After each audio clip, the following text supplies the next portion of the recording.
before they reach adult. Really, I just love to come down for any reason.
Safety, please remain fully seated, no lap sitting, and hold on to all loose items. From the outside.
authority of General Hux.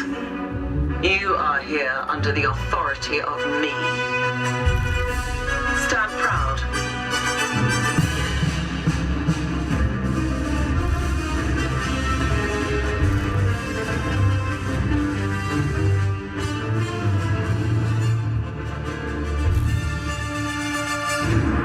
Troops in this division are held to the highest standard.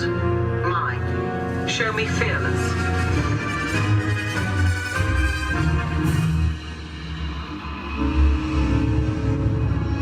Under my command, you will be proud to wear the armor of a stormtrooper. You will learn discipline, loyalty, and what it means to be a stormtrooper.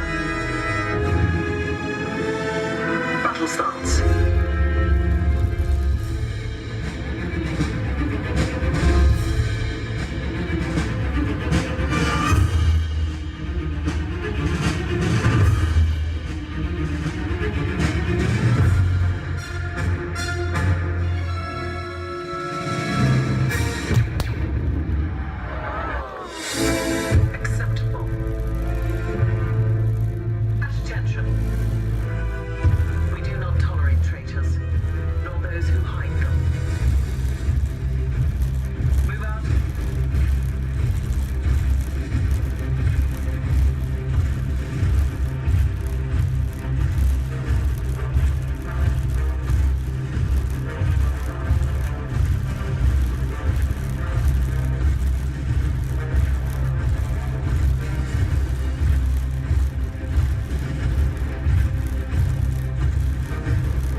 Sealed genetic matching room. Okay, Dr. Stevens, they're ready. Can everyone see me? Yes. Great. Welcome to the Avatar program.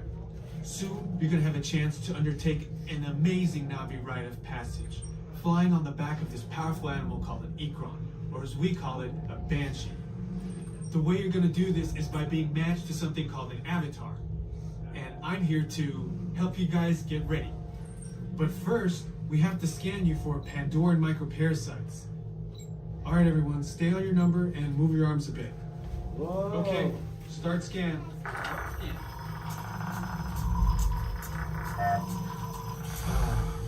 You've all got them. But don't worry, they're very common around these parts. Let's start the decon. Initiating GMR decon. Stand still over your number. You're not going to feel a thing. You're doing great. Almost done, Walt. They're all clear. Great. Now let's go over how all this works. Like I said before, you're going to be matched to these things called avatars, which look a lot like the Na'vi. They're created by blending human DNA and Na'vi DNA. Once we match you to an avatar, thanks to a special link chair, your mind will be able to control that avatar. Using avatars to fly this way was all figured out by my boss, Dr. Jackie Ogden. She leads our science team, which is part of the Pandora Conservation Initiative, and we're here in the Valley of Moara studying banshees and their environment. Over a generation ago, this enormous company called the RDA created a lot of damage to the area through their bad mining practices and conflicts with the Na'vi. Just like on Earth, it can take decades for ecosystems to recover. Okay, to get you flying on a banshee, we need to find each of you an avatar. Let's prep the genetic sampling. I'm on it. Okay, first we need to find the compatible match of your genetic material with the genetic material of one of the avatar bodies that we already have. Once we do that, you'll be able to link to that avatar and fly. Help us out and move around a bit. Almost. Yes, got him. Now, let's find you your avatar matches.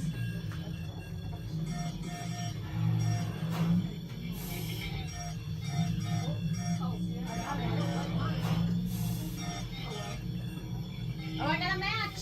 Well, I got one. Yeah, man. Oh, I don't do that. I got one. All right, you've all been matched with avatars. I have purple hair. Looks like they're ready for you in the next room. When the door opens, please go inside, all the way in, and stand over the same number that you're standing over now. And I'll see you in there. For those of you standing, please hold on to the handrails throughout our journey and stay clear of the doors. For the comfort of others, no smoking please. Thank you. As we turn south, you can catch a glimpse of the spires of Space Mountain in the Magic Kingdom. Nearby is Disney's 8th-ranked contemporary resort. Oh no. Oh no. Oh no, no, oh no, no, no, no. Look at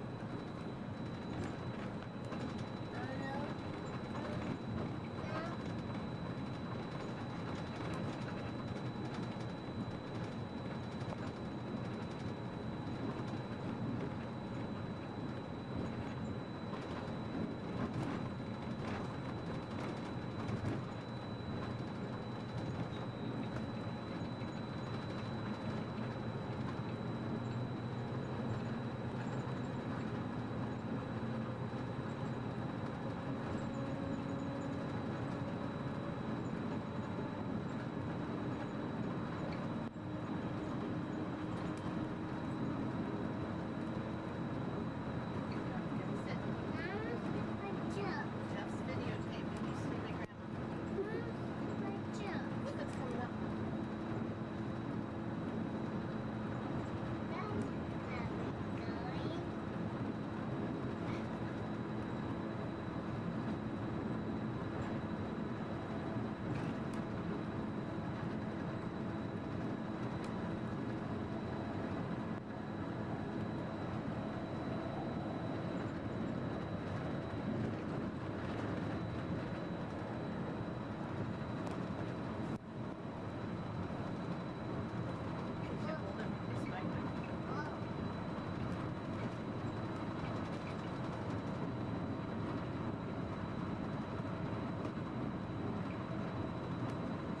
While your group is together, now is a great opportunity to pick a time and place to meet and to become separated in the park. If you should need any assistance, please go to Guest Relations, located in Interventions East. Guest Relations can also assist you in making dining arrangements, provide special tours of Epcot, or make other suggestions for planning your visit to Walt Disney World.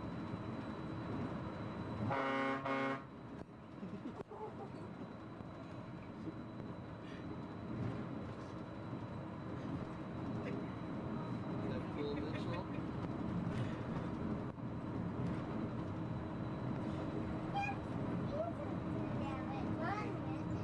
car that was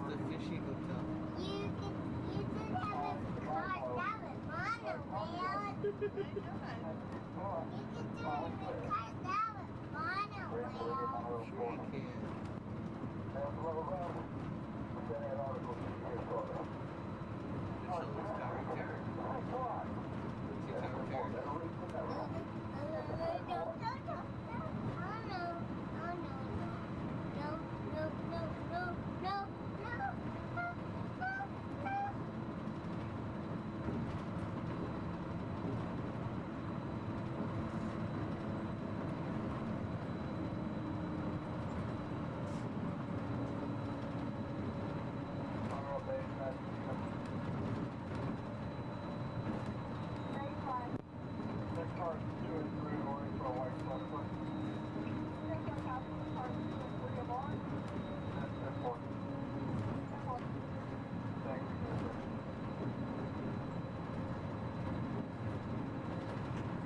We are traveling to Epcot, where nations celebrate human achievement and potential. Its 300 acres are divided into two worlds, Future World and World Showcase. Future World offers fascinating explorations into realms of energy, transportation, and imagination. You'll also find adventures in communications, sea exploration, food production, and other vital topics. World Showcase is a community of nations, highlighting the accomplishments and cultures of people around the world. On the banks of the 40-acre World Showcase Lagoon are Mexico, Norway, China, Germany, Italy, the American Adventure, Japan, Morocco, France, United Kingdom, and Canada. Young adults from each nation represented in World Showcase are among your hosts, making this a true international exchange.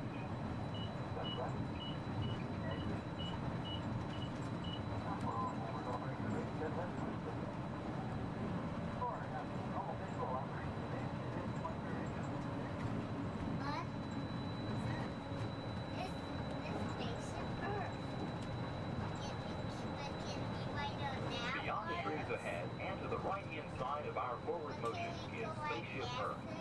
This 18-story geosphere marks the entrance to Epcot. Inside Spaceship Earth, time machine vehicles take you through the evolution of human communication, from a distant yesterday to the dawn of tomorrow.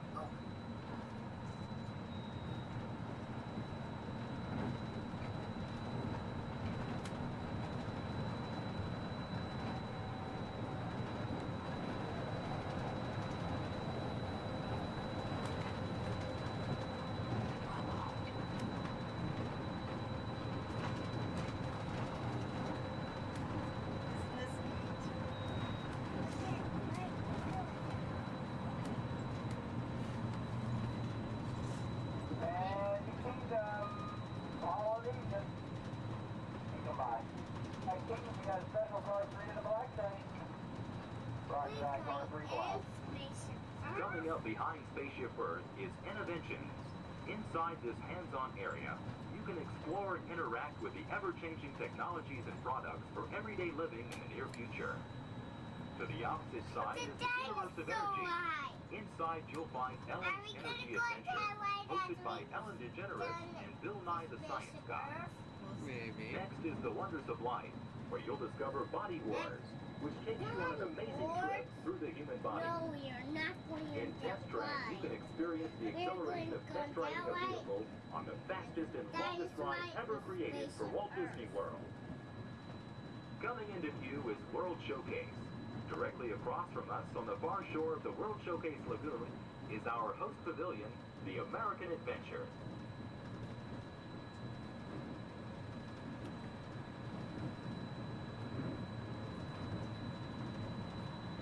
I'm still first beach. Well, I'm sure we can find something for you to drink.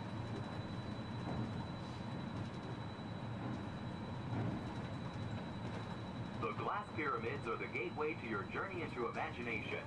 Inside you can find the 3D adventure, Honey, I Shrunk the Audience. Join Professor Wayne Solinsky as he receives the Adventure of the Year award for his incredible shrinking machine. Next is The Land, where you'll discover creative partnerships between people and the land around the world. In the living seas, you can descend via hydrolator to Seabase Alpha and navigate the largest, most spectacular coral reef environment ever created by humankind. Ladies and gentlemen, we are approaching the Epcot monorail station. Smoking is not permitted at Epcot except in designated areas.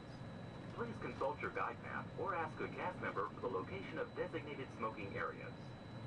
Please hold on to the handrails and stay clear of the doors until the monorail stops completely and the doors open. On behalf of the cast of the Walt Disney World Resort, we'd like to welcome you to Epcot. And ladies and gentlemen, this is the Epcot monorail station. If I can please have everybody's attention once again, I do need everyone's attention.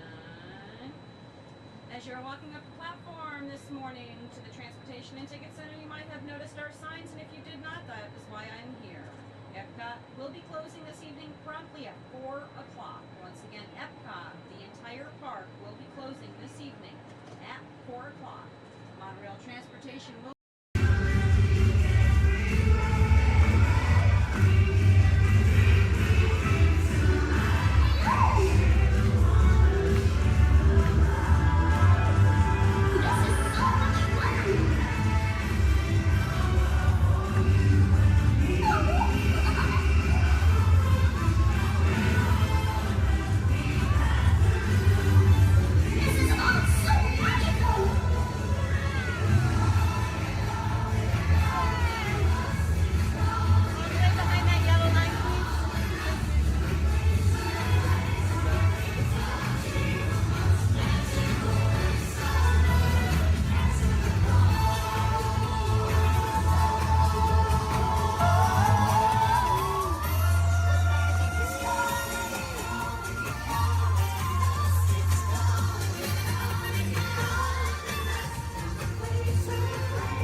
Attention all visitors from Galaxy M31.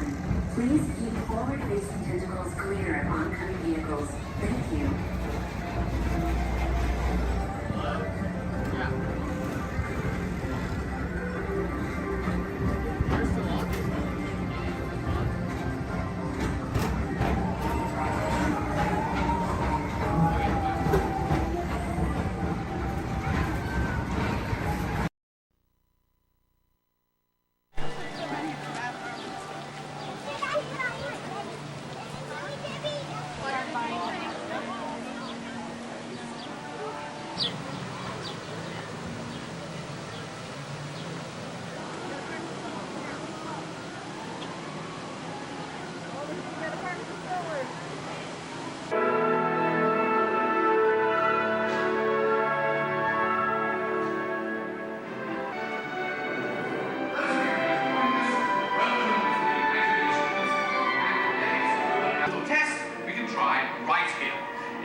And encourage the imagination, and because it has been clinically proven that certain types of music can actually make you smarter, a little Mozart, please.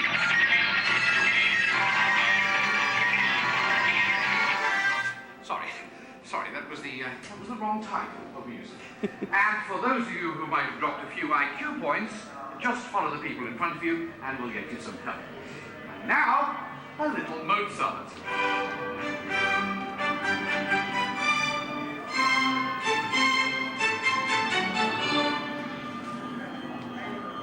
Dr. Chang, please pick up line 4, line 7, and 9. Telecommunications. Dr. Nigel Channing here with those big ones of my imagination. Please remain seated with your hands and arms inside the vehicle at all times. Dr. Witt, pick up line 4, please. Dr. Chen, on line Please remain seated with your hands and arms. We're about to measure your imagination, so relax as the scanner sees what's in your heads just now. Scanner on.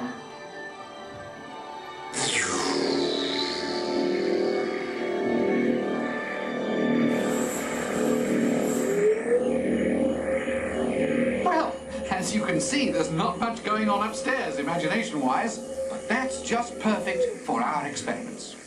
Yeah, I got the same ring at the mark right there. Perfect. End of sequence. Give me tones and racket description.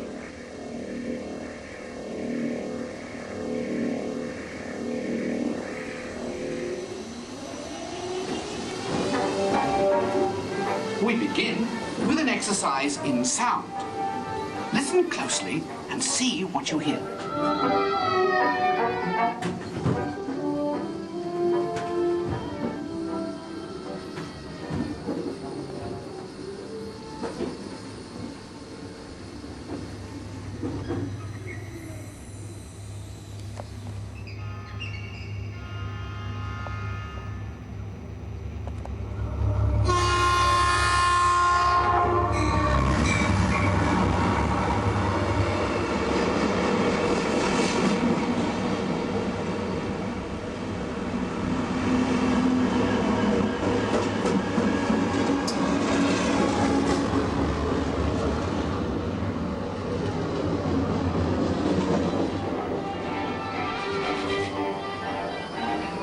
Is this looking glass actually magnifying, or is it your imagination?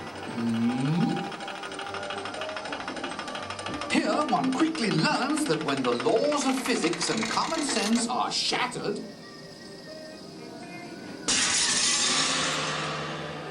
imagination takes over. Welcome to the illusion lab, where things are not always what they seem. Looks can be deceiving, can't they? Well then, take a second look. Now what do you see?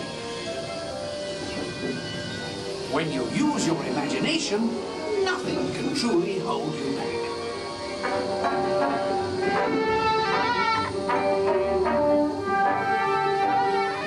In the next experiment, let color work its magic on your imagination.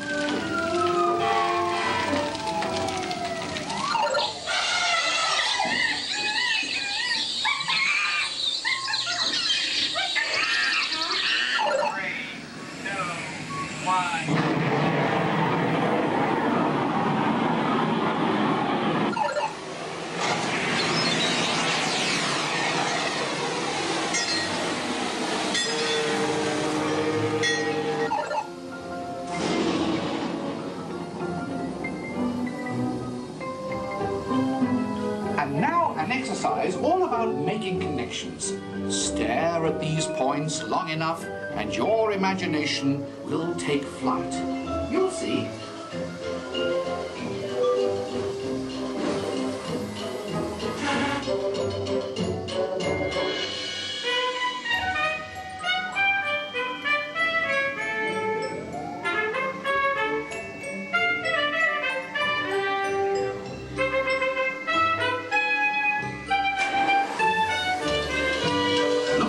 From a different angle, and anything is possible in the gravity lab.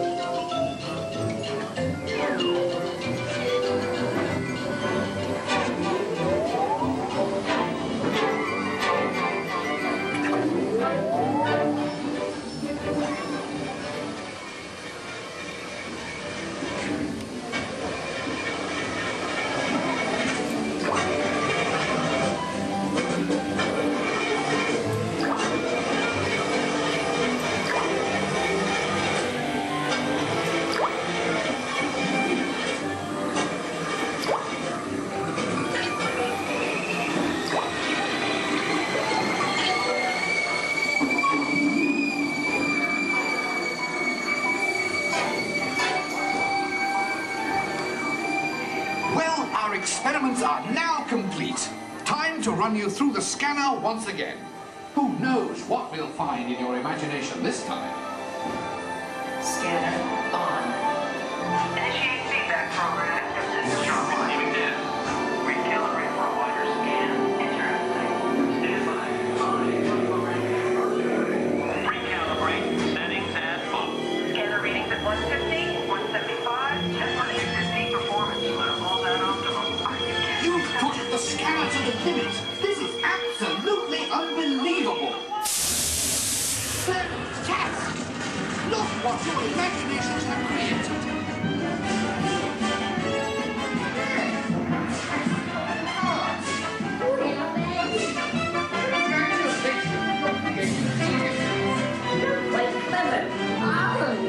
What a brilliant burst of creativity. Incredible. Awesome. Absolutely fabulous. I couldn't have imagined a better...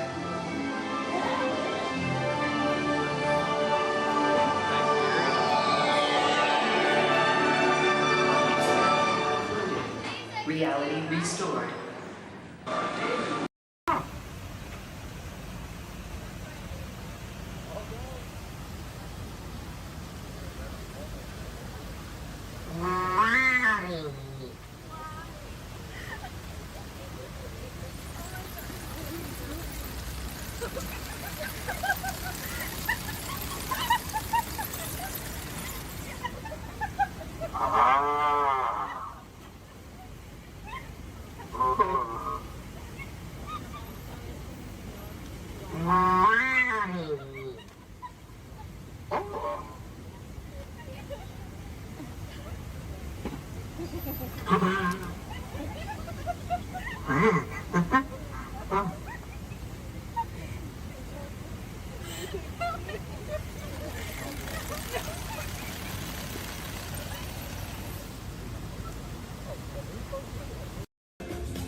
Good evening, everybody, and welcome to the new beautiful Paradise Park here at Disney California Adventure. I'm Brian. And I'm Emily. And we're here to celebrate Disney's brand new spectacular World of Color!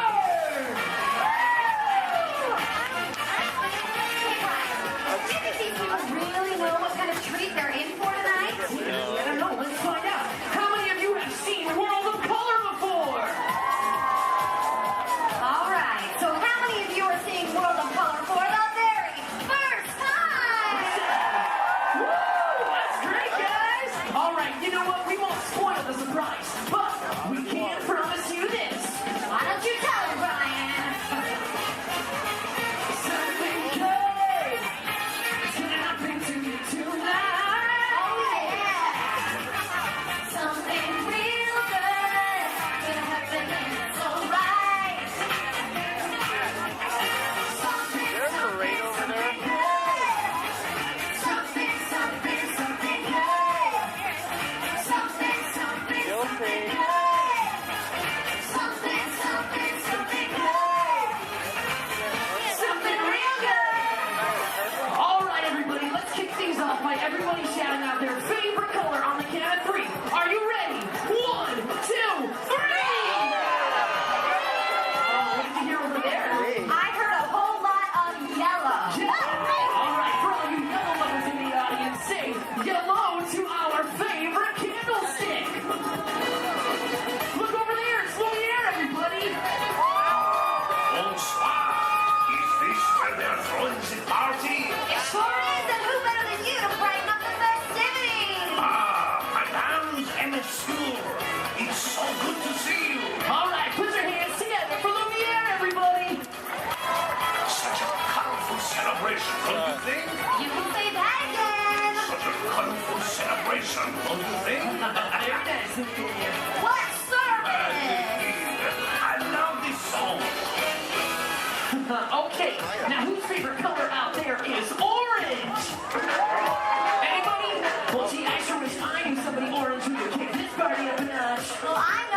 everybody. And I'll give you a hint. He's orange and black, and he loves to bounce. That's right, it's not a tiger, it's a tiger! It's time for a little potent. All right, everybody, now's your chance to get bouncing! There ain't nothing can bounce like the sugar. Except maybe you. Keep on bouncing. All right, we've got yellow, we've got orange, now we need somebody green! Oh, don't tell me. Peter Pan. No. Who's the other kid? Alex. Jiminy Cricket. Picture somebody larger and a little more round. Just picture a big billiard ball with one eye. Did somebody say there was a party? Ladies and gentlemen, it's Mike Wazowski. I knew I liked you the moment I laid an eye on you. Oh, thank you, thank you. We would have nothing if we didn't have Boy, am I excited. you. Okay, friends. Everybody shout out another color so we can bring in another one of our Disney pals. On three, ready? 1, 2, 3! Lavender. All right, what do you hear this time, Emily? Oh, I heard red. Red. Oh yeah, this is one red hot crowd. Okay, who's got 6 legs, lives under the sea, and has a merman for a friend?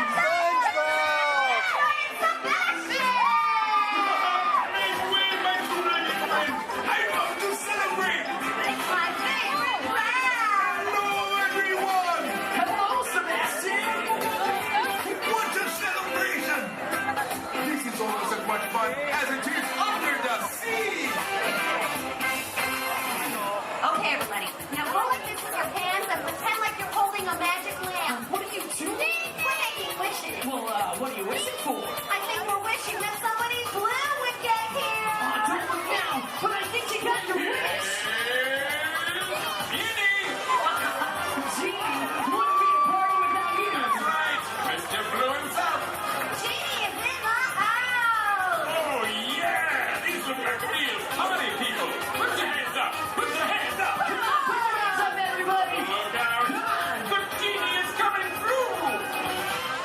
Let's give a big round of applause for all of our colorful friends.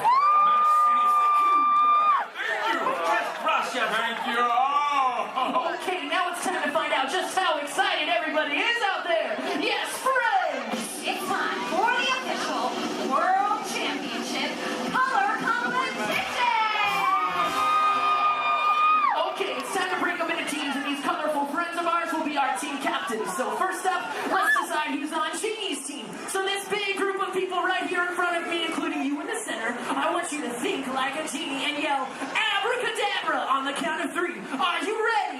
1, 2, 3!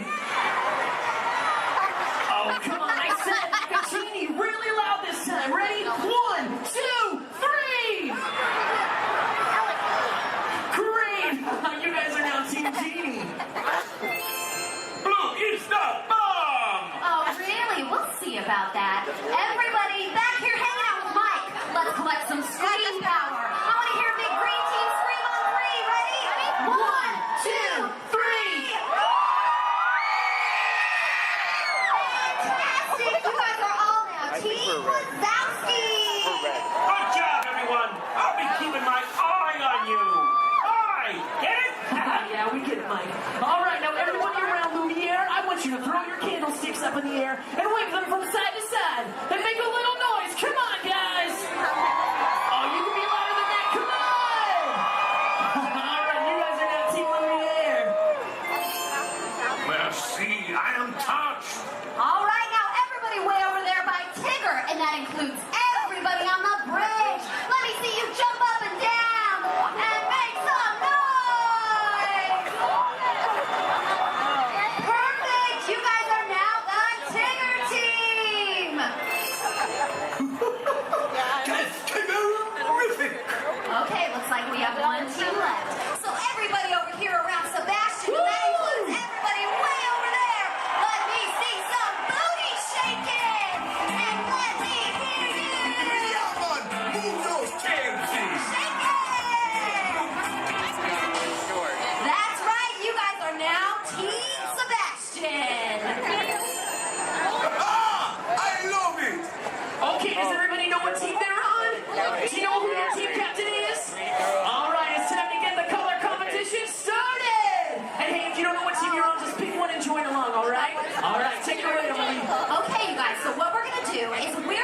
teach you part of an awesome song from the movie Tarzan.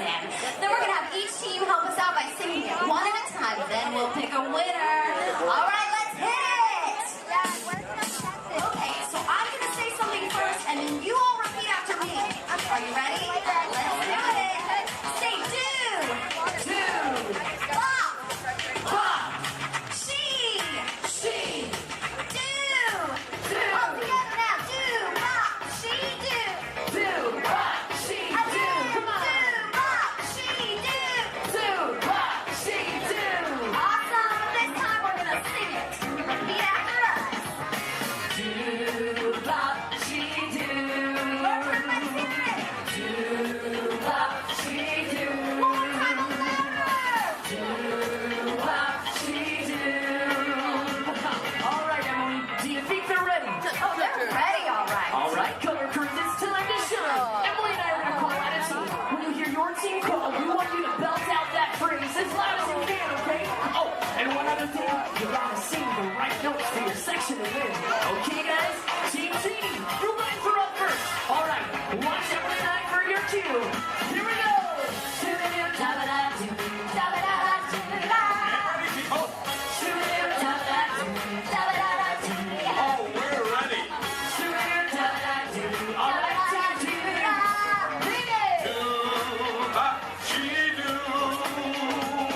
Hey, that was cool. Give it up for Team Genie. Oh, wait, you other teams think you can do better? Let's give it a try. Team without you guys are up.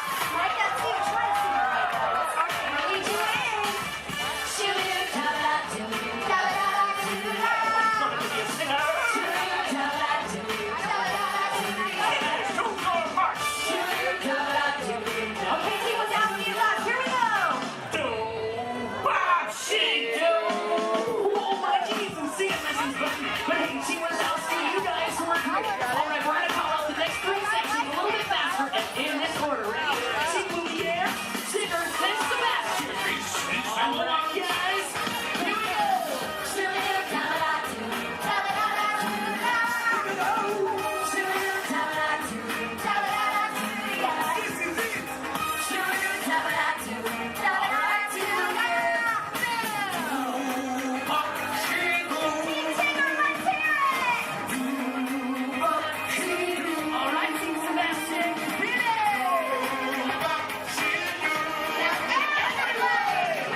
for World of Color! All right, let's give it up one last time to all of our colorful friends. Give it up for Sebastian, Lumiere, Tigger, Gene, and of course Mike Wazowski. Thanks, everybody. We hope you enjoyed our Carnival of Color. Remember the exciting, colorful magic and don't forget. Now we're going to show something really spectacular.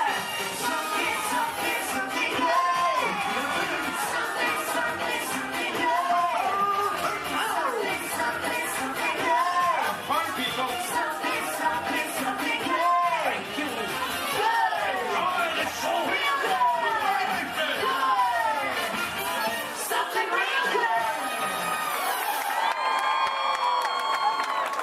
In just 15 minutes.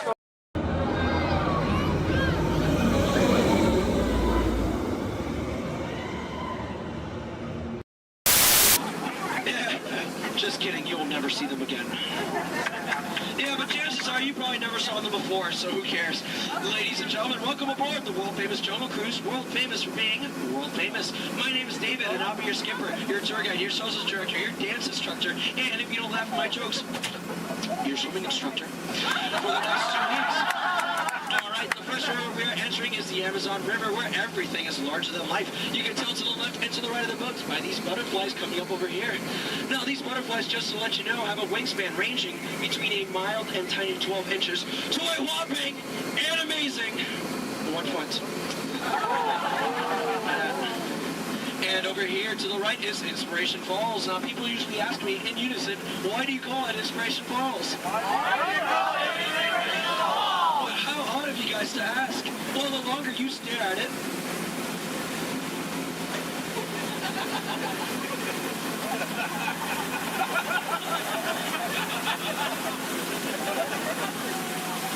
the more it inspires you to travel deeper and deeper into the jungle. Everyone say, ooh.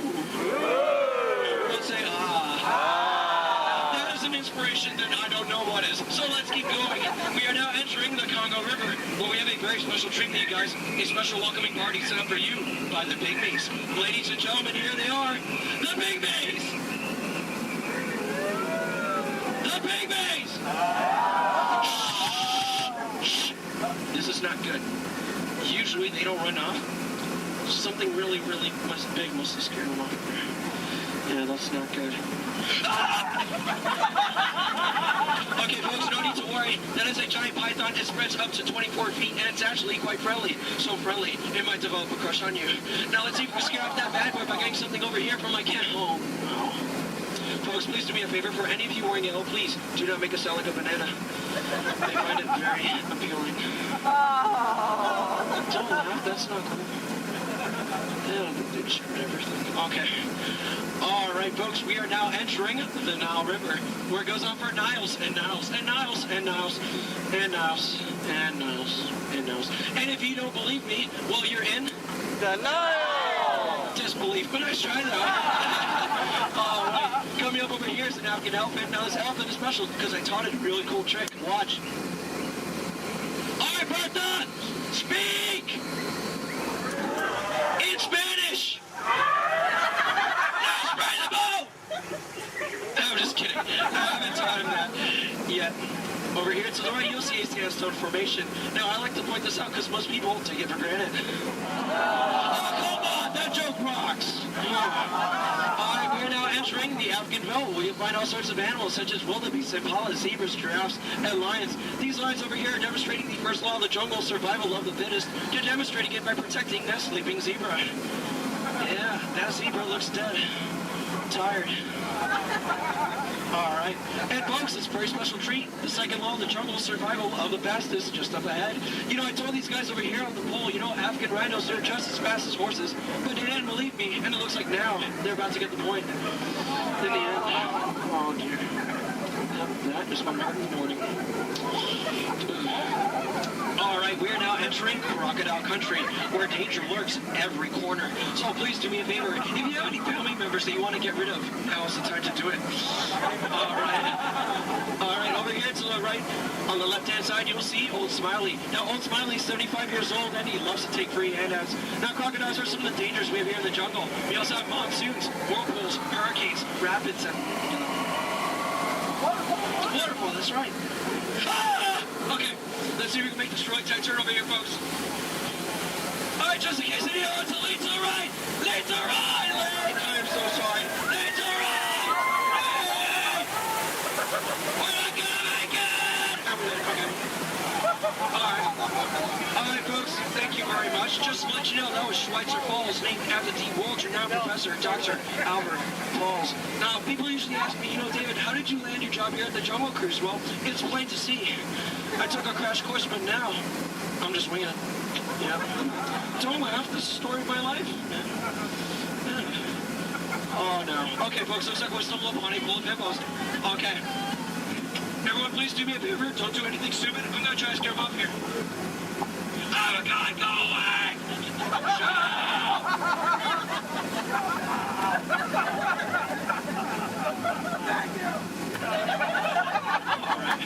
Oh, no.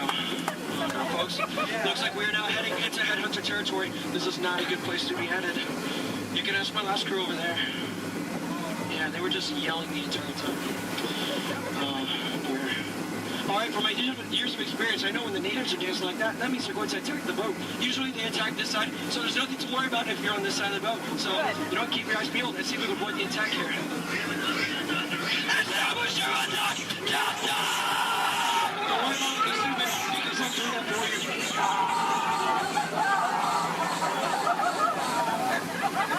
Is the coast clear? All right, good.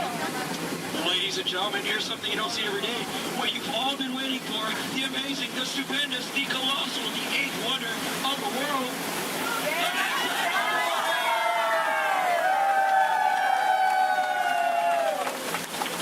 I love you guys. I'm just Thank you. All right, we are now entering the Mekong River, deep in the heart of Cambodia, where the Khmer Empire used to rule for over 7 centuries, and they used to build temples just like this one. Although I clearly remember the entrance being right here. Okay, I don't like the look of this at all. All right, this path could lead to danger. It could lead to treasure. It could lead to doom. Should we go in? Yeah! Really? Oh, no? Well, I agree with you, but it looks like we don't have a choice, so keep your eyes open, because I'm going to keep mine closed.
Looks like we made it. Is there anybody missing? Please raise your hand if you're lost. Oh, cool. Me too. Looks like we're on the same boat. Get it? Because we're... Never mind. Okay, folks. Looks like we stumbled upon a sacred Indian elephant bathing pool. It's right to take pictures because it looks like they have their trunks on. Yeah. People usually wonder, is that water coming out of their nose? Well, it's not. It's not. Hey, guys, look. On a beautiful night, we have a full moon. All right. Wait, what is he doing? What is he doing? No, bad one, no! He's gonna try to squirt the most of everyone on this side of the boat. Get ready to duck. Duck. Ah! That was close. Hey, my friend, everyone on this side of the boat. Duck. I'm just kidding, that's an elephant. All right, ladies and gentlemen, listen up. We're now entering the educational part of the tour, where I love to point out my favorite plant life. Ready? Listen up. Ready?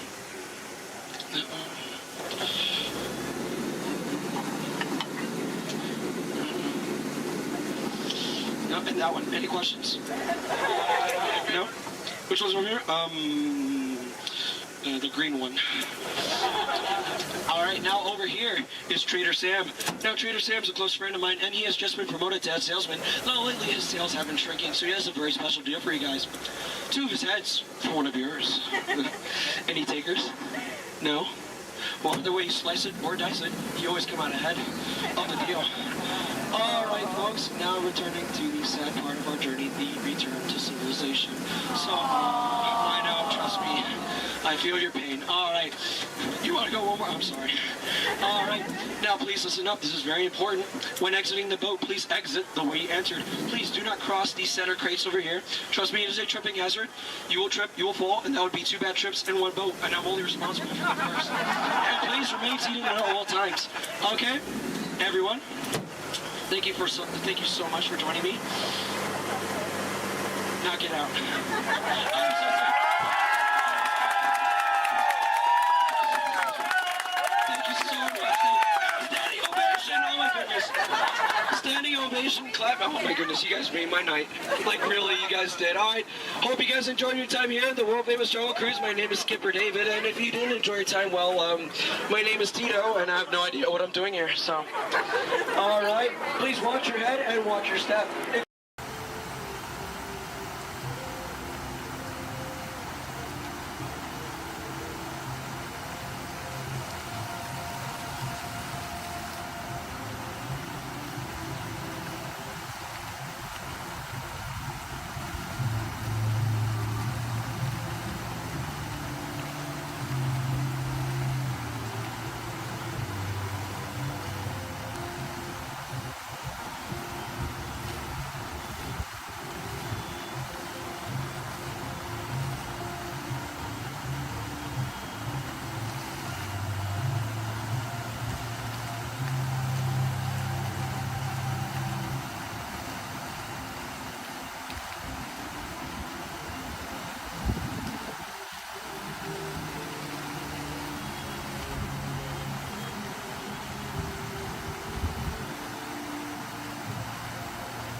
Alright, recruits, this droid up front, his name is R5. He'll get you guys back to Batuu.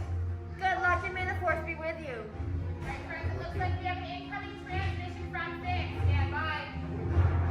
Okay, take this corridor to the turbo lift, then head down to the escape pod base. Those droids are programmed to return you to Batuu. Hurry and don't get caught. Lieutenant Beck will guide you. Recruits, for your safety, stay seated with seatbelts securely fastened. Keep hands, arms, feet, and legs inside the transport and supervise your children. Tell them it's a prisoner transfer. Did it work? Good. Now get a move on. There's a clear path to the turbo lifts at the end of the hallway. Turn right.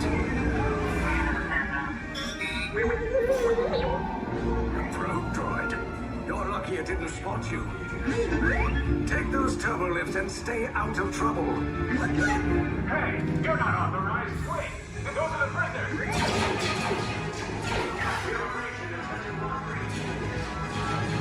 Cover is blown. Find an alternate route. Who picked these 2 droids anyway? Detention operation. Prisoners not seen on penalty. There they are! Fire!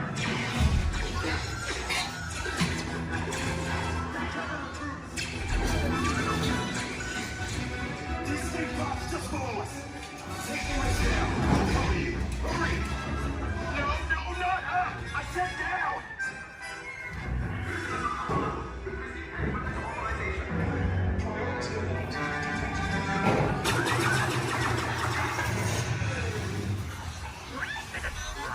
This does not look good. Try to find another way down to the escape pods.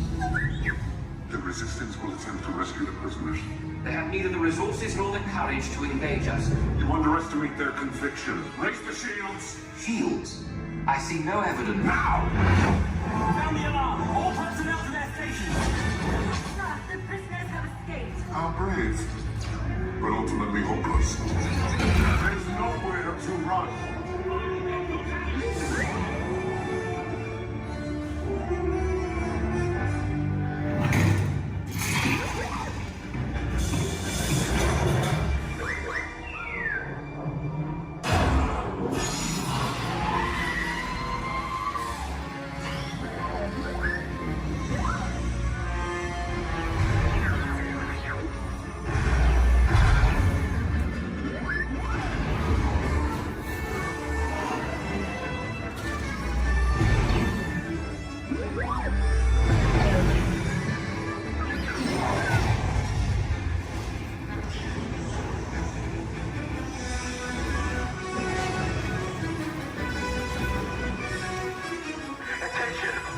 Resistance personnel, abandon ship. I repeat, abandon ship. This destroyer's about. There's no escape. You will tell me the location of the secret base, and then I will destroy you and the Resistance.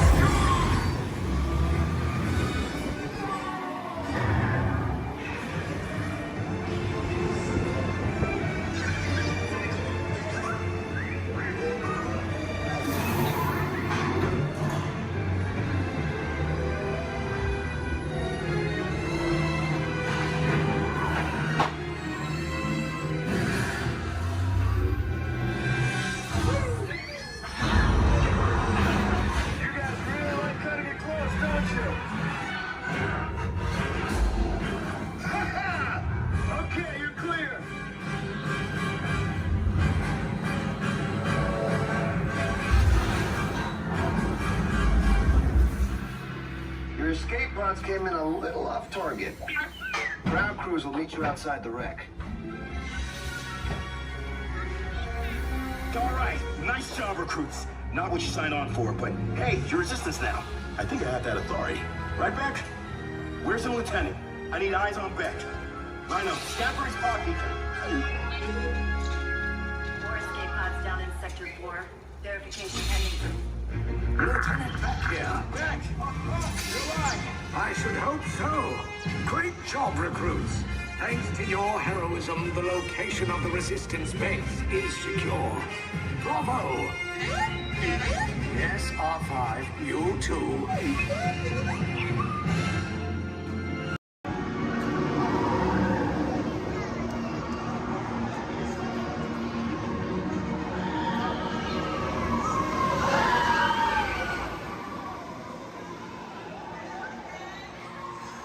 Enemy of the Galactic Alliance.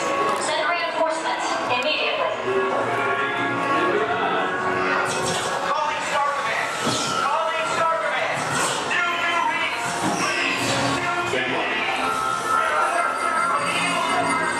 Scanning detecting no trouble in Sector 9. No doubt it's the work of that nefarious coup, the sworn enemy of the Galactic Alliance, the evil Emperor Zurg. His robotic army is stealing crystallic fusion power cells. Without those cells, will all be powerless and at the mercy of Zurg. Star Command picked a fine time to send the new recruits. All right, you junior space rangers, listen up. Zurg is using the stolen battery cells to energize his secret weapon. Our mission is to find his robots and his secret weapon and blast them. Green Squadron will retrieve the power cells, while the rest of you concentrate on those robots. You'll rendezvous at Planet Z. I will remain here at Star Command to coordinate the mission. Battle stations, report to the flight deck for immediate launch. To infinity and beyond.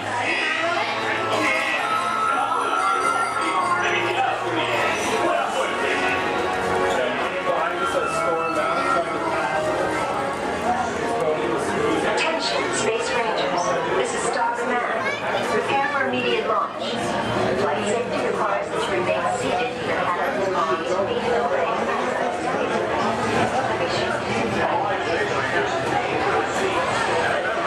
Target your foot off as your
pointless. You interfered for the last time. Now you must be punished. You give me no choice. I must destroy you.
Hold still. You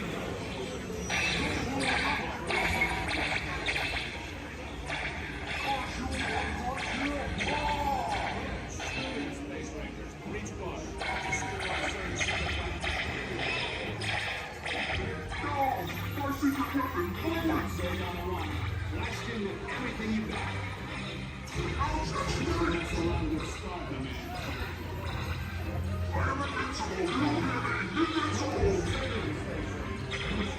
Space Rangers. Now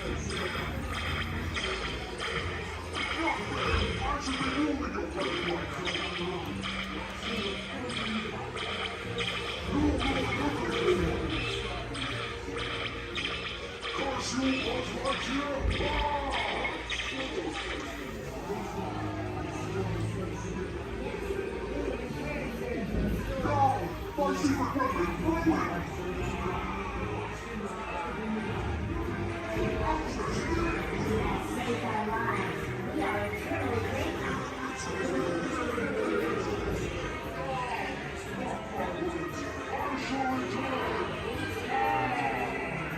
Yes, we will return, sir, to the store. He is a bad toy.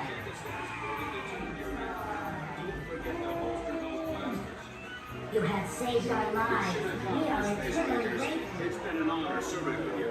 Check the status board to determine your rank. And don't forget to holster those blasters. Mission accomplished, Space Rangers. It's been an honor serving with you. Check the status board to determine your rank. Yes, Walt has some of the brightest minds in the world, but I keep things around here pretty chill, so the kids can create the next big idea that will equip the tools to become the next generation of heroes.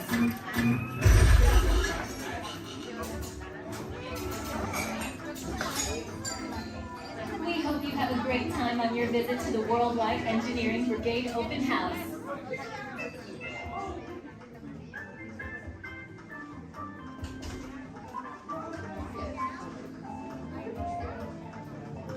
And now, our project lead, the brilliant... Peter Parker! Hey, what's up? I'm Peter Parker. And here at Web, we get access to some pretty awesome tech, like vibranium from Wakanda, or this crazy alien juice stuff. We have pin particles and Star Tech.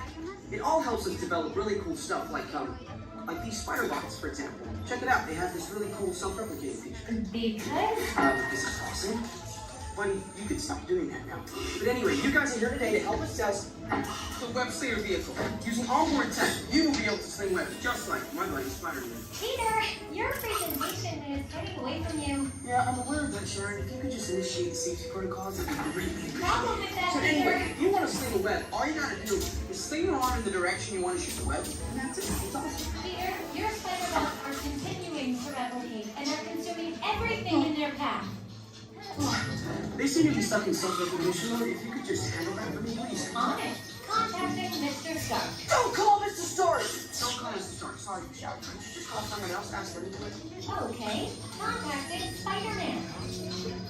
Here. I'm gonna go find Spider-Man to throw us off because he's around here somewhere. Okay, goodbye. Spider-Man! As you may have noticed, the spider bots are locked in that awesome self-replication mode. In spite of what you see, they were created to be robotic helpers that can break down raw material and create all kinds of useful tech.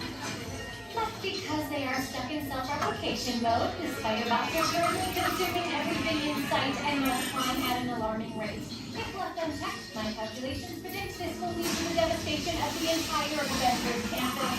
This should be safe until Spider-Man gets here, as long as they don't get into the alien fluid. This is now a bigger problem. Activating threat level protocols. Hey guys, what's up? I hear you have no problem. I'm here to help. You made it. Great. Threat level is at exponential danger. You might need some help. Perhaps I'll call the Avengers? Don't worry, everyone. I got this. Okay, everybody. Open house is canceled. Wise idea. And I could use some help. Yes, you could. Sharon, prep the slinger vehicle. Already on. Everyone head to the slingers and we'll team up to stop the spider bots before they destroy the campus. It's easy. Okay, we have a plan. Please move quickly through the doors and down the hall to the slinger vehicle bay. Your open house demo has been upgraded to a high-stakes mission to save the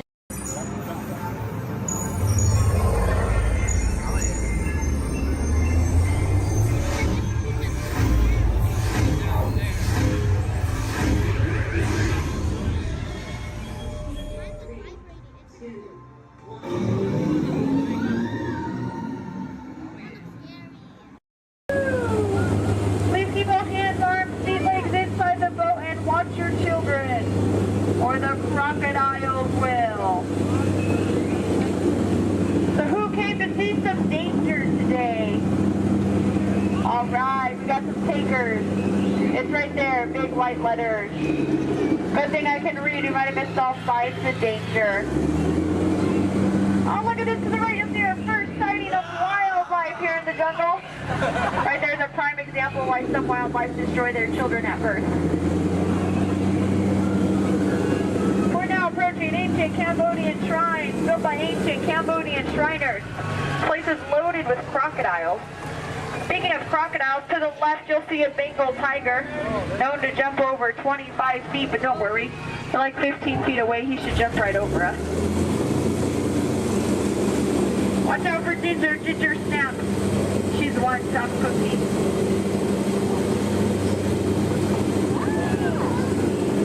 We are now entering the sacred bathing pool of the Indian elephant. Oh, looks like they all came out to play. You know, they say an elephant never forgets. I'd have to agree. Somehow they never forget to be here when my boat comes by. Feel free to take pictures. Looks like they all have their trunks on. Oh, there's Bertha. She's been in that shower so long you can tell by all her wrinkles. Oh, look at Squirt. Hi, Squirt. Uh-oh. That's why we call him Squirt. Here we go. Oh, no, get down, get down. I'm not kidding, I'm not kidding, I'm not kidding. I'm just kidding. Little dry humor. Oh, that looks dangerous. Let's get closer.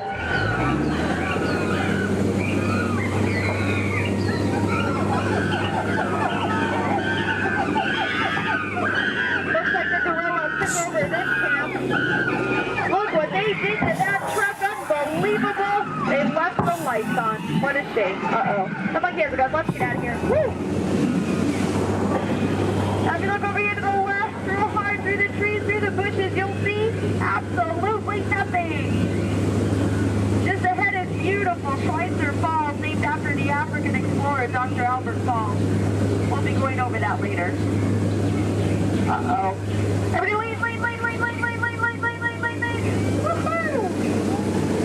We are now on the Nile River, the longest river in the world. If you don't believe me, well then you're probably in the Nile.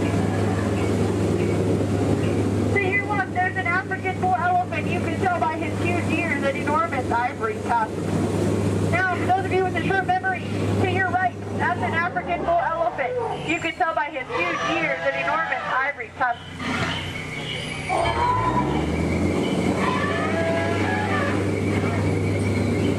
We are now in the African belt where the hand of man has never set foot. Aww, look at the pride of lions protecting the sleeping zebra. That's how zebras sleep, on their sides, eyes open, surrounded by lions. He looks dead tired. We'll let him rest in peace. Oh no, there's that lost safari they were looking for. I told them not to mess with the rhinos. They always get their point across. In the end. Needs to be the low man on that totem pole. And now we're off to the infamous pool of the hippopotami. These creatures could easily upset our boat. Just last week they knocked over 6 boats, but I don't think you have anything to worry about. Only 5 of those boats were mine. Uh-oh, this doesn't look good. Oh no, these two are charging, coming here, gonna scare them away! Look at that. Scared stiff. We are now entering headhunter territory. The terrible place to be headed. To your right, you'll see some native arts and crafts. Art's the one on top. Oh, looks like they're celebrating something here. I'll see if I can translate for you. Nope. Oh no, we're being attacked by a war party. Everyone get down, all goes out of here. Watch out for spears. Spears!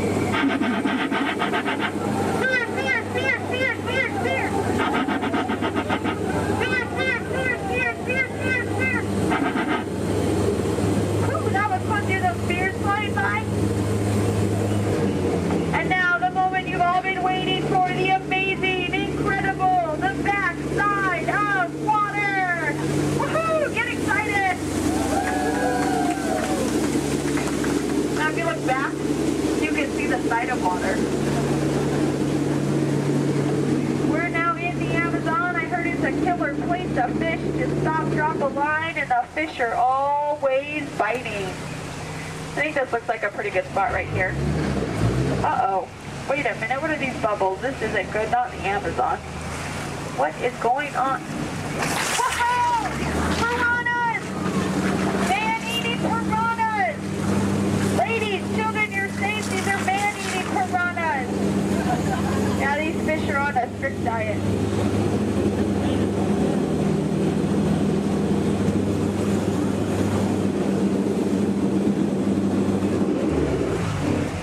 Here's Trader Sam. He's our head salesman here in the jungle. Business has been shrinking, but it looks like he's having a special today. 2 of his heads for just 1 of yours.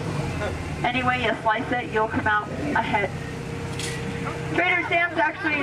Whoa. Oh, there's Ellie! I thought she was coming with us today. Looks like she's already unpacked her trunk. You might think that's water, but it's not. And now for the most dangerous part of our journey, the return to civilization. I don't know how, but you just survived the jungle cruise. Woohoo! Please keep all hands, arms, elbows, fingers inside the boat. Don't want you to get caught between the boat and the dock. That could really, really hurt my boat. Well, here we have Matt and Matt. They're going to have professional elbow grabbers to help you out today. All right.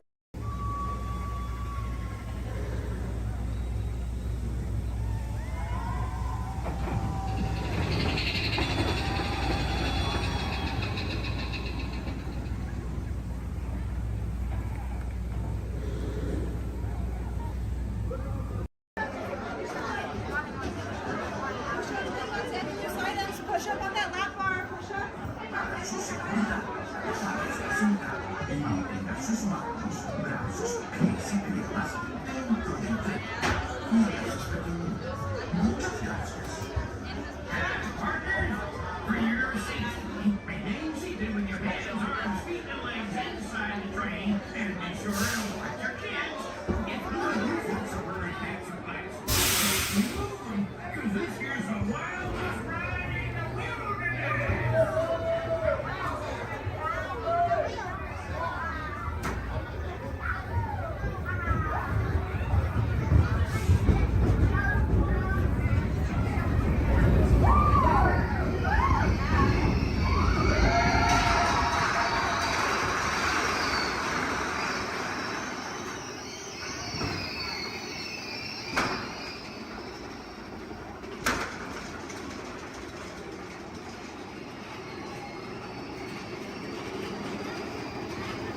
made it back.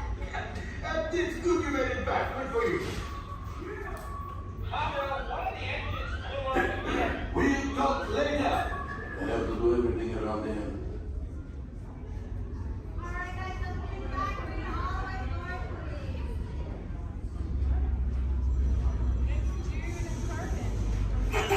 This is hello, my friends. I am Hondo Onaka, and this is Onaka Transport Solutions. Today, I am offering the opportunity of a lifetime.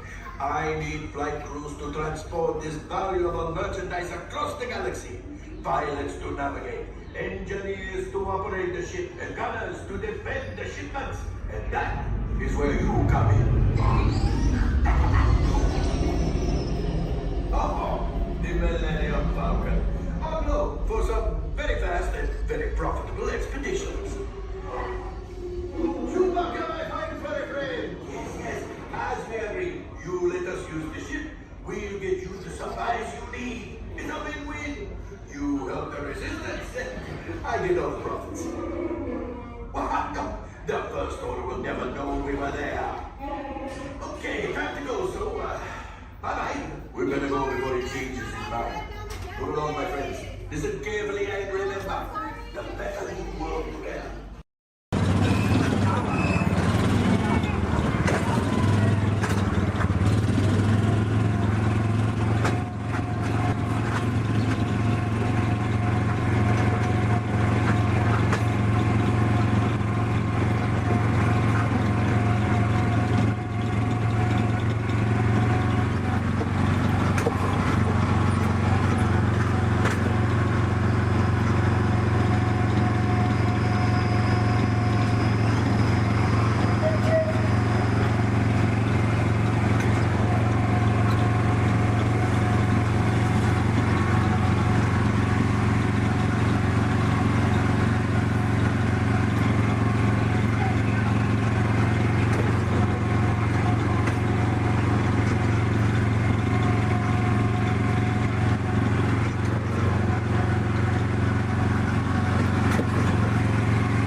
distancia mínima de un largo de auto entre su vehículo y el de adelante. Para parar su auto, quiten el pie del pedal. Gracias.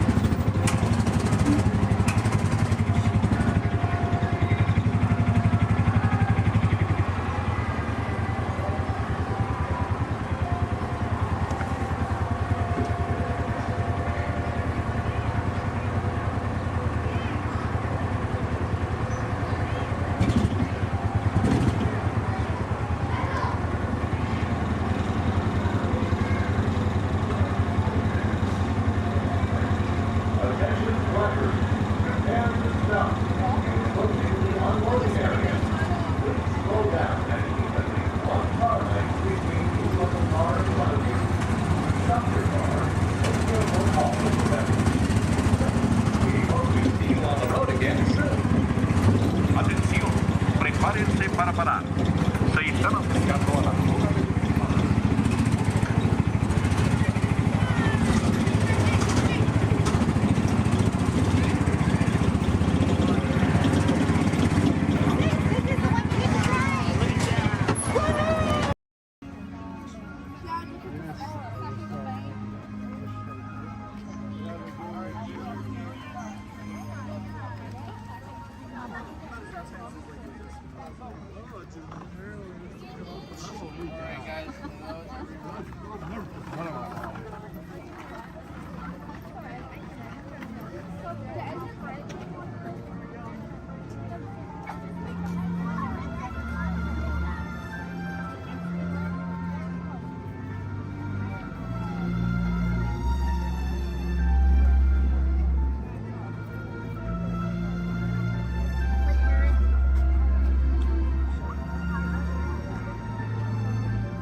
Looks like our new dinosaurs are landing.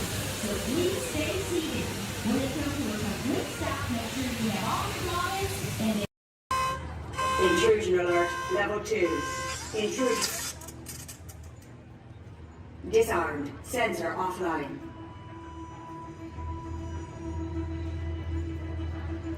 Nothing to see here. Move along.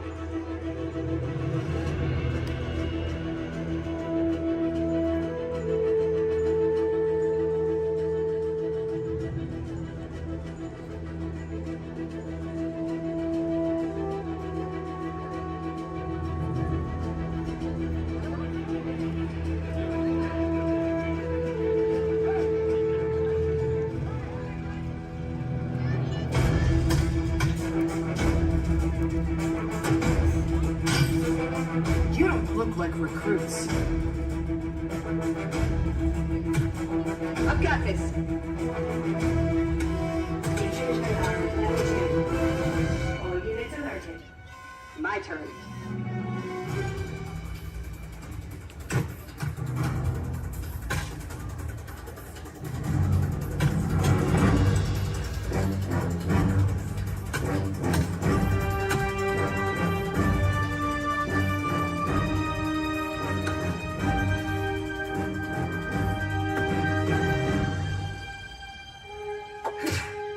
Let's try this again.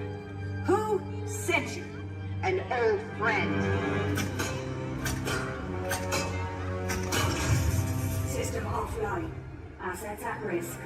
Reinitializing. Taskmaster. What do you want? HQ back online. Ms. Romanoff, the Wakandan cargo has been secured safely inside the Quintet. It's in the jet. Let's go.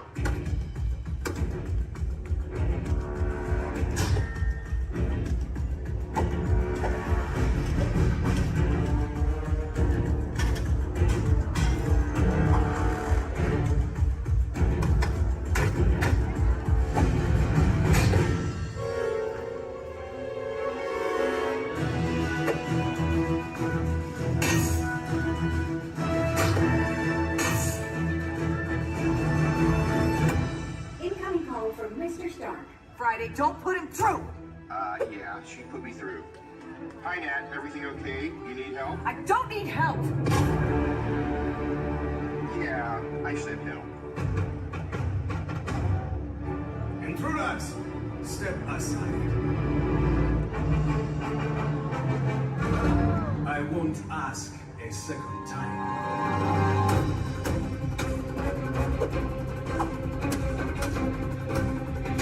Friday, please introduce our guest.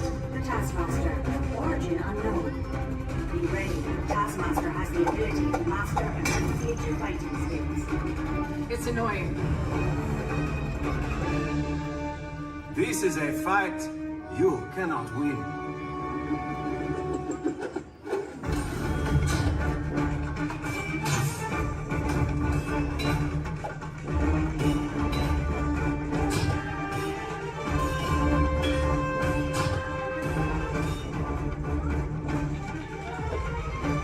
T'Challa, the vibranium! Leave it to me.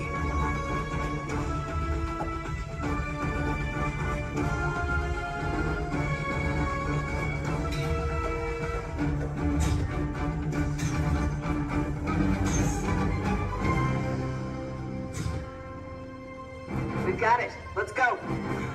Friday, seal off Bay 94. Yes, Ms. Romanoff. Bay 94 secured.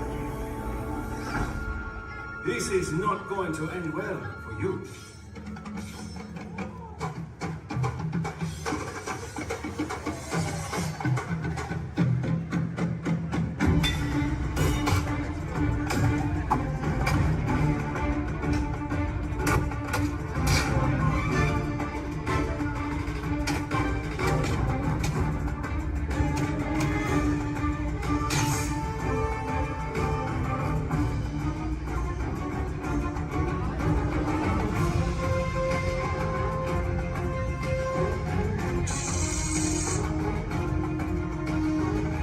Looking for this? Not today. You know how this ends.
With F-I-G-M-E-N-T, you can see things differently.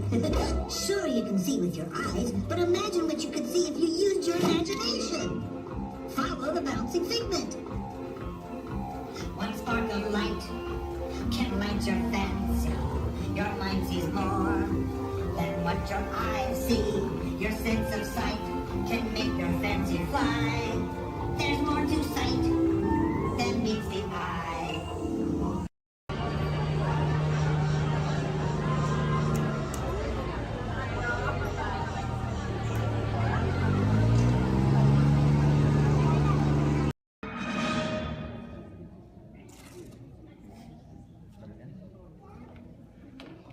Hi, and welcome to the universe of energy. How are you? Fine. No need to answer. You know, you're probably surprised to see me here, aren't you? But then there's probably a lot of places you'd be surprised to see me when you think about it. If you were driving in your car, for instance, okay? Close your eyes, you're in your car. No, close your eyes in the car, but right now think about it. You're in your car, you're driving, and then all of a sudden from the back seat, I just pop up and go, hey! You just whack me in the head, wouldn't you? That wouldn't be nice. But then it wouldn't be nice for me to do that to you. How'd I get in your car anyway? Did you lock the car? Maybe it was your fault. Maybe I'm just teaching you a lesson. But the point is, to see me here as a spokesperson for the universe of energy. I mean, that's crazy, you know. I mean, I'm an expert on a lot of things. You know that, I know that. But not a lot of things, a few things. But energy, I mean, there was a time I could care less about it. And then suddenly everything changed. One day I was sitting in my apartment. I said I was sitting in my apartment when, there it is.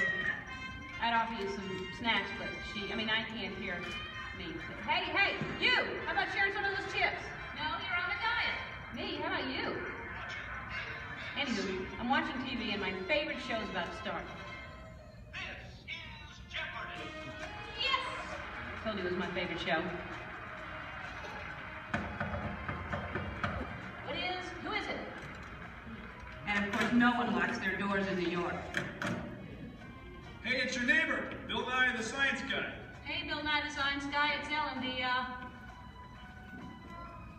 just Ellen, I guess. What can I do you for? I'd like to borrow some aluminum foil, a clothespin, and a candle. Another hot day, huh? Actually, I'm working on a new experiment. Take whatever you need. I don't want to miss any of the game. What are you watching? Jeopardy. Yes. A professor of energy at Princeton University, Dr. Judy Peterson. Oh my gosh. What? It's my old college roommate, Judy Peterson. She was such a smarty pants, know-it-all. I had the best nickname for her, though. What was that? Stupid Judy. Ellen, that makes no sense. She has a PhD. I know, but it made me feel better. So now I guess she's some hotshot, energetic professor. She's a professor of energy. Whatever. Who cares about stupid Judy and her stupid energy? Ellen, energy's the most important thing in the universe. Oh yeah, sure. Take her side. I'm not taking her side. It's just that without energy, nothing would go. Nothing would happen. I mean, there'd be nothing. Well, then we'd really be in jeopardy now, wouldn't we? Yeah, well, what is, thanks for the supplies, and see you later. What is? Bye-bye. It's the Parliament of Israel. Right again. Go. Right again, Judy. Stupid Judy, stupid energy. Maybe the universe needs energy, but I don't. I'll take a nap for 100. I know. Big piece of corn right there in the teeth. How could you not see? I'm gonna have to call you back. Now, as most of you know, when someone falls asleep watching TV, that person is going to have a what? Anyone? Sequence. Anyone? A crick in the neck? Bad hair day. A dream sequence. That's right, ma'am, a dream sequence. Right. Mine was more of a nightmare, actually. And actually, we should get some fog in here. Always nice to spice up a dream sequence with fog. No, not in here. Over there. The dream. Scary, huh? This is Jeopardy! Now here are today's contestants. Dr. Judy Peterson, Dr. Albert Einstein, and finally, just Ellen. And now here is the host of Jeopardy, Alex Trebek. Thank you, Johnny Gilbert. Hello, contestants. Welcome to our program. And good luck to you in the game. Here are the categories for the first round of play.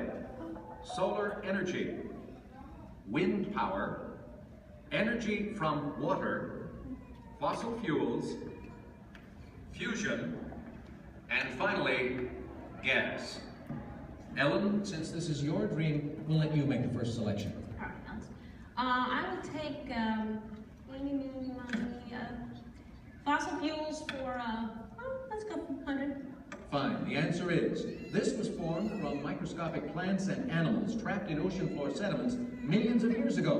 Ellen. Yes, I know that one. That's, what is the stuff trapped?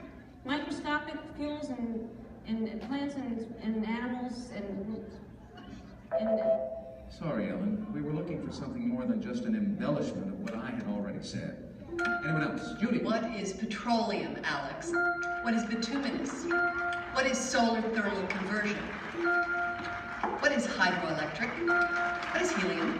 And so, as we come to the end of the first round, ladies and gentlemen, Judy has the commanding lead. Ellen has her work cut out for her, and Dr. Einstein is nowhere, relatively speaking. Is this a nightmare or what? Oh, Ellen, your first correct response. Wait a minute. Dreams. This is my dream. I'm in control now. I can still win. I still have a chance to. Ellen! Who is it?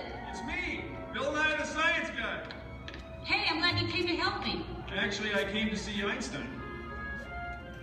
Wow, you're getting clobbered. Yeah, this Nightmare Jeopardy version's a lot harder than the home version. Can you help me? Sure, but first we have to go back. Backstage? No, way back, like many billion years ago. Okay, but can we stop at a mini-mart or something to get some snacks? Because I have a tendency to get hungry after a couple billion years. No can do, time's wasted. Come on! Wait, it's not even over. It gets really weird from here. Now some person I don't even know reminds me there's no eating, drinking, smoking, or flash photography allowed in my dream. There is no eating, drinking, smoking, or flash photography allowed in Ellen's dream. And she forgot something. And no videotaping, okay? And those of you who are just walking in right now, you're late. Where have you been? I love your hair. No, not you. No, I mean, it's all right, but that's cute, yeah. Anyway, so you're not completely lost. Here's a recap of what has been going on. I'm Ellen. Hi. I love Jeopardy. I used to not care about energy at all until I had a nightmare that I was on Jeopardy and all the categories were about energy. Oh, don't I know, it's scary. So my neighbor, Bill Nye, stepped in to help me out. Bill Nye, the science guy. You know him? Anyway, so he comes in to help me out. That's what's going on. Got it? Good. If you don't, then that's your problem because you're late. And you think about that next time.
lie down and not sitting on feet or anything else? All right. Well, here we go. Everyone say bye. Bye. Bye. Bye. Everyone say hi. Bye. Hi. Now say bye. Bye. Bye. Now say hi. Bye. Hi. Don't say bye. We're stuck together. 3 months. Yes, 3 months together. Yes, my name is Erin. I'm going to be your skipper, your guide, your social director, and your dance instructor for all 3 of these months. Now, make sure you stay seated. Keep your hands and arms inside, and be sure you watch your kids, because the crocodiles, be sure they will. Now, we begin our adventure here in the Amazon rainforest. On the left and on the right, you see those beautiful butterflies. Now, they can grow to have a wingspan anywhere from 12 inches all the way up to a whopping 1 foot. Yes, we call them the rulers of the jungle. Over here, we have Inspiration Falls. If you're wondering why it's called Inspiration Falls, it's because if you stare into it long enough, it'll inspire you. Yeah, watch this. Everybody say, ooh. Everybody say, ah. Congratulations, you have now been inspired. Now, if you look right over here on the left, then you'll see nothing on the right. Yep, made you look.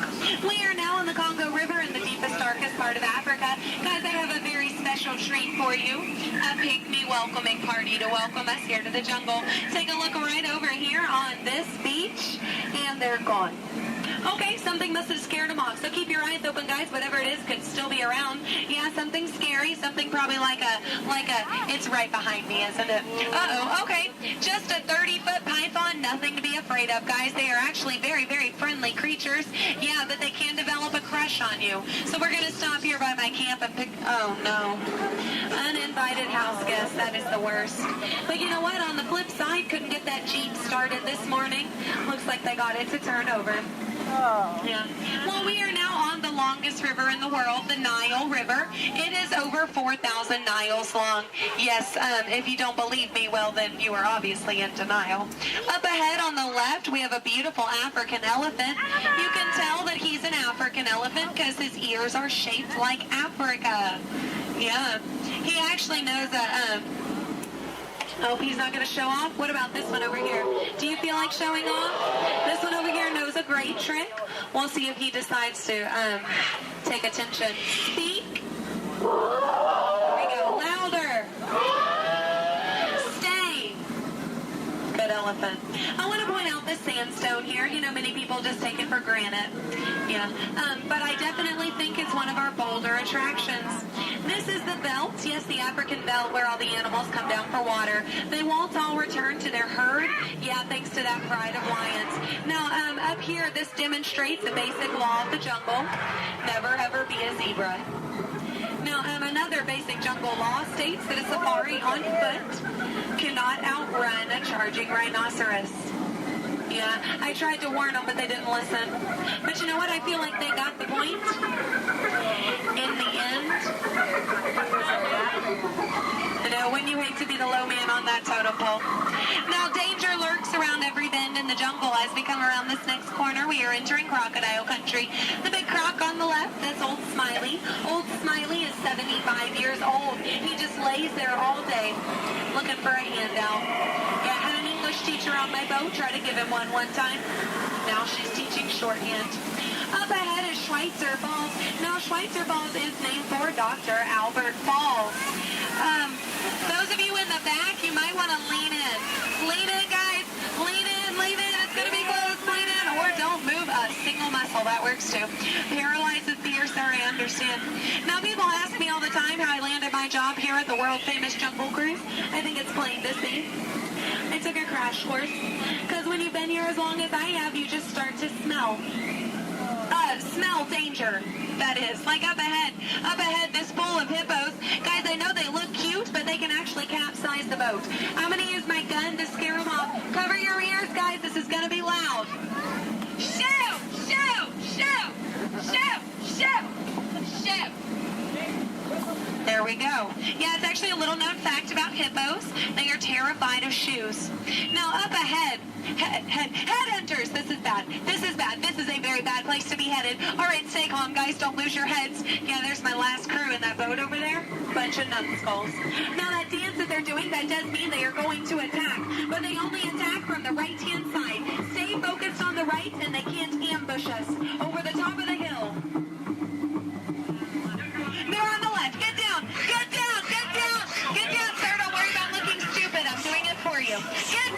All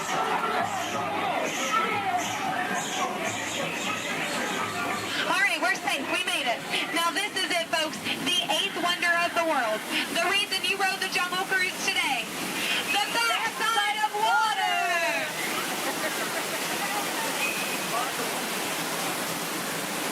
Woo! Yeah, you feel that mist? Kind of nice, kind of cool. That is the largest concentration of bacteria in the jungle. You're welcome. Well, we are now in Southeast Asia, deep in the heart of Cambodia. Up ahead, we have a temple. Uh-oh. Guys, I was going to take you in this temple. I think there's been an earthquake or something. This is a new entrance. I don't know where it leads. It could lead to danger. It could lead to treasure. Should we go in? Yes? Good. I do not know how to reverse.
Bathing pool. Now guys, I know this is their bathing pool, but feel free to take as many pictures as you like, because look, they all have their trunks on. It's fine. Now some of these elephants are very, very friendly, and they might try to spray the boat. So we are just going to scoot on through. Oh no, up ahead, get down, duck, duck, duck, goose. All right, no, oh no, both sides, oh no, get down. You fell for it twice. Yeah. No, that one over there, don't worry. He always forgets to pack his trunk. Now, guys, I'm going to take this time to point out some of my favorite jungle plants. That one. That one. And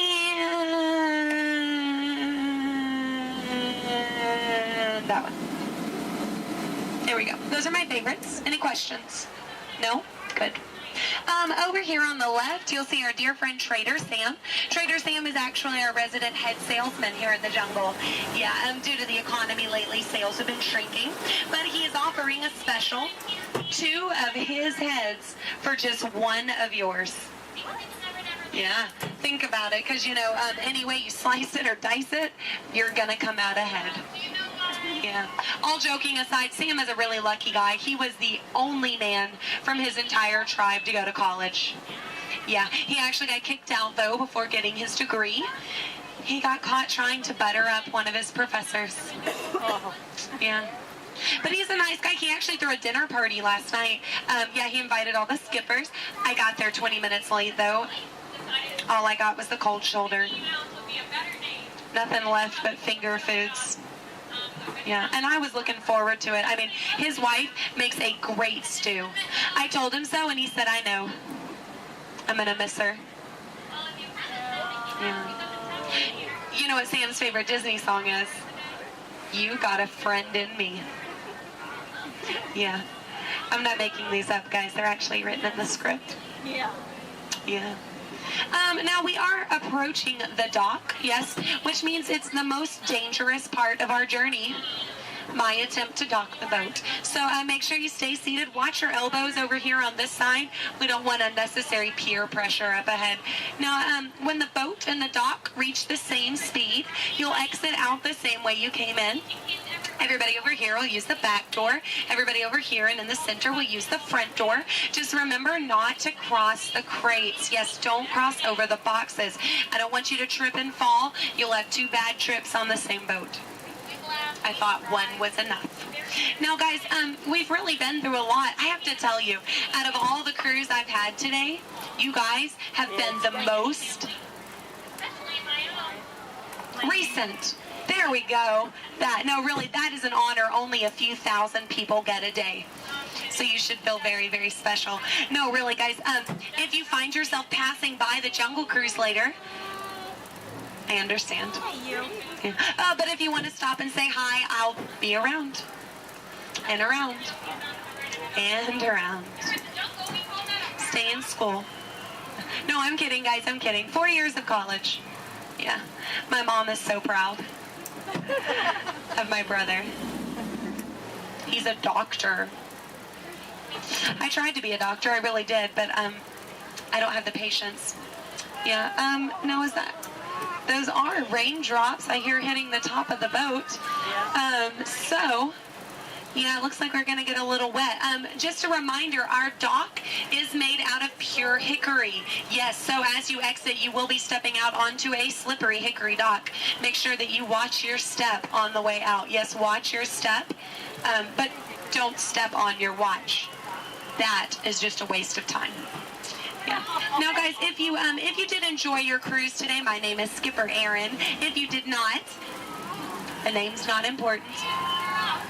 No, it's not. Now we are, here we go. Oh, here we don't go. But I'm out of jokes. Ooh, why is Cinderella so bad at soccer? She keeps running away from the ball. Yeah, but I mean, can you blame her? She had a pumpkin for a coach. Yeah. Why does Peter Pan fly everywhere he goes? Because he can never land. Yeah. Why does Tigger bounce everywhere? He would really hate to step in poo. Yeah. What was Aladdin doing in the Haunted Mansion? He was looking for a boo. Yes. Well, I guess if we're still here, I could leave you with a few words from our sponsors. Yes, today's cruise has been brought to you by the Miracle Boat Engine Company. Yes, if this boat made it all the way around the river, well, it must have been a miracle. Yes, and Animal Crackers of the World, teaching children everywhere that all animals taste exactly the same. Delicious. And, the Cannibal Cafe, finding new and interesting ways to serve you every day. Now serving shish kebabs, shish freds, and shish teds. Yes. Now, guys, if you are planning on catching the fireworks tonight, just make sure you let them go. Okay? They're going to be very hot. They can explode in your hands. Yes. All right, here we go.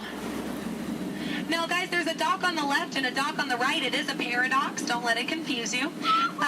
Yeah, but the skipper on the left and the skipper on the right, we just call that a paradorx. Look, they can't even deny it. It's true. Guys, I really don't want to say goodbye to you today, so I won't say goodbye, but I will say this. I mean it from the very bottom of my heart. Get out.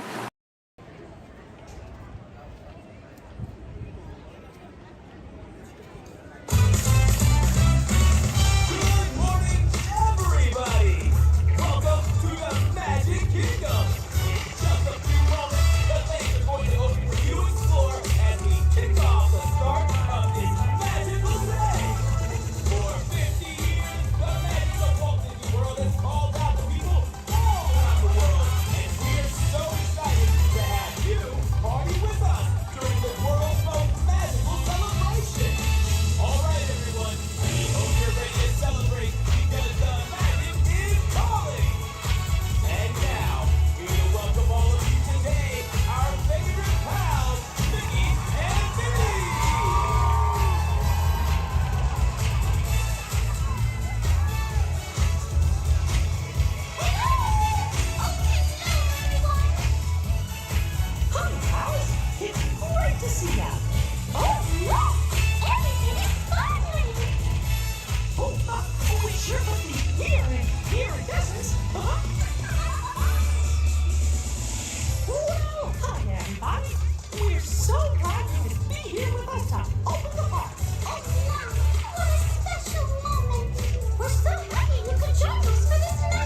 Uno team ready. Affirmative. The engines are hot.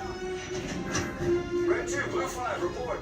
Red 2, check. Blue 5 standing by. Generator systems country. Affirmative. Red all Engage repulsors and hold on, recruits. All ships, launch.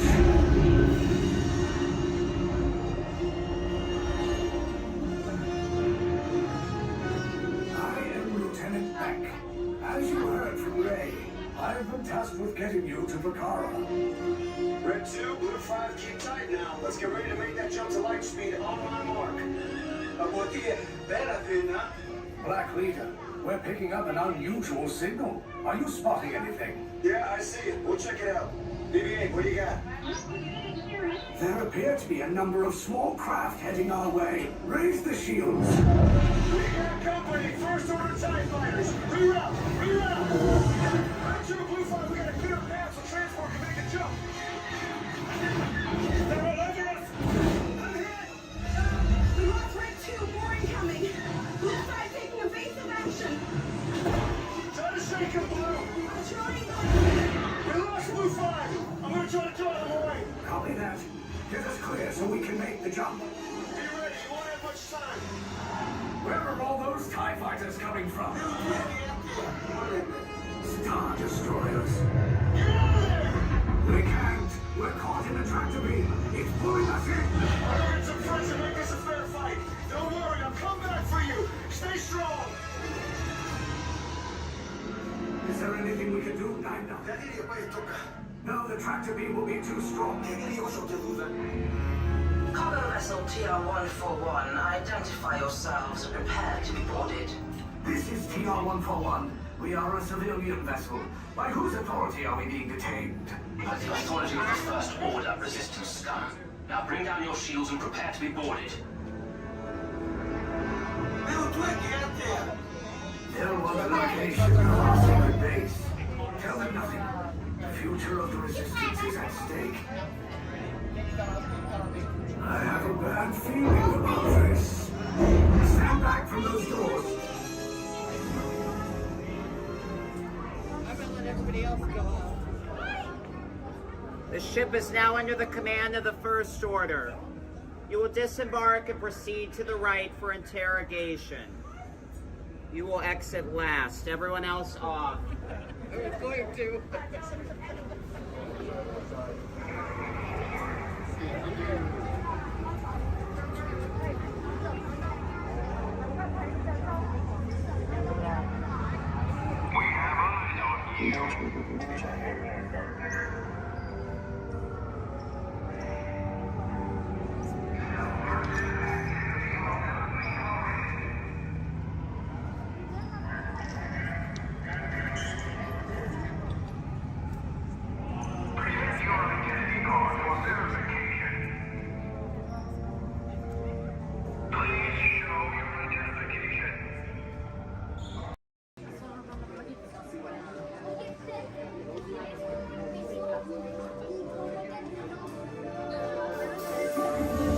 I see we have new visitors. Welcome, Terrans, to the wonders of Xandar. I am World Mind, sentient supercomputer of Xandar. I hold the knowledge, memory, and experiences of all Xandarian citizens, past and present. This gives me extensive knowledge, yet I am constantly learning, and I am now learning about you and your planet, Terra.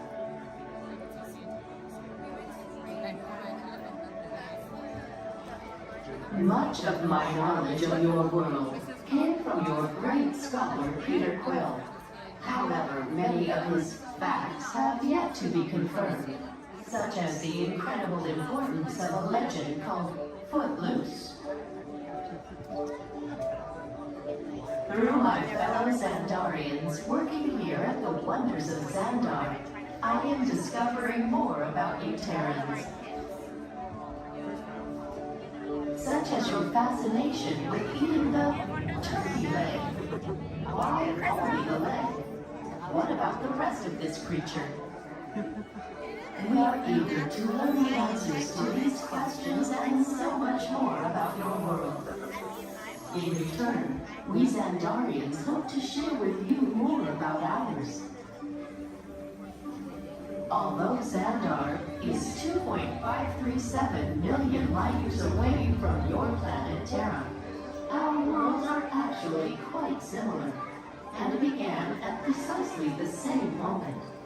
We refer to this as time zero, before the existence of anything.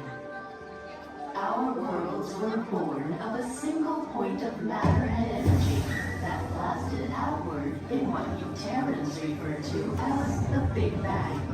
And from nothing came the beginning of everything.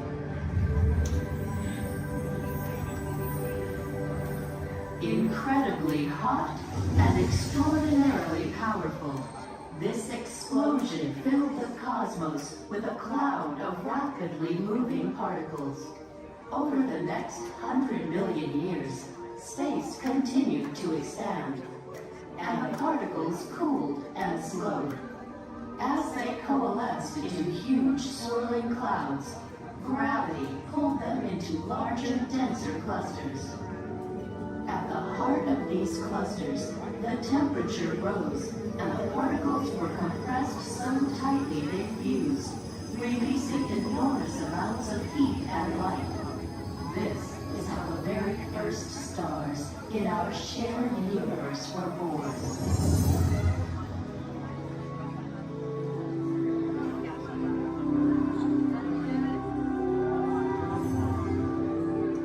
The singularity is just one of the commonalities between our two worlds that we will explore today. Welcome, Terrans, to the Wonders of Xandar.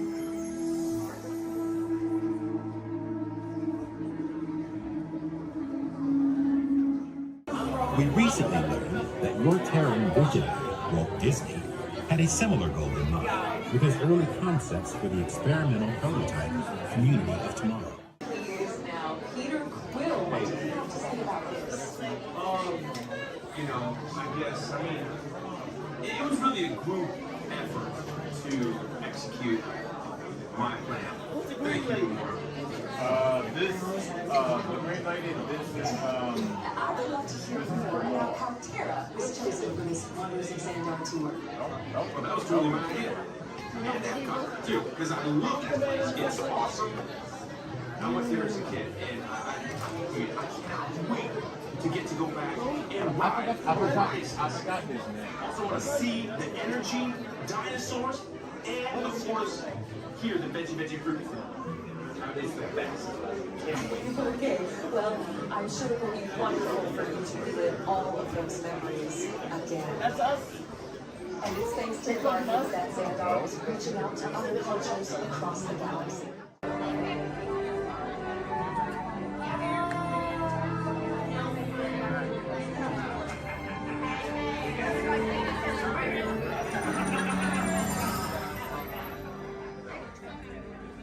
Greetings, Terrans.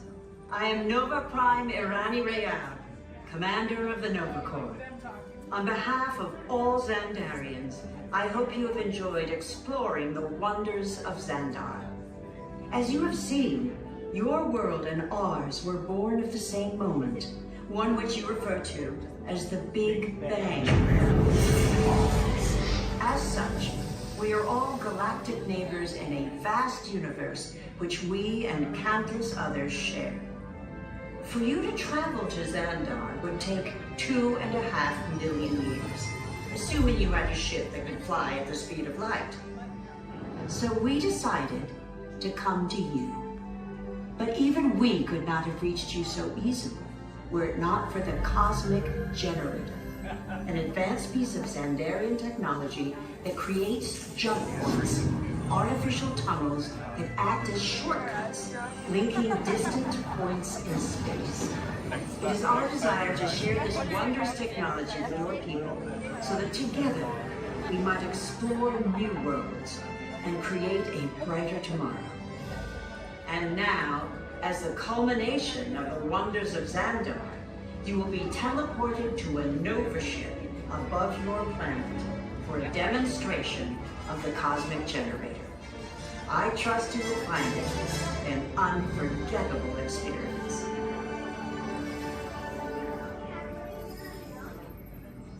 Welcome, people of Epcot, Epcoters, Epcotians, citizens of Epcot. Does anyone know what they call themselves? What? Someone needs to tell me when I'm on. Welcome, Epcot Terrans. I am Centurion Tal Merrick, and we're just about ready to teleport you up to the ship for the demonstration. As you're about to enter a secure Nova area, I must ask you to put away your Terran communication devices at this time. Recording of any type is strictly prohibited. I am very serious about this. Now, please step forward into the chamber. You're gonna love this. You're on! That was the best. That was like probably highlight. You're on! Someone get that kind of I should warn you that we have never teleported Terrans before. But since your molecular structure is very similar to Xandarians, it should work. It'll work.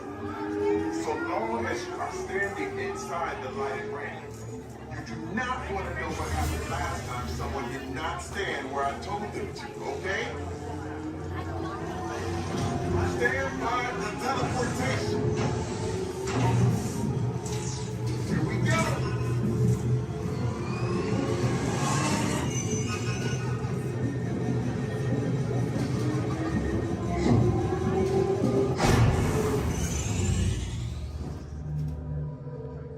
You made it. I mean, of course you did. Nova Prime, they're ready. Excellent. What you see before you is the Cosmic Generator. And in just a few moments, we'll be activating it so you can experience for yourselves what's happening. I'm not sure. Our power's out. And the Cosmic Generator is gone. Interior Mark, go to Code Red. Prepare the fleet. And call the Guardians. Now. There is no cause for alarm. Turn off that alarm. I've got an important transmission coming in. Hey, what's up, Nova Corps? Our Cosmic Generator has been stolen. What? How? Why didn't we think of that? That thing's gotta be worth a fortune. I am Groot. Good question. Yeah, who do you think took it? Perhaps that really big man outside your ship. Oh, that is a big man. I need to alert Nova Prime. I'm watching Terrans for dogs. That's not creepy at all. This species has failed. Wait, whoa, we didn't even know there was a test. He's got the Cosmic Generator. He's creating a new jump point. Jump point to where? Not where. When? It's some kind of mutant jump point. He's going back to the dawn of time. Dawn of time, why? To erase some error. Well, that doesn't sound good. Your time is over. Wait, what do you mean? What do you mean that's so vague? The jump point is closing. Hey, Nova Dude, you're Nova Corps need to follow that whatever it is until we get there. We can. Our power is down, and I've got to get these Terrans onto evacuation shuttles. I got it. I reprogrammed the shuttles to follow them through the jump point. Wait, what? Look, they're our only chance of keeping track of that whack job until we get the Cosmic Generator back. Piece of cake. What? There's King. Where's this King? The odds are impossible, Yep. but it's our only shot. Good luck. Are you sure you can control it? Come on, it's me. We got this. We're all toast. First there was King, now there is toast. This plan is making me so hungry.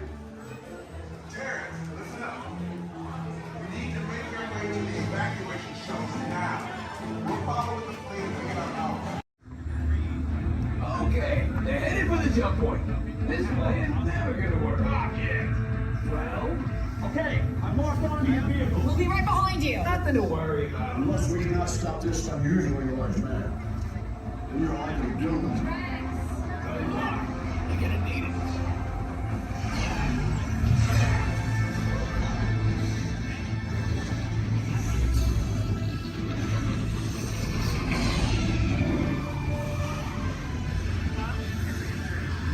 You're supposed to follow me. What is that noise? Boys, no one's gonna stop rock and roll from existing. What have we done? I think we're doing crack.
Heroes. Do you really think they deserve to be called heroes? Do you see how they dress? It's just a figure of speech, Drax. You are lying to them. Now I understand. Welcome to the Guardians of the Galaxy. Repair next. With your flashing button. Better be faster when we get into real trouble. Right, pilot? Push the flashing button to take off. Pilot on the left. Move your stick to fly right and left. Trust the pilot there. Pilot on the right. Pull back on the stick to fly out. And push forward. Weapons are online.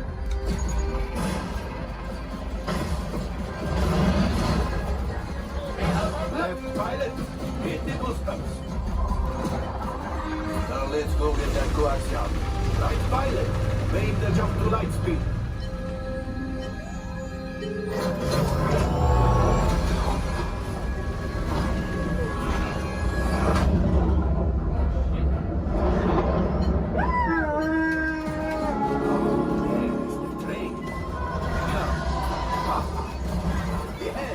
Yes, keep shooting.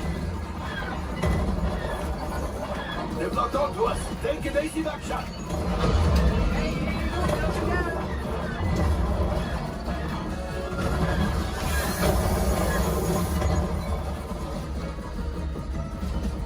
Ah, there it is. After that plane. Flight engineers, fire the harpoon. Now, shoot the cargo free. Left pilot, brakes. Oh, my friends, that could have been much worse. Okay, it's much worse.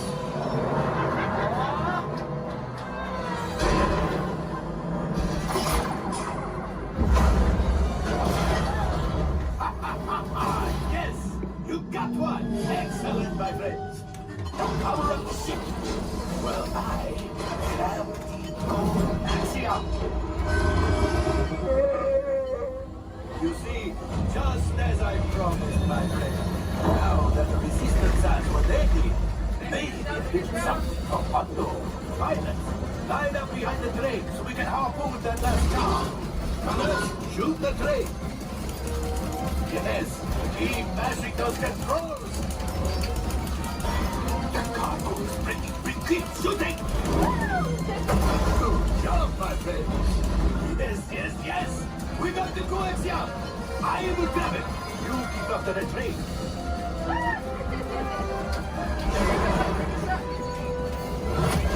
Gunship. Oh, gunship.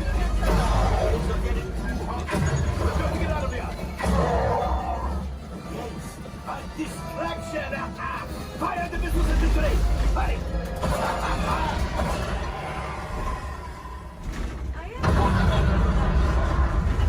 It's coming down. Let's pilot. Hit the boosters. Boost. Look. We're not dying. Let's get out of here.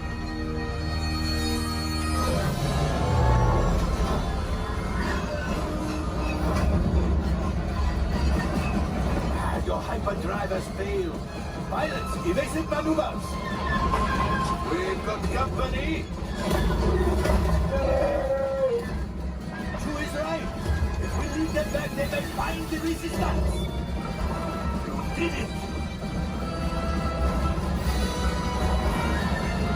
Watch out! Oh, that's going to be a lot.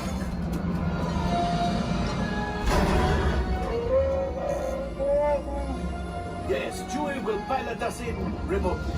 You retrieve 2 containers of coaxium. This will greatly help the resistance. You have heard the First Order and made Chewie proud. Now, after my modest profit, your cut minus what you owe me for damaging the Falcon is, hey, not bad.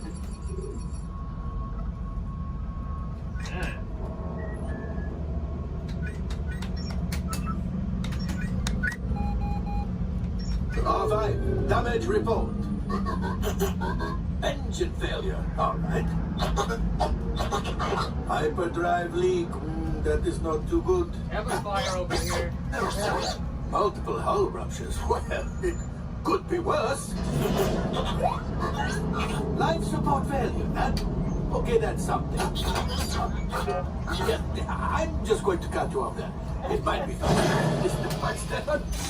Time for you to go. And don't worry, the payment is on the way. Here we go!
Are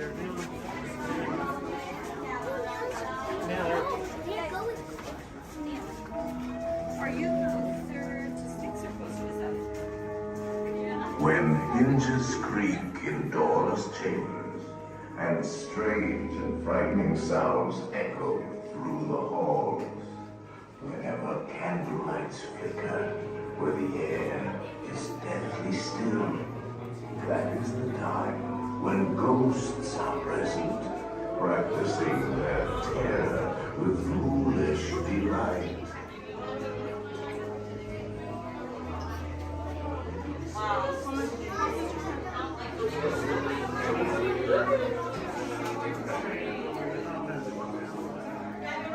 Proceed all the way to the chamber and all the way across the walls.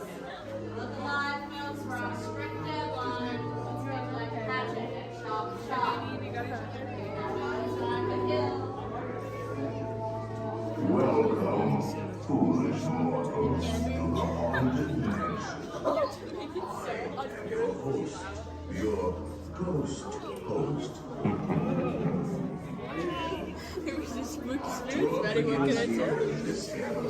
Here where you see paintings of some of our guests as they appeared in their corruptible, mortal state. Kindly step all the way in, please, and make room for everyone. There's no turning back now. Now everyone, gather your bodies away from the walls and into the dead center of the room. Your cadaverous pallor betrays an aura of foreboding, almost as though you sense a disquieting metamorphosis. Is this haunted room actually stretching? Or is it your imagination? And consider this dismaying observation. This chamber has no windows and no doors. Which offers you this chilling challenge to find a way out.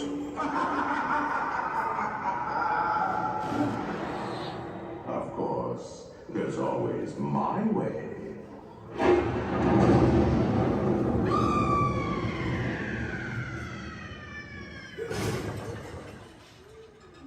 Oh, I didn't mean to frighten you prematurely.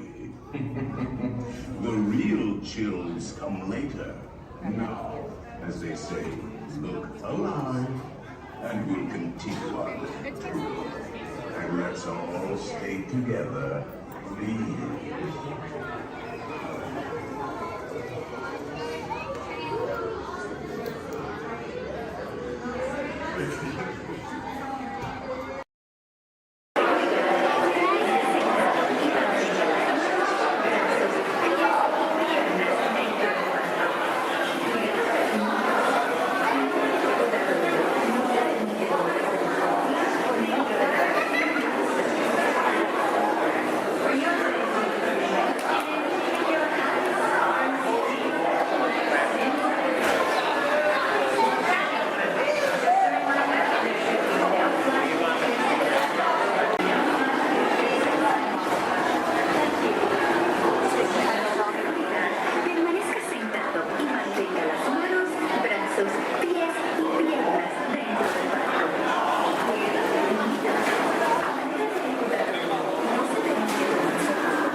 Those who seek the spirit of Norway face peril and adventure, but more often find beauty and charm.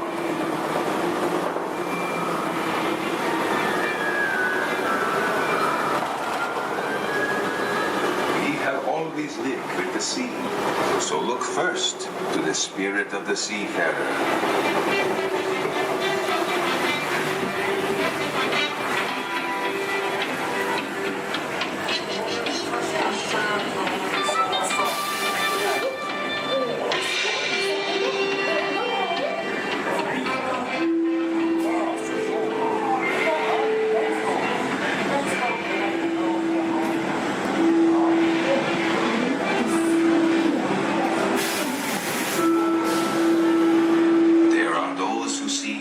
Norway's spirit veiled in a land of forests and mystery, where trolls still prowl the water's edge.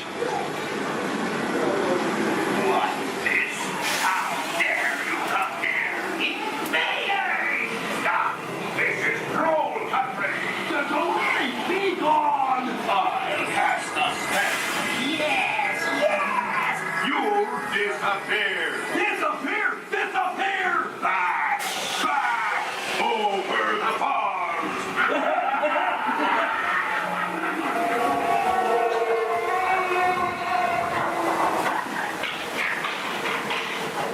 Before recorded time, Norway's spirit roamed the seas of the far north and beyond.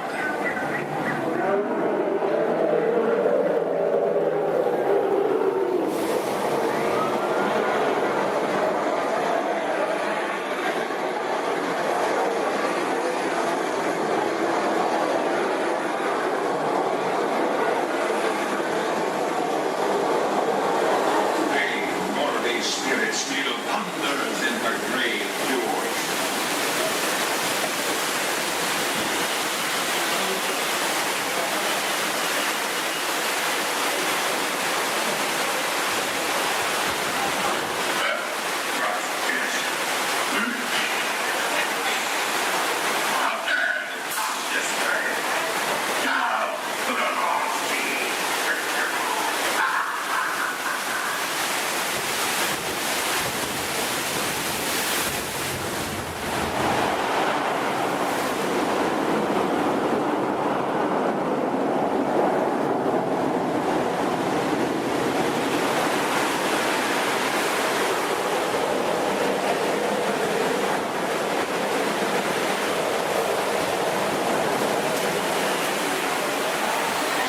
Norway's spirit has always been, will always be adventure.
Discovering new dreams. That's an adventure for sure. Trying something new. And having a sweetie good time. You win. Finding the confidence to be true to yourself. That's right. Here's to all of us, old friends and new ones. Warm hugs for everyone. Oh, this is what I love about the friendship fair.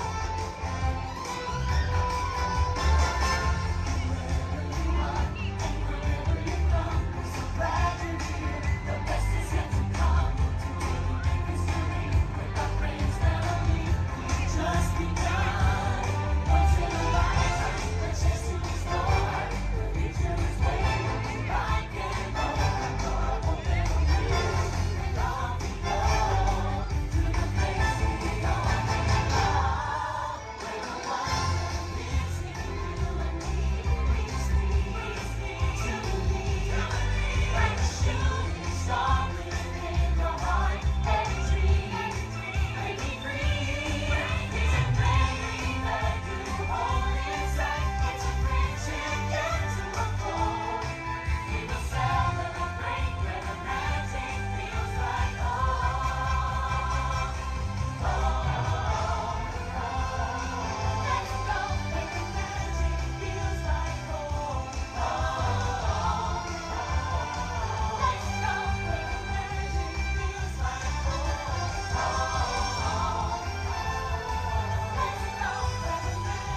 en este video antes de llegar al nivel.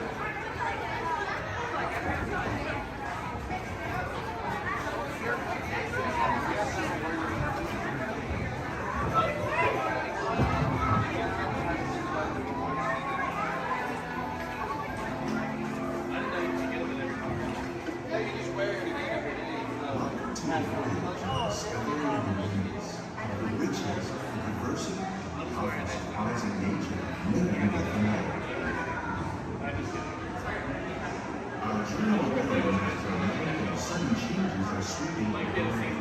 The approaching storm may seem violent and destructive to us, but to nature, it's a new beginning in the cycle of life.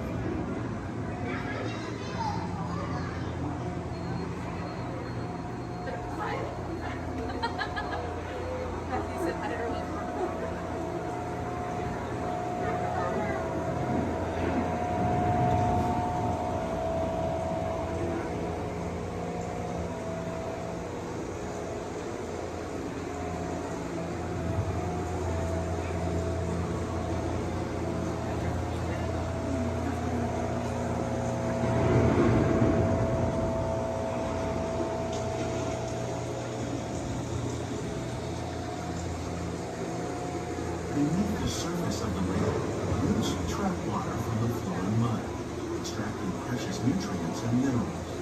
These elements then combine with sunlight, creating the first living systems of our planet.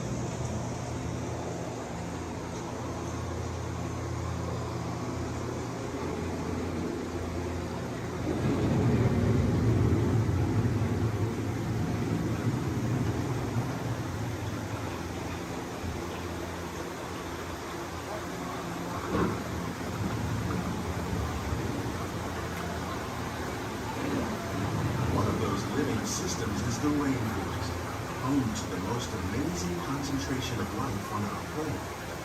These dense and beautiful forests cover only a tiny portion of the Earth's surface, but they contain more than half of its plant and animal species. Rainforests are also extremely rich in productive living systems, providing us with oxygen, food, medicines, and other elements essential to our lives.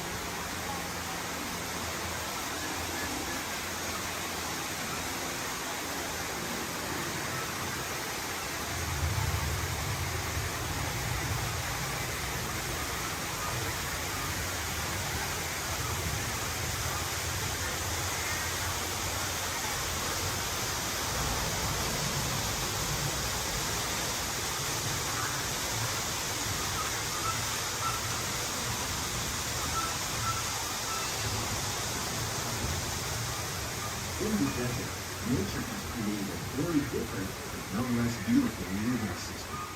And while this arid landscape may seem lifeless, it is very much alive. The plants and animals that have learned to survive in these harsh conditions make use of what little water they can find and avoid the scorching rays of the relentless sun.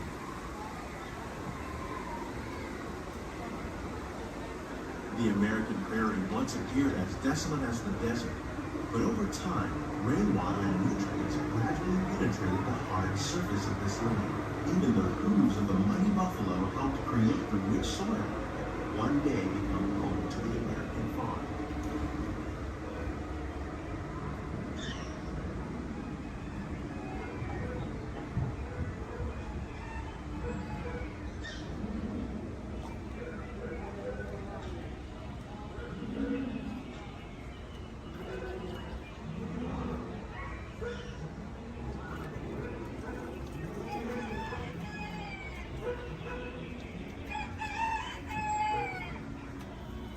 Of all the forces at work on the land, humans have had one of the most profound effects. The need to produce food for a growing world led to the enormous use and sometimes overuse of the land. In our search for more efficient ways to grow food, we often fail to realize the impact of our methods.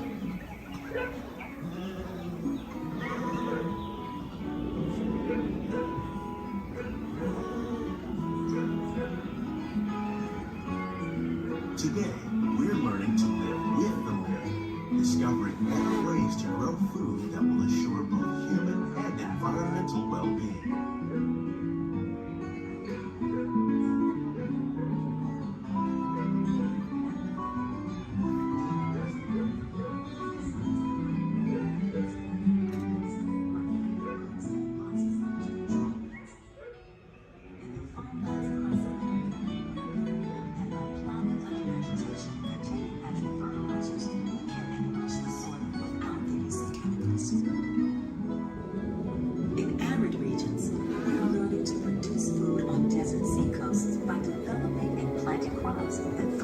saltwater.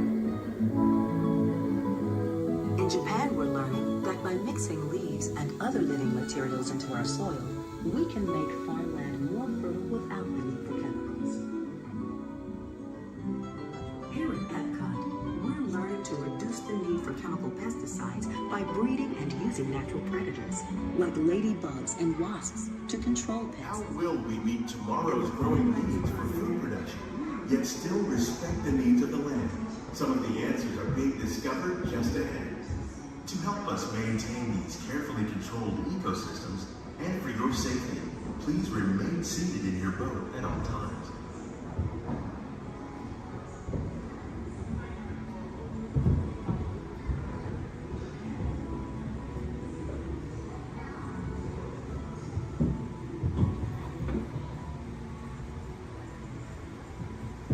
Welcome to our living laboratories, where scientists from Epcot and the U.S. Department of Agriculture are exploring innovative ways to produce bountiful harvests now and into the future.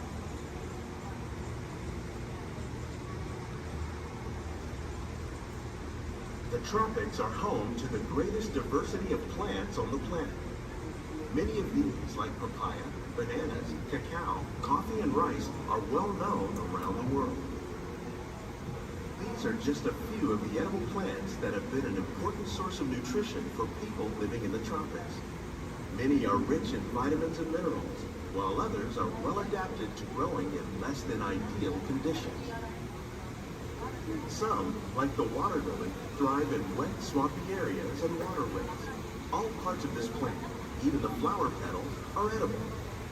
The starchy root of the plant has long been used to make flour for baking.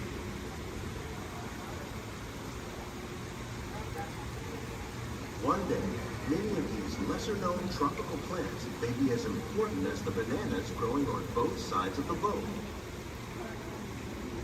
More than 28 million tons of bananas are eaten annually, making it the most popular fruit in the world.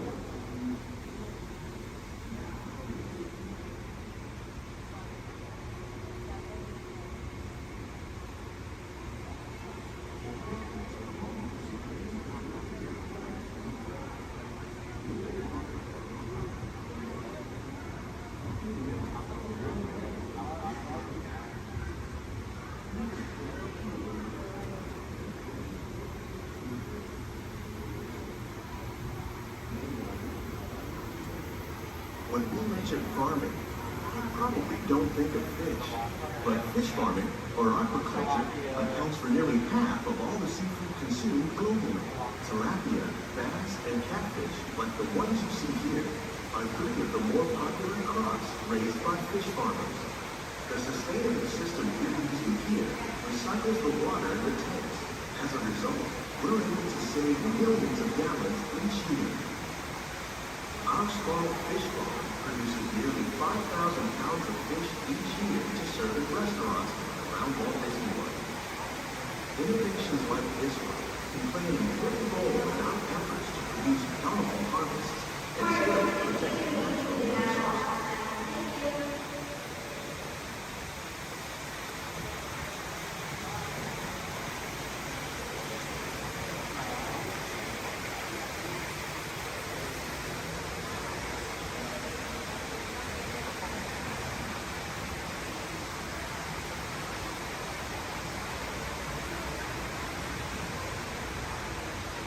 While there are more than 50,000 edible plant species in the world, most of us are only familiar with the handful that make up our everyday diet.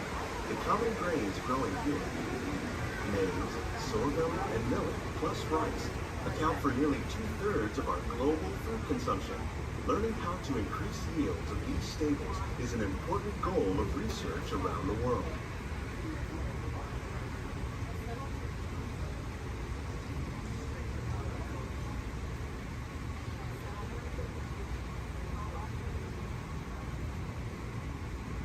These plants are definitely on their way up.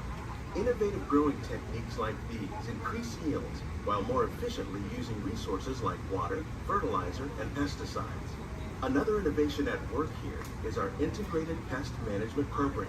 By populating our greenhouses with beneficial insects that prey on harmful pests, like aphids and flies, we are significantly reducing our reliance on conventional pesticides. We're growing these crops using our nutrient film system. This technique precisely controls and recycles water and nutrients. With it, we can produce over 27,000 heads of lettuce a year in this one small area.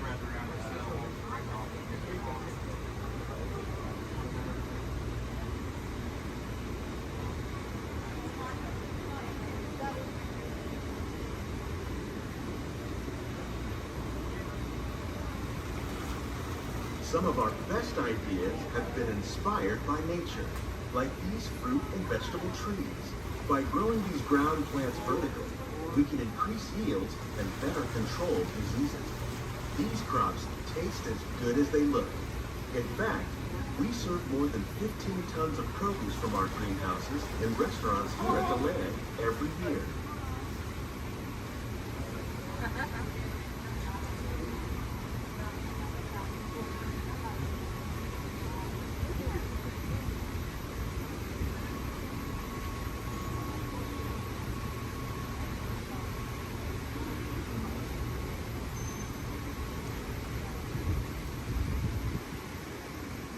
The future of agriculture may include innovative ideas like this vertical growing system.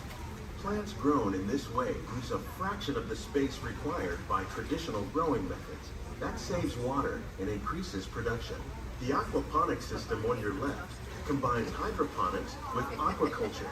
The fish provide a natural source of fertilizer for the plants, and the plants help keep the water clean for the fish. It's another great way to produce more while using less. In our lab, Epcot scientists are working with the U.S. Department of Agriculture on a number of innovative projects. The goal of these efforts is to produce higher yielding and better quality plants.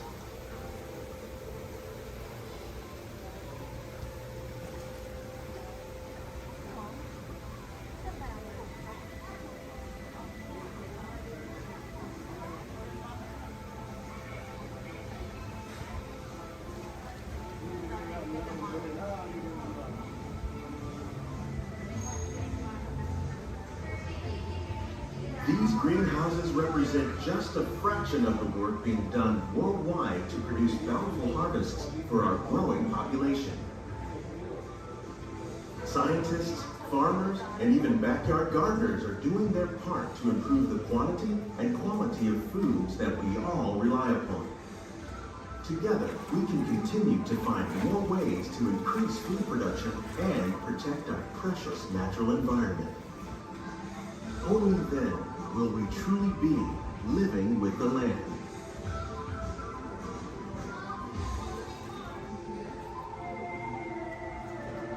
On behalf of Walt Disney World, we hope you've enjoyed this unique journey through our living laboratories.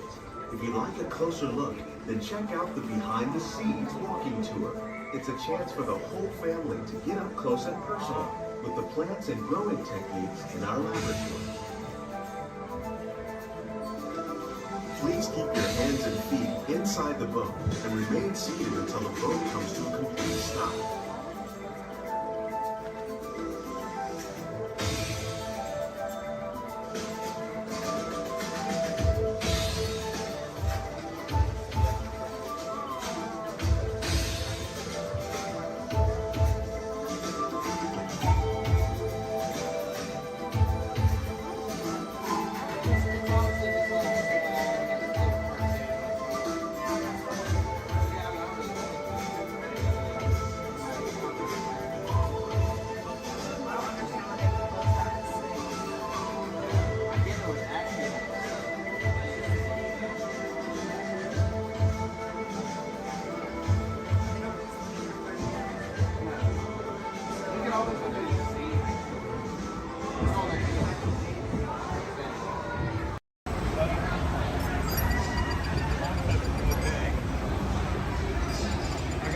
Hello. The seatbelt check is around the corner. For your safety, remain seated with your seatbelt fastened in your hands, arms, feet, and legs inside the vehicle at all times. and please supervise children. Thank you. La estación de control de cinturones de seguridad está a la vuelta de la esquina. Por su seguridad, mantenga sus manos, brazos, pies y piernas dentro del vehículo y cuide a los niños.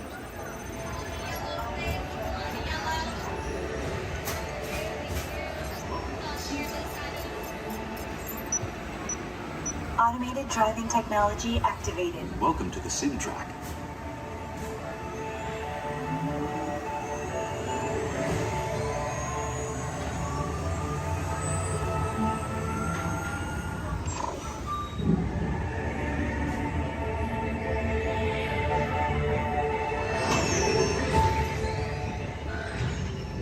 We'll begin with the capabilities test to see how your vehicle designs perform under challenging weather and surface conditions.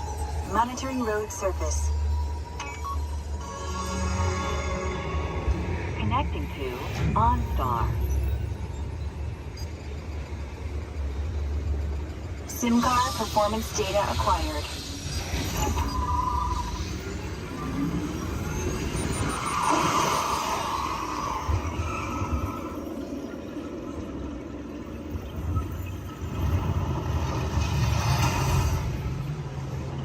Let's see how your designs hold up now. Commencing SIM car off-road and extreme weather sequence.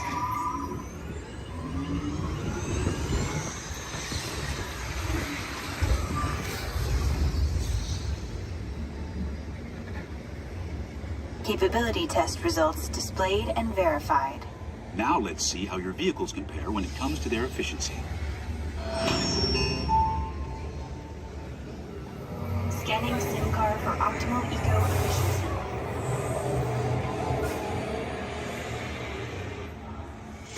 Engaging eco-scan for aerodynamic efficiency.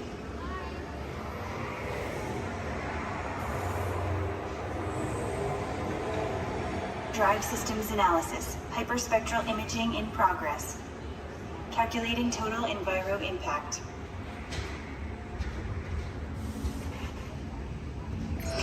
Commencing responsiveness test.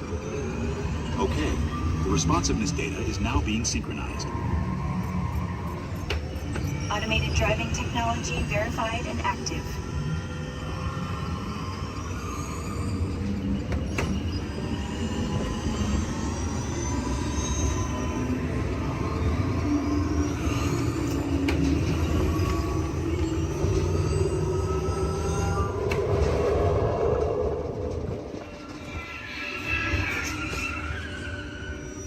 Automated crash avoidance technology disengaged. Displaying responsiveness data. Here comes the final test. Energizing for power test.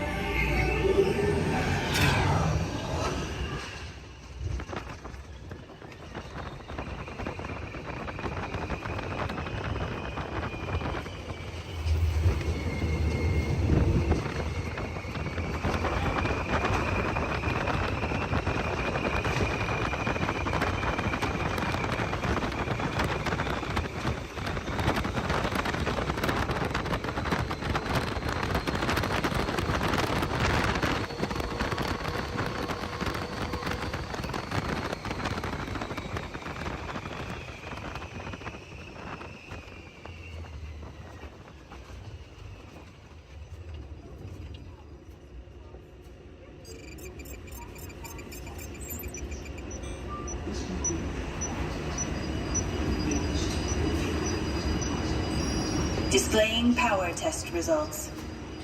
SimTrack performance testing complete. This concludes your performance testing. You'll be able to see how your Chevrolet custom concept vehicle designs compared with the sim car after you disembark.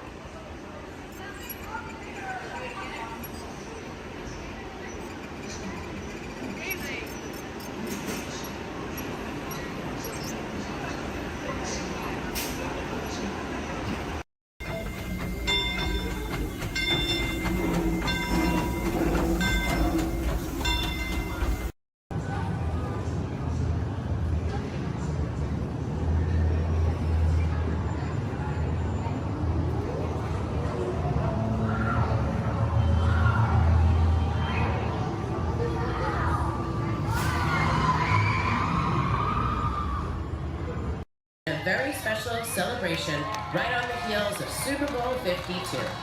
From the 2018 Super Bowl champion Philadelphia Eagles, please welcome Nick Foles, Super Bowl MVP.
It's unbelievable to be out here with everyone here. I mean, we're celebrating a good time.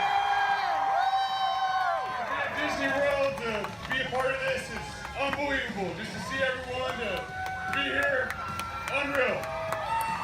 So, tell me, your fans have lined the parade route from start to finish. What do you have to say to them? I mean, Philly fans are everywhere. I mean,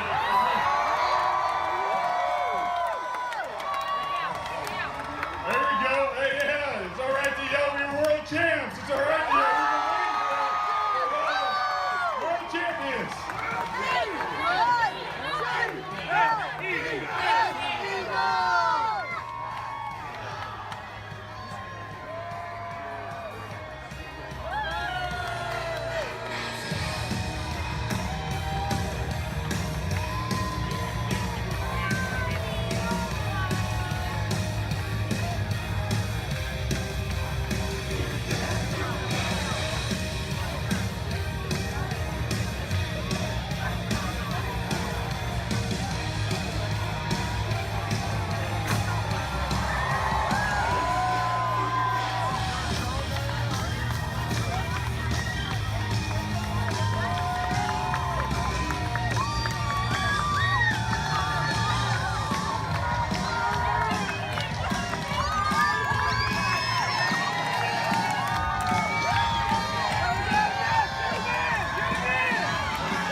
are you guys still doing here? Tour's over.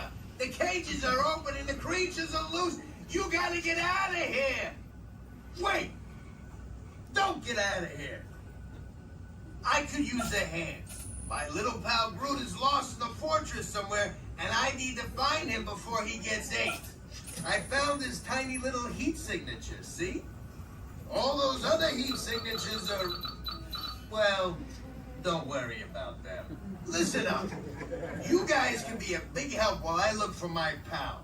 A gantry lift full of warm currents makes a really great distraction. I just need you to wave your arms, scream, whatever it takes, and then all these things will, never mind. You in? It doesn't matter. That was rhetorical. Now let's move. Meet me at the gantry lift. Yep, I'm gonna go back that way.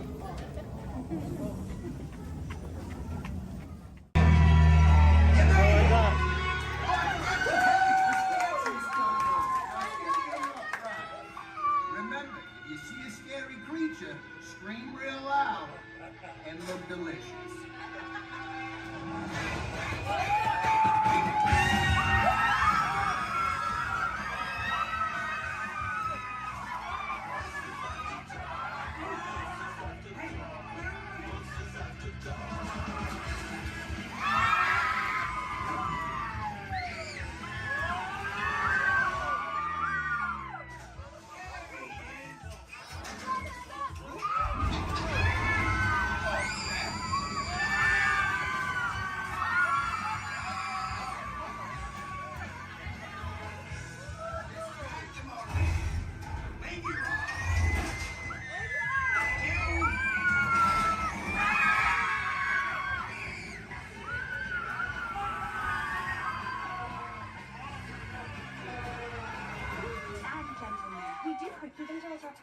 Please gather your precious souvenirs.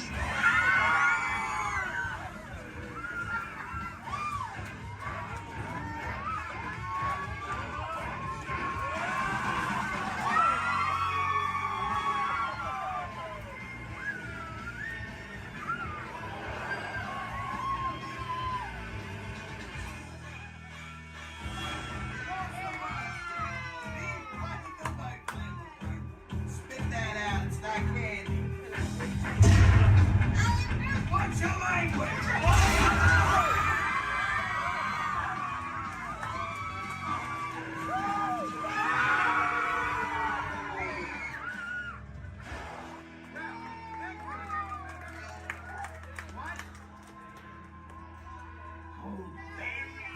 Very still.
Wowee!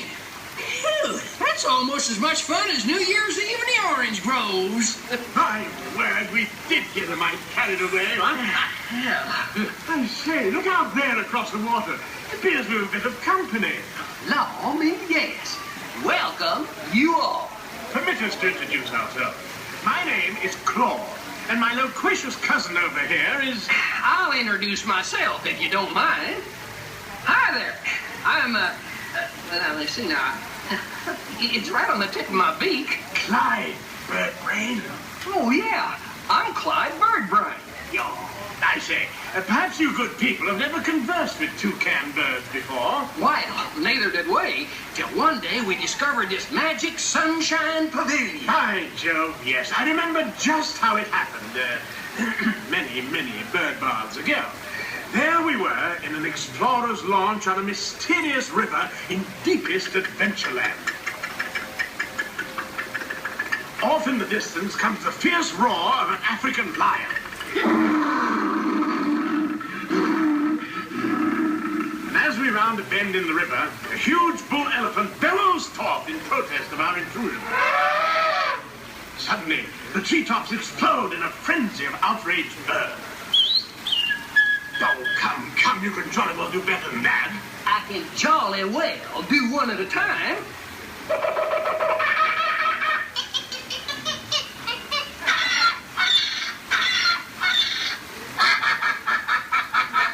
Meanwhile, shifty-eyed crocodiles lurk by the water's edge.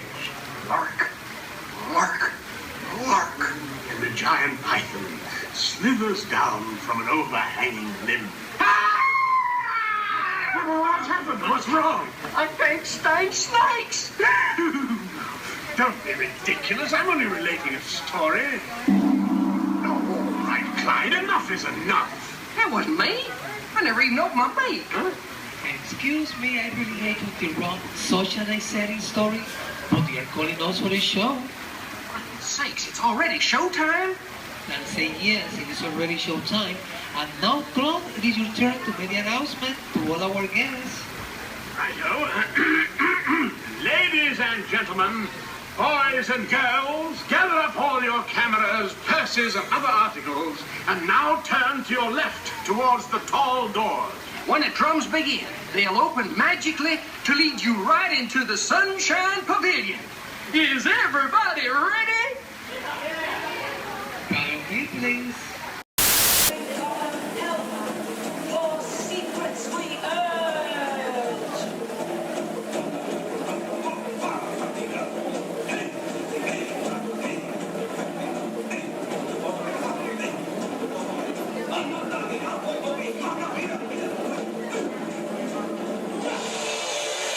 Wowee!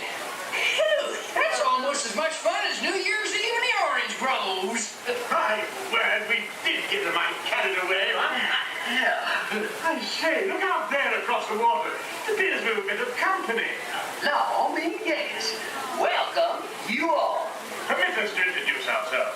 My name is Claude, and my loquacious cousin over here is... I'll introduce myself, if you don't mind. Hi there. I'm, well, let's see now. It's right on the tip of my beak. Clyde Birdbrain. Oh, yeah. I'm Clyde Birdbrain. Yo, I say, perhaps you good people have never conversed with toucan birds before. Well, neither did we, till one day we discovered this magic sunshine pavilion. By Jove, yes. I remember just how it happened, many bird baths ago. There we were in an explorer's launch on a mysterious river in deepest Adventureland. Off in the distance comes the fierce roar of an African lion. And as we round a bend in the river, a huge bull elephant bellows forth in protest of our intrusion. Suddenly, the treetops explode in a frenzy of outraged birds. Oh, come, you can jolly well do better than that. I can jolly well do one at a time.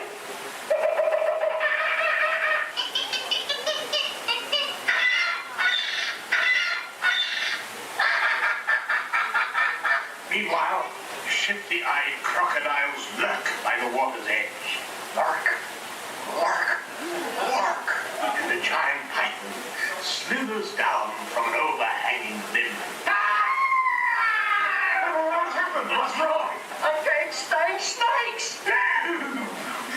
be ridiculous. I'm only relating a story. Oh, all right, Clyde, enough is enough. That wasn't me. I never even opened my beak. Huh? Excuse me, I hate to interrupt such an exciting story, but they're calling us for the show. Land's sakes, it's already showtime? Land's sakes, yes, it's already showtime. But I believe it's your turn to make the announcement. Righto. Ladies and gentlemen, boys and girls, gather up all your cameras, purses, and other articles, and now turn to your left towards the tall door. When the drums begin, they'll open magically to lead you right into the Sunshine Pavilion. Is everybody ready? I say, have a good show. A real tropical serenade.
A friendly reminder, pushing and pulling the lever in front of you will control your height.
Gather our belongings, but putting to the left and only.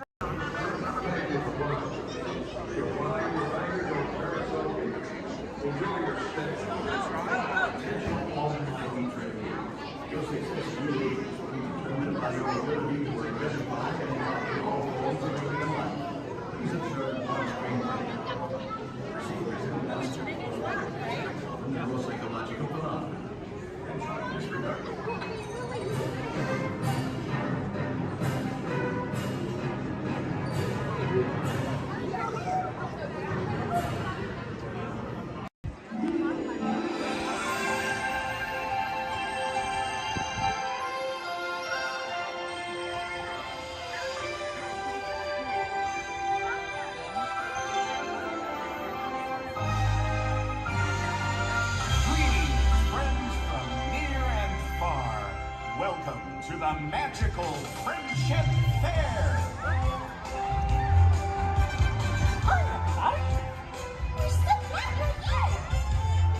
What a great day!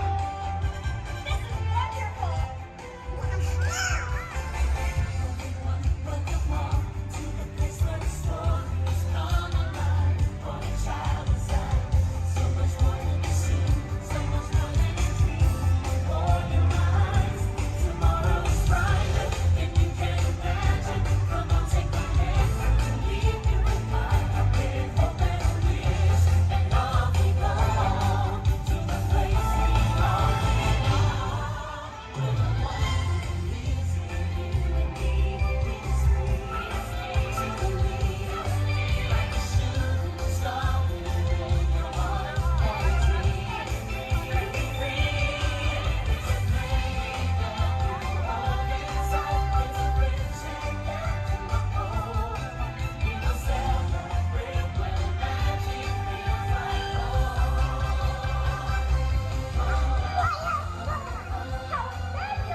First thing I need to do here is a quick sound check.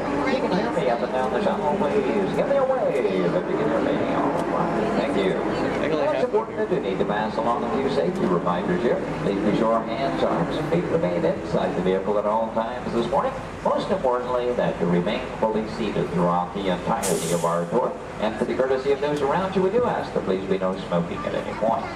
Now we also have just a little word of caution as well. For those of you on the right side of the shuttle, and that's the side I'm on this morning, now be aware we could be getting a little bit wet on the tour today, okay? However, for those of you on the left side of the shuttle who are smiling about that situation, now realize on the left side you could get soaked. On the left side is the wet side. In reality, if you do need to do any seat rearranging, please go ahead. Do that right now before we get underway. Once our shuttle goes into motion, I will ask everyone to remain fully seated throughout the tour. Left side is the wet side. The left side. I won't promise you so necessarily. However, the best chance to get a little bit wet on this tour is on the left side of the shuttle, so please take that into account. For those of you wanting to get wet today, that'll be your best opportunity.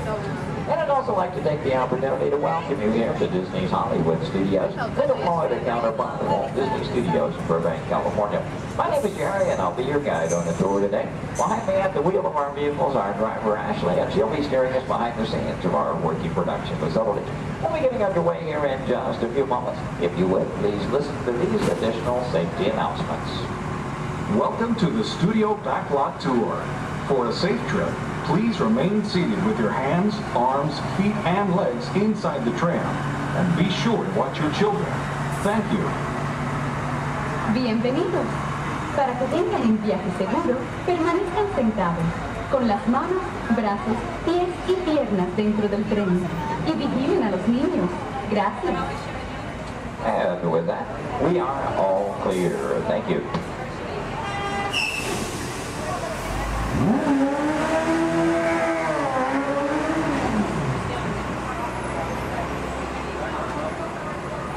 Once again, a very good morning, ladies and gentlemen. Welcome to the second portion of the studio's backlot tour. Might also mention there are no photo restrictions of any type on the tour, so please feel free to shoot as much film and video as you like. Go ahead and get those cameras out and ready. Matter of fact, that first photo opportunity is coming high in the sky. Take a look up toward the front of the shuttle. As you round the corner toward the front to your left, you'll see the symbol and the landmark of our studios, our award-winning year-full tower. Now that tower takes its inspiration from the design of a water tank that Walt Disney had constructed for our Burbank Studios in 1939. The Yearful Tower stands in at 13 stories tall, topped off by a set of Mickey Mouse ears weighing 5,000 pounds apiece. And for anyone who might be curious, that's also a hat size of 342 3/8. Also off to your left, you see some automobiles, ramps, and so on. This is the rehearsal and staging area for our Lights, Motors, Action Extreme stunt show. We'll talk more about that show as we pass by its arena further along in the tour. Now here at the studios, we do feature sound stages, outdoor sets, state-of-the-art editing facilities, recording studios, just about anything else needed for the production of radio programs, television shows, and motion pictures. And over the years, we've had quite a lot of activity taking place. Now, for example, Anthony Hopkins and Cuba Gooding Jr. made use of our sound stages filming Instinct. And Tom Hanks was here, producing, directing, and starring in the 13 episodes of the HBO Emmy Award-winning miniseries From the Earth to the Moon. Our backlot has been used for exterior shots for such shows as The Golden Girls and Empty Nest, and for 5 years, from 1989 to 94, our sound stages were home to the new Mickey Mouse Club. Now that show, by the way, served as the launching pad of several of today's young stars, including Justin Timberlake, Christina Aguilera, Britney Spears, Ryan Gosling, and Felicity's Kerry Russell. They all got their start right here on our sound stages. Now, as you make your way around this turn, off to the right, you'll see 2 surviving P-40 aircraft from Touchstone Pictures Pearl Harbor, starring Ben Affleck and Josh Hartnett. Taken from the mold of a real P-40 Warhawk, these full-scale replicas are produced in fiberglass over a steel frame. You might be interested to know there were actually only 16 of those full-scale replicas produced for the filming of Pearl Harbor. If you've seen that movie, you know there were a lot more P-40s than that on the screen. The remainder were all computer-generated. We're now entering one of our most glamorous departments. This is the world of creative costuming, and notice the window displays on the left. Now here in costuming, the process begins with artist designs. From there, our seamstresses and tailors take over. They may use as much as 1 1/2 million yards of fabric each year to produce more than 25,000 garments. In the display cases, you see original costumes from such films as National Treasure, Book of Secrets, Disney Channel's High School Musical 2, costumes from Step Up Through the Streets, Dan in Real Life, and from Enchanted with Amy Adams and Patrick Dempsey. Also coming up ahead on the left, a special display of both costumes and props from Walt Disney Pictures, Pirates of the Caribbean at World's End. We have more than 250 artists involved in the design and manufacture of costumes for motion pictures, television, and live entertainment needs. And I'm proud to say that here in Florida, we have the largest working wardrobe in the world. Now, when an art director needs to create a specific look for production, they may begin with a props department. Here, scenery designers buy and in some cases build everything they need to create the exotic worlds in which their stories take place. On either side of the shuttle, we're passing through a series of prop storage areas, but also to the left, the final large room we pass by is the scenic shop. Now that's where carpenters construct to maintain the sets to be used on the sound stages or of a location. Over the years, these talented artisans have created sets for such shows as the Rosie O'Donnell Show, Wheel of Fortune, Live with Regis and Kathy Lee, and more recently, Live with Regis and Kelly, all when they were here at the studios filming on location. Also off to your left, we pass by 2 set pieces from Pirates of the Caribbean, Dead Man's Chest. You may recognize those as the bone cages from that film.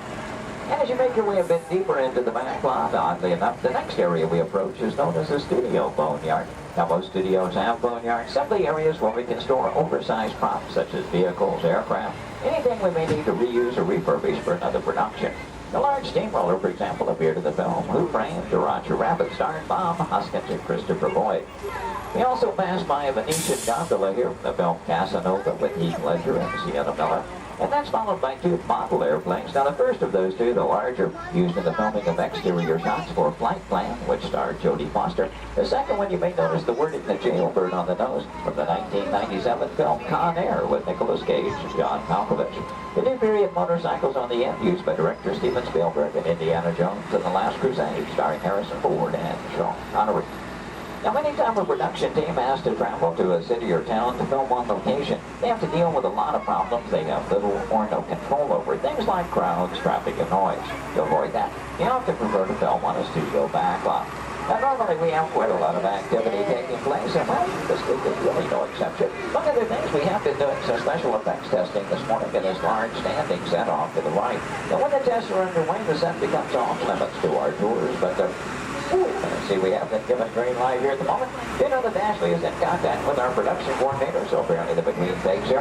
In case that gives us the opportunity to go inside the set, we'll get a look around and hopefully a good photo opportunity for you as well. Now, we will be going over a bumpy bridge, so please hold on to loose items like cameras and purses, and especially hold on to small children, please. For the safety of everyone, please remember to remain fully seated throughout the entirety of our tour. Now, this is a large standing set. That's the type of set designed to be used over and over again. This one is modeled after an actual canyon in Southern California, the special effects set that we call the Master Canyon. The large tanker truck is another large prop like those out in the boatyard area. Not an easy task to get that truck into place. We actually had to hoist it up over the canyon wall and lower it with a crane. You know, one of the reasons that production teams like to film on a backlot is because of the things they can recreate, and that even includes the weather. As a matter of fact, one of the effects they were testing earlier today was a rain effect. And, I wonder, anybody still upstairs?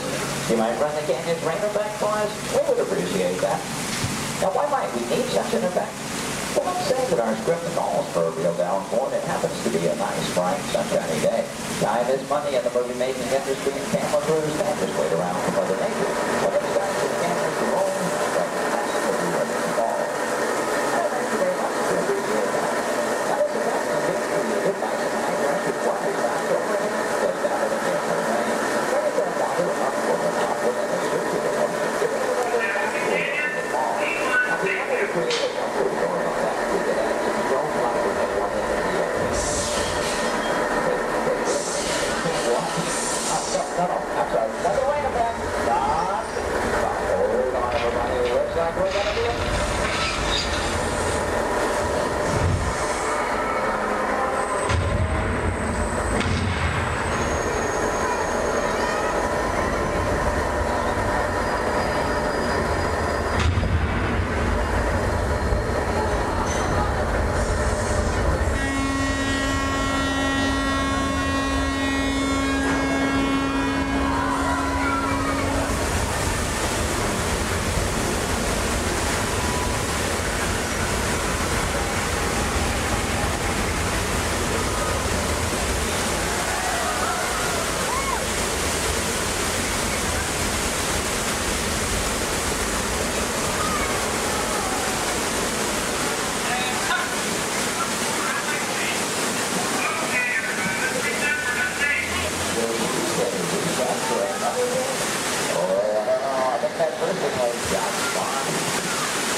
From behind, you'll see the canyon is really a steel structure covered in wire mesh, and adjoined by a layer of textured cement and tar creates a natural rock formation up in the canyon.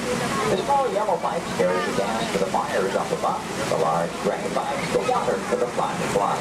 Now, to start that flood in motion, you'll see 3 large holding tanks up at the top of the canyon. When we open the gates to those tanks, that allows 70,000 gallons of water to come running down toward our tunnel. and even more dramatic impact, some of that water was blown at you by airplanes. The earthquake effect created by large hydraulic shaker tables under the bridge. The Astro Canyon was originally put together with the help of a Hollywood special effects team, so that what seemed to be an out-of-control disaster was really a very safe, computerized sequence of events. The entire sequence can reset in just 3.5 minutes. During that amount of time, the 70,000 gallons of water gets recycled to begin our show all over again.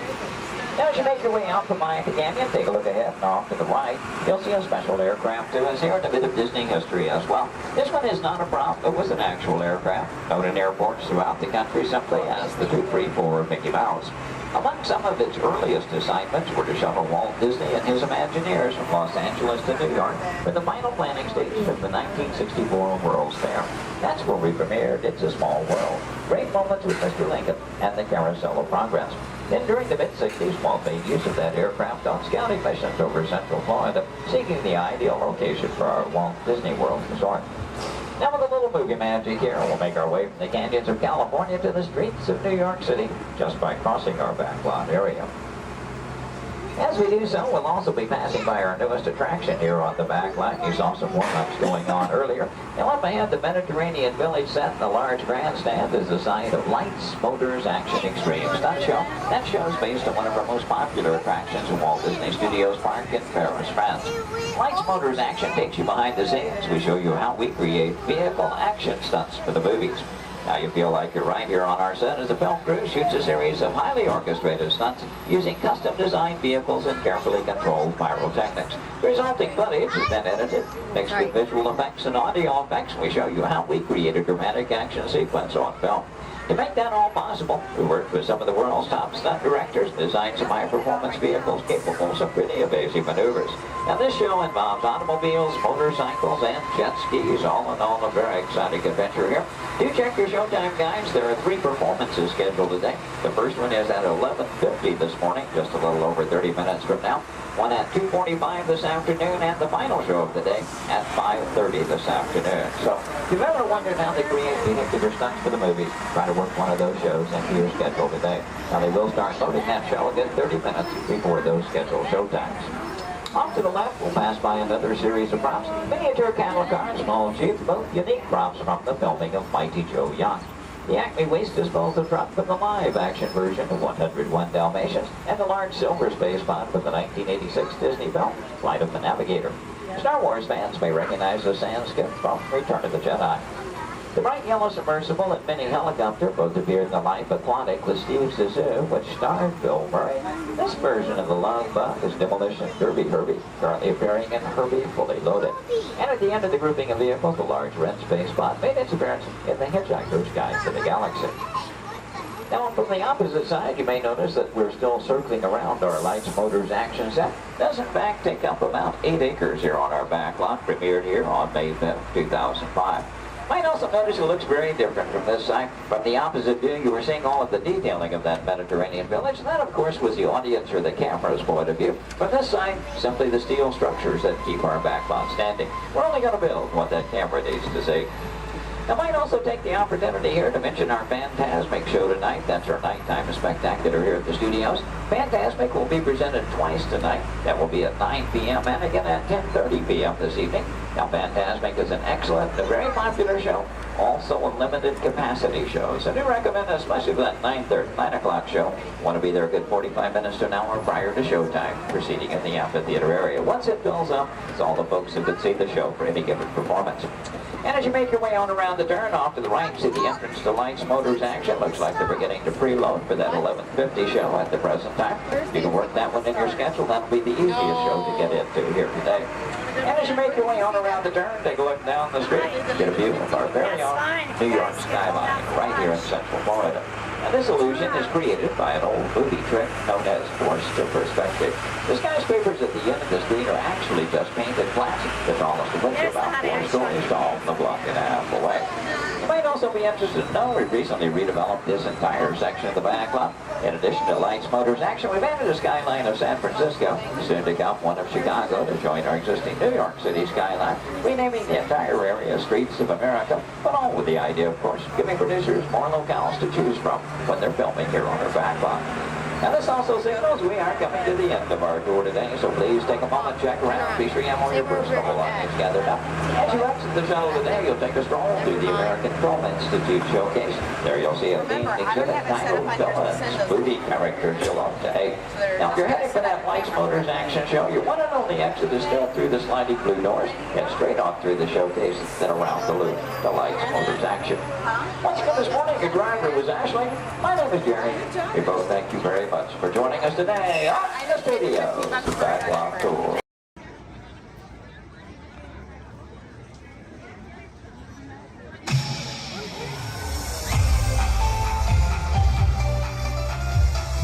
To all who come to this happy place, welcome and good morning, everyone. We have some extra special friends here to welcome you all today. Let's hear it for Mickey Mouse and Minnie Mouse.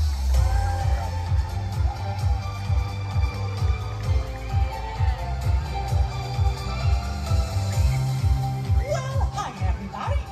Good morning. Gosh, it sure is great to see so many amazing friends. It certainly is. Oh, I have a feeling today is going to be the best day ever. You said it, Minnie. And now that we're all together, we've got a surprise for you.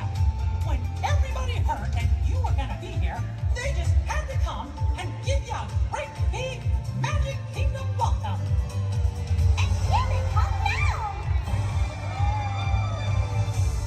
Hot dog! Now that everybody's here, I think it's time to start the day. And that means we're going to need just a little bit of magic. I bet these folks can help with that. Oh, I know they can. On the count of three, everybody shout, let the magic begin. Are you ready? 1, 2, 3. Let the magic begin. It's all your magic, wrapped up in pixie dust. Welcome to a place where dreams come true. A timeless journey through life and fantasy. Where only a wish creates things like this you'll hear. The most magical place on earth is here.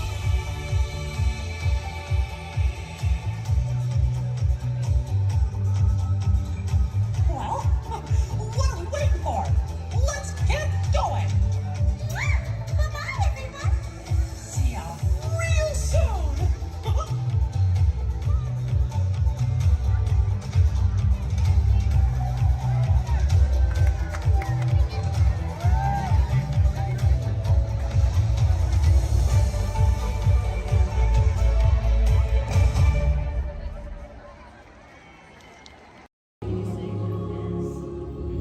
In 1923, a young man from the American Midwest, along with his older brother Roy, started a cartoon studio in the back rooms of a small real estate office in Hollywood, California.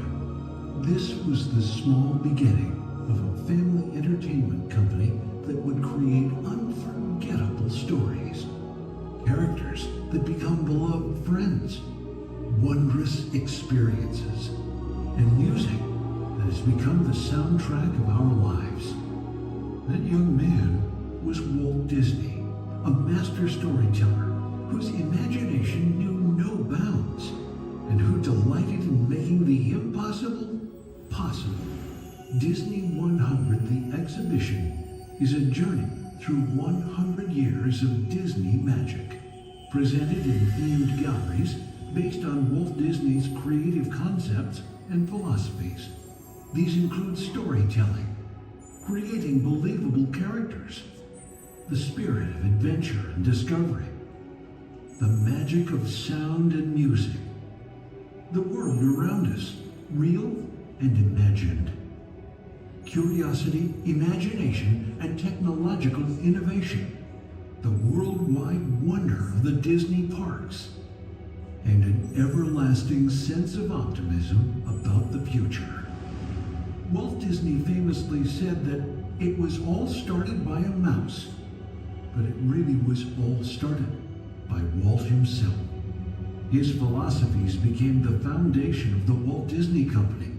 They still inspire Disney's artists, filmmakers, Imagineers, and the storytellers of today. Oh boy! Oh, steady! Whoa!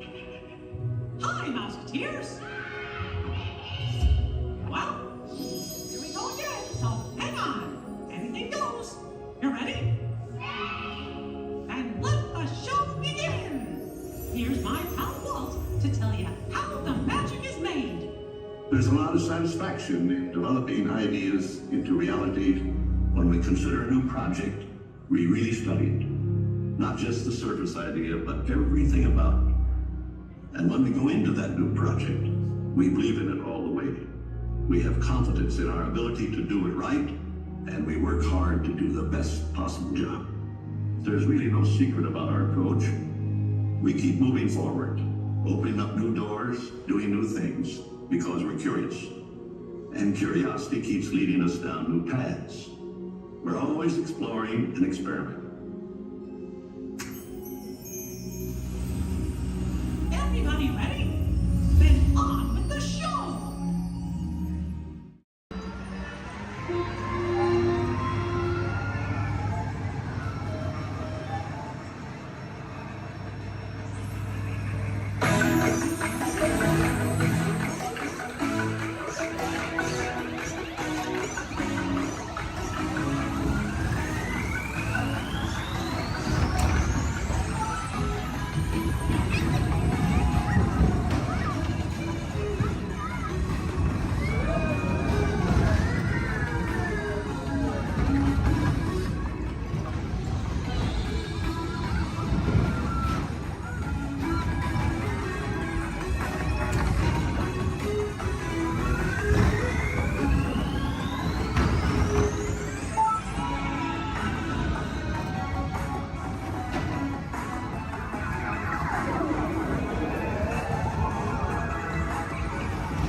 I'm supervising you.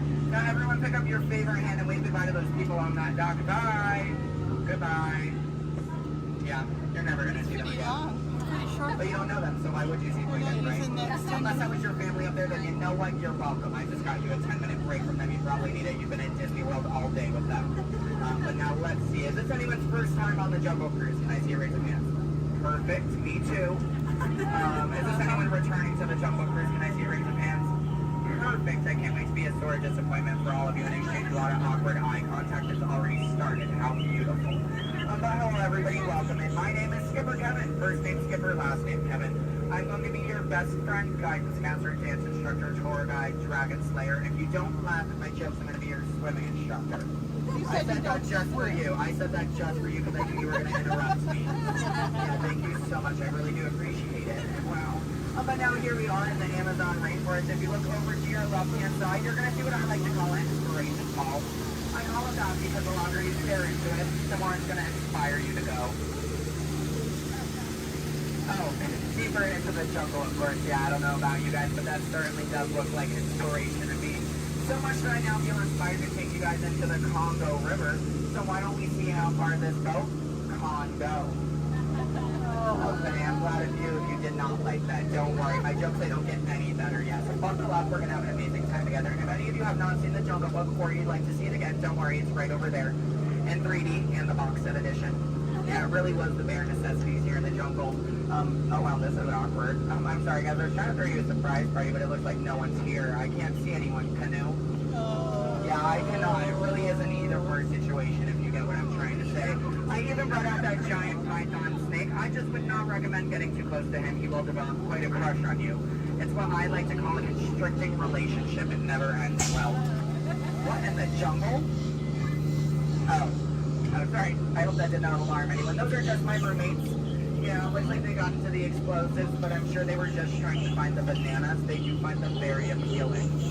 Yeah, they kind of go ape over them actually, but you know, I think we should make like a banana and split. So we're now gonna head down the Nile River, which is the largest river in all of the jungle. It goes on for Niles. And Niles. And Niles, thank you. And if you don't believe me, you are in Denial. disbelief. I bet you believed you had that one. No. Yeah, you did. I heard you say it. But if you look right there, everybody pay attention. This is super cool, super rare. It's honestly an African bull elephant. You could even say it is a once-in-a-lifetime opportunity. You will never see one of those again in your entire life. A twice-in-a-lifetime opportunity. You will never see one of those again. How majestic that is the common African elephant. Okay, but now here we are on our African bell, which has some of my favorite animals on it. If you look up behind those boulders, you're going to see those tall-neck cheetahs. Right here in the front, those are the ones that killed Mufasa. Over there, we have the scary-looking chickens. Look at all those chickens. And then we have that beautiful pride of lions protecting that sleeping zebra. Yeah, who am I kidding? I can't lie to you guys. That zebra's dead. Those lions are chowing down on some lunch right now. But kids, don't worry. I like to call that zebra plastics. There's lots of trust issues here in the jungle, I know. Wow. Okay, this is not something you see every day. Wow, all right. So, are you all looking like that's what you normally see on a Saturday afternoon? That's concerning, you guys. I'm a little nervous now. I don't know about you guys. I don't think I have ever seen that many rocks on the beach before.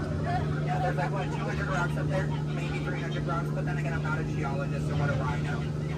Yeah, but what I do know is we're not going to look up both the rocks. That just sounds like a lot of paperwork, and I hate paperwork. So instead, we'll ignore it and hope it goes away. Yeah. Oh my goodness, there they are. Those are my friends who are going to go to that surprise party. We have Old Smiley and Ginger. Just be careful, Ginger snaps. Yeah, she is one tough cookie. And I'm not sure why, but my jokes, they kind of get crummier from here. I guess it's just the way the cookie crumbles. I don't really understand. It's unfortunate. But hold straight ahead, we do have Schweitzer Falls, named after our famous and beloved founder of the Jungle Navigation Company, Dr. Albert. Wow. Yeah, don't worry if you didn't get that. We're going over it later. Yeah. So I really hope you know how to swim, and if you don't know how to swim, stop being dramatic. Stand up. The water's only 3 feet deep. That kind of like it's not that difficult. But if you guys are starting to wonder, Skipper Kevin, how on earth did you land your job here? I'd like to say it's plain to see. Yeah, I took a crash course, which was half off, and you know, I've been winging it ever since, but that's kind of the tail end of that story. There's not much to it. And now it does look like we are entering a hippo pool, and I need everyone to be very careful. These do look like some dangerous animals. In fact, you could even say they are some hungry hippos. So if you guys could do me a favor and hold on to your marble. I lost mine a long time ago. That's why that boat's halfway underwater. Oh no, I'm just kidding. The legal team said I can't keep saying that. That's gonna get me fired. Yeah, the last time I took a boat out, I went to a volcano and everybody came back without eyebrows. But lucky for you guys, I took a wrong turn this time. But this is not really the point in the cruise where people start nicking my job. It's so easy, I'd let a monkey do it. But I promise you, that's not true.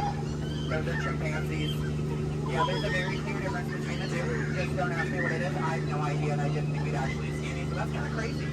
But lucky for you, I do have a very fun fact about monkeys.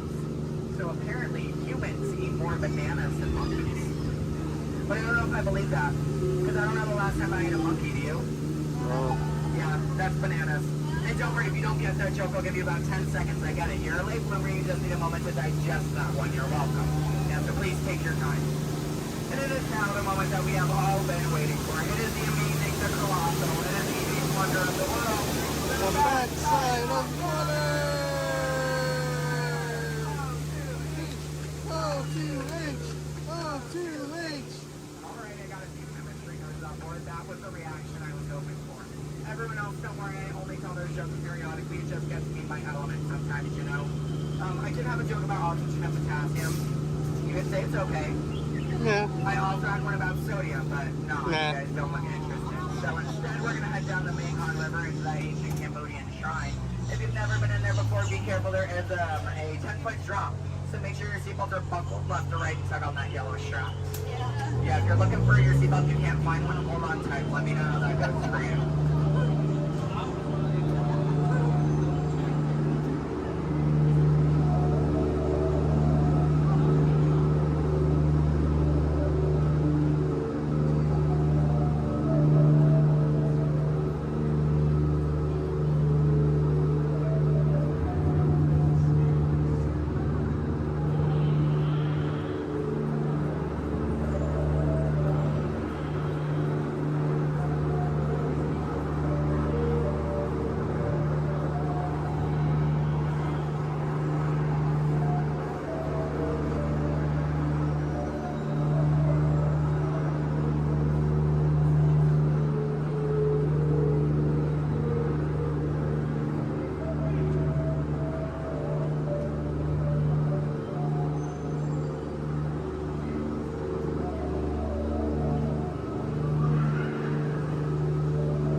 with it's a small world needing a bad refurbishment.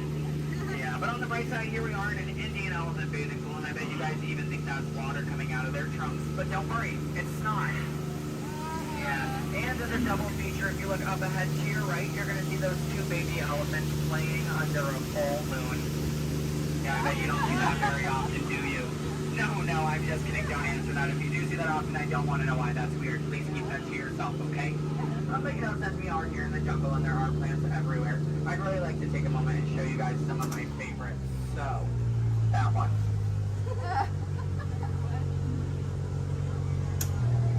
That one. Okay, pay attention everyone. The one right there with the green leaves. The one next to it. That one. Yeah, they're great, aren't they?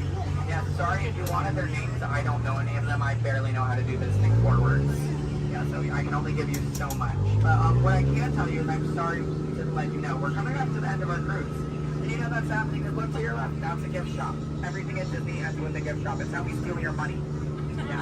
And it's our Lost and Found gift shop, which is sponsored by everything you've left behind over the last 5 or so years. So thank you so much for keeping us in business. I really do appreciate it.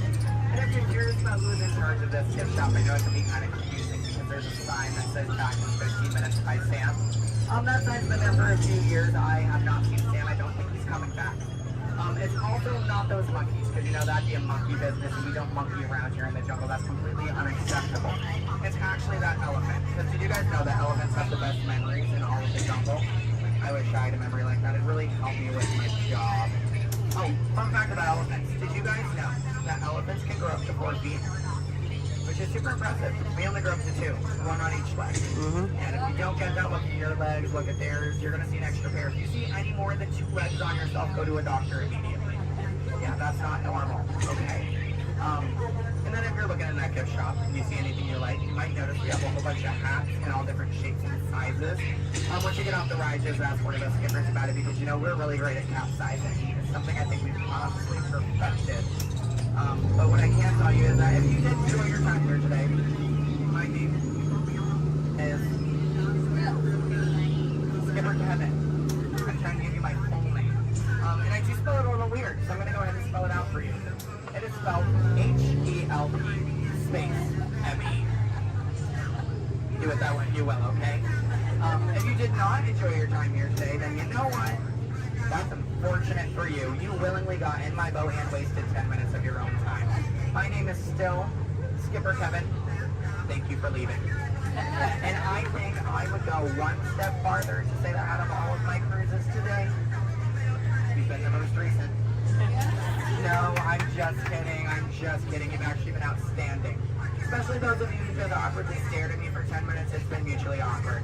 Yeah, I'm not a robot plot twist. I'm not an animatronic. I can move my feet off the floor, and I can hear and see everything you haven't done since you sat down. And you know what? That makes us like a family. Because I take my own family after 10 minutes of quality time together. Look at that. She's even giving me a heart. This is why I have attachment issues. You're going to get out of my boat in about 2 minutes, and it's going to make me cry. You need to leave is what I'm going to say. So in just a moment, you're going to be outstanding on that dock. Yeah, it really is great. Oh, and while we're looking over at the dock, let's do a little bit of a dock orientation. Everybody on this side, this is where we're going to be getting out. So if any of your rebels are hanging out of the boat right now, leave them there, stay comfortable. But when we get over there, you might want to pull it in the boat because that dock is really hard to replace. Yeah, your elbow, I can send you to an urgent care lab dock. I don't have a contact card for it. I don't know how to replace it. But you're going to see those 2 docks in between the boat. I like to call them the paradox. Yeah. The 2 skippers, they're paradorks. Yeah, they really are adorable, aren't they? And you can tell them I said that. They're going to hate it, but I love it. Yeah, and thank you for saying I'm so funny. You're really inflating my ego as we speak. Yeah. I'm getting some compliments from you. She's falling in love with me. She's stealing my jokes. He's recording me. This is like a reality TV show. I'm better than the Kardashians. Yeah. Oh my goodness. And what do you do? What's your story?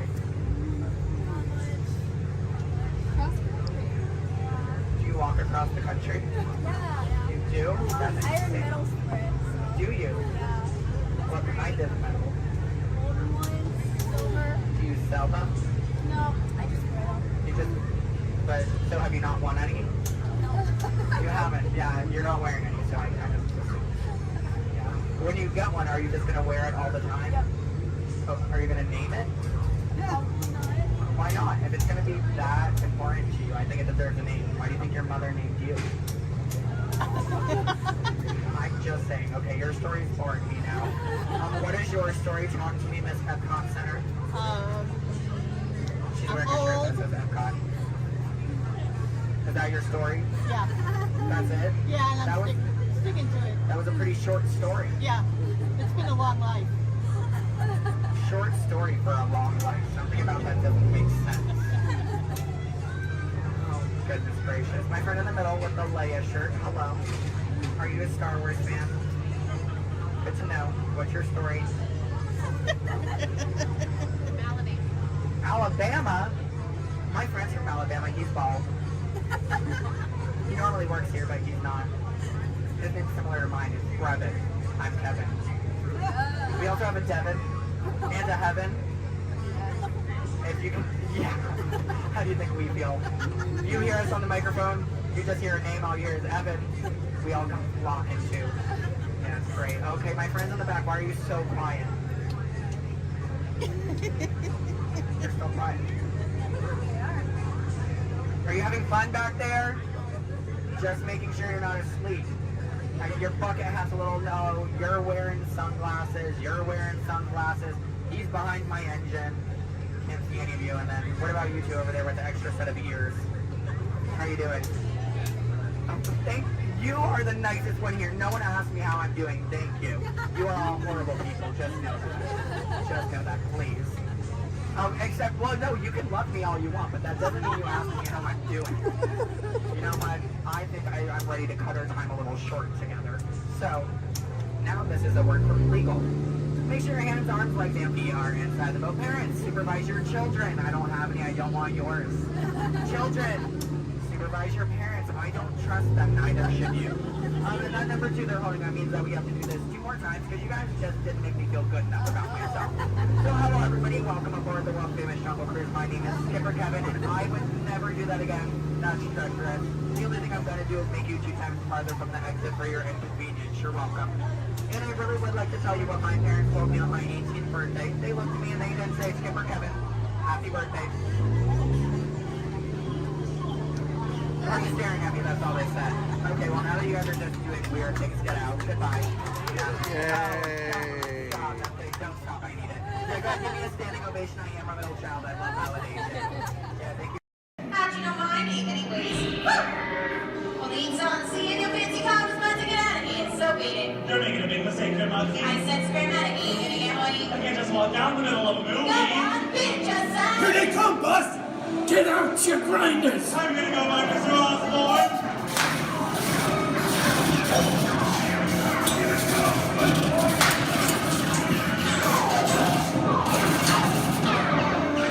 I'm hit! Hey, I'm hit! Foxy! They got it! Foxy! Foxy! Please hit the man!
like Cycle Run.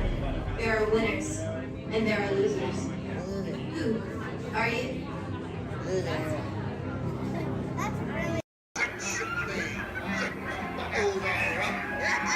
I'm not sponging for rum.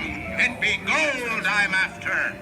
Strike your colors, you brazen wench. No need to expose your superstructure. Yo, oh, a pirate type of the boys doing this. I had a bandana complete full of we got the army to help. With patches of feathers just like that and look, we got the army to help. Yo, a pirate type for you. You pick out a hat and you rig it with blue. We got the army to help. Like earrings and medals and dreadlocks to boot. We got the army to help. Yo, a pirate's life for you. Hands up to you, ladies! Hands up to you!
Welcome aboard. At this time, I'd like to ask everyone to please remain seated throughout our show, and please keep your arms and hands inside the vehicle at all times. For the safety of our cast, we ask you to please refrain from the use of flash photography and external video lighting. Now that we've taken care of business, let's talk about me. My name is Patrick, and I'll be your guide on this magical journey into the movies. It's the perfect job for me because I love movies. Is everybody ready? Yeah! Great, because it's showtime. Ready when you are, CB?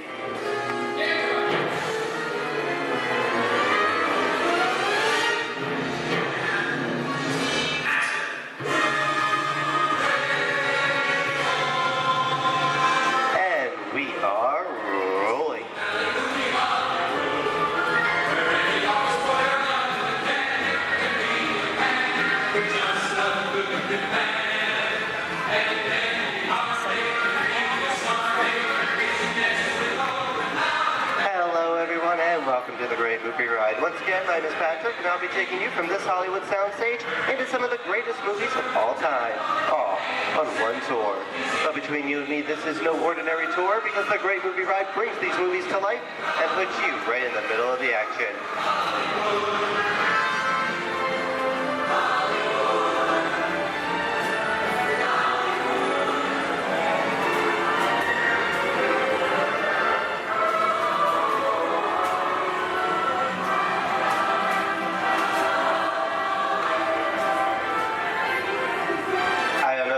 But I just love the great Hollywood musicals of the 1930s. This is a scene from one of my favorites, the Busby Berkeley musical extravaganza, Footlight Parade, starring James Cagney, Ruby Keeler, and Dick Bow.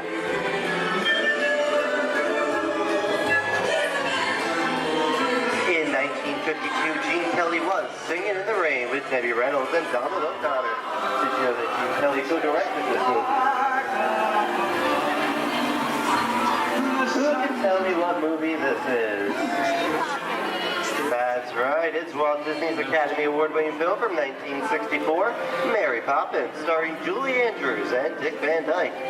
Julie Andrews won an Oscar for her portrayal of the nanny, who was practically perfect in every way.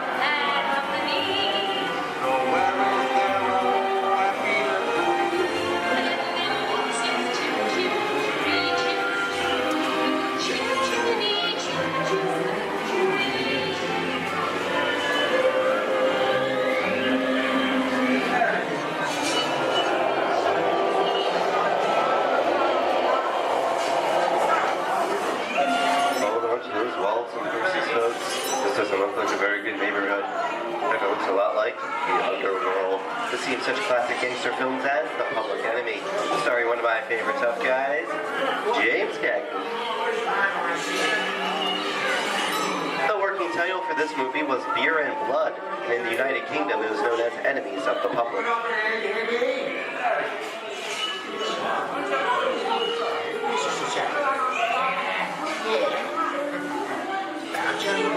Very nice time. Your turns around. He's going to leave you some beer. You're going to check it. And you're going to kick in with your dog. If you don't, somebody's going to drop by you and kick your teeth out one at a time. With me? I get you.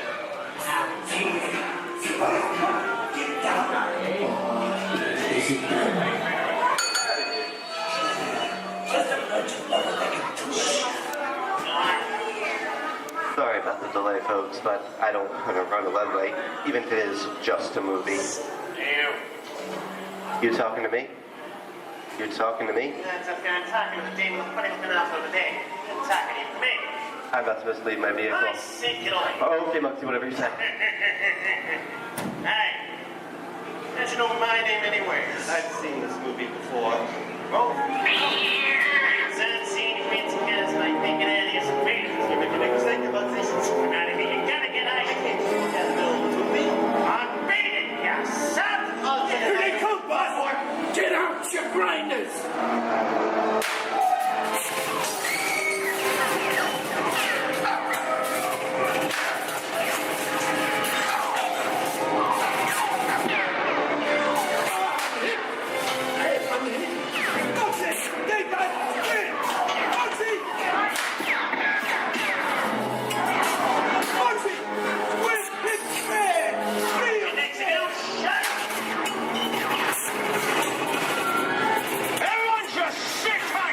Running a red light to get so long I never break the line. Lady, watch this.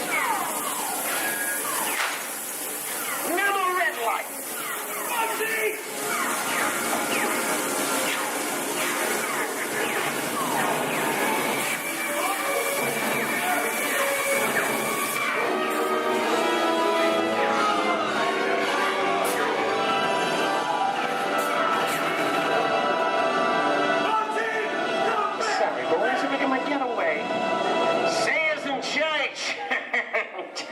What are you looking at? Everyone mind your P's and Q's and maybe. You won't get hurt. What is this? Tracy. And now, the Old West, and two of Hollywood's legendary stars, Clint Eastwood and John Wayne.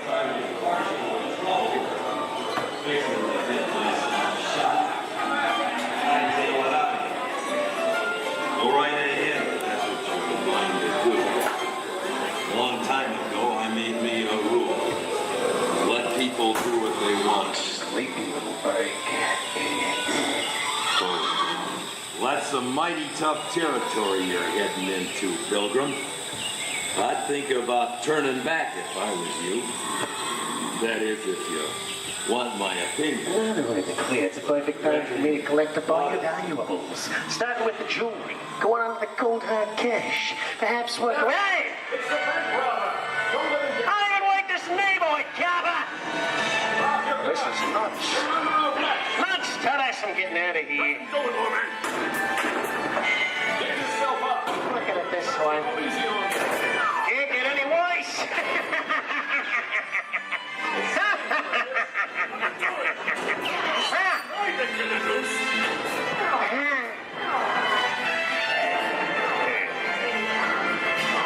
Okay. It's twice.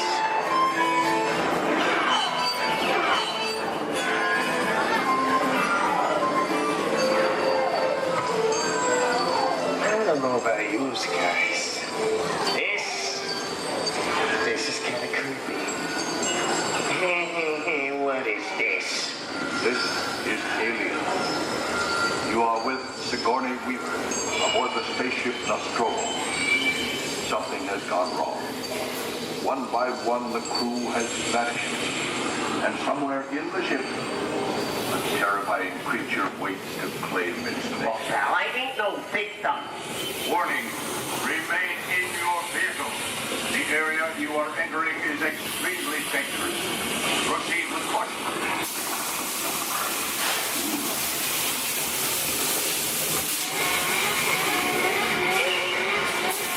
The emergency distress system is now active. The ship will detonate in T-minus 10. The option to override automatic detonation expires in T-minus 5.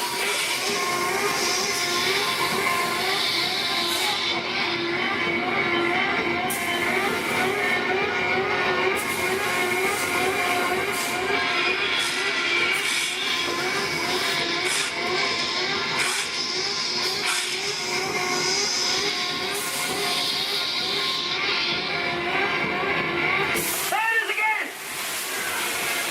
Okay, that's enough creepy crawly things for one day, right? Wrong! Here in Raiders of the Lost Ark, amid 1,000 deadly snakes, Indiana Jones unearthed a great treasure. Will Harrison Ford escape with his discovery? And what will be your fate? Beware. Snakes. Why did there have to be snakes?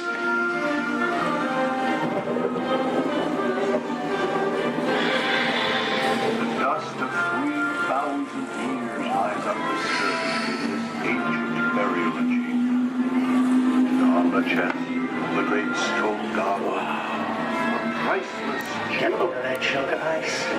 Time for me to get back to work. Don't nobody move while I go get the goods. I don't think they'd notice a few extra bodies around here. Know what I mean? But the jewel is guarded by a curse, and those who dare defy that curse must pay with their lives.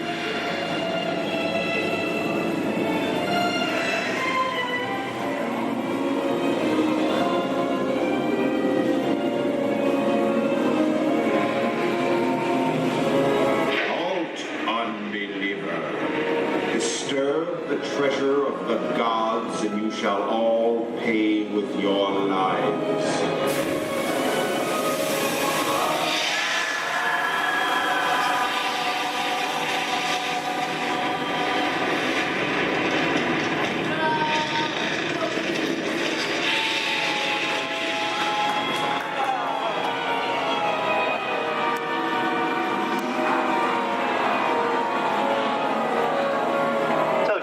Popcorn. Well, this just goes to show anything can happen in the movies. Now, let's get on with the show.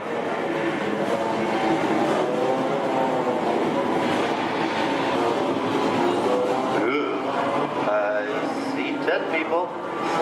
The horror movie is my all-time favorite genre. Some of the best horror films were made back in the 1930s and 40s, but monsters, mutants, and maniacs are still audience favorites and continue to haunt us today. That's what I call a wrap.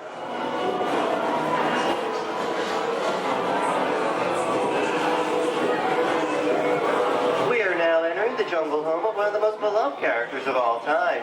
Now it's George of the Jungle. Actually, it's Tarzan, portrayed here by Johnny Weissmuller. Over here we have Maureen O'Sullivan as Jane, and the lovely and talented Cheetah as herself.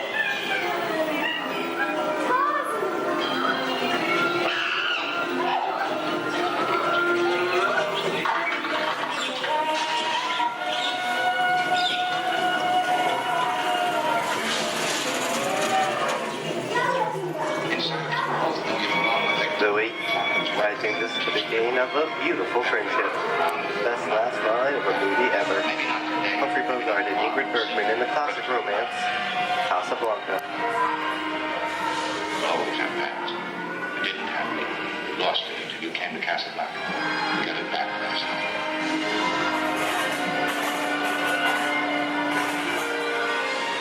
I've got a job to do too. Where I'm going, you can't follow. What I've got to do, you can't be any part of. Hilton, I'm no good at being noble, but it doesn't take much to see that the problems of three little people don't amount to a hill of beans in this crazy world. Someday you'll understand that.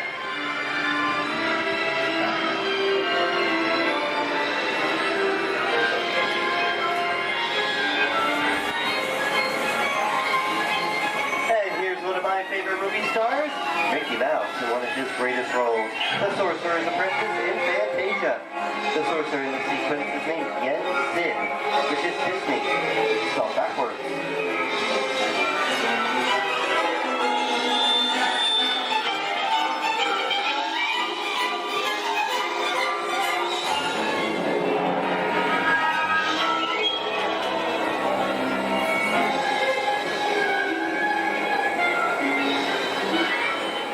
Toto, I have a feeling we're not in Kansas anymore. How often do you get to say that? I'd say we are definitely somewhere over the rainbow in one of the most beloved movies of all time.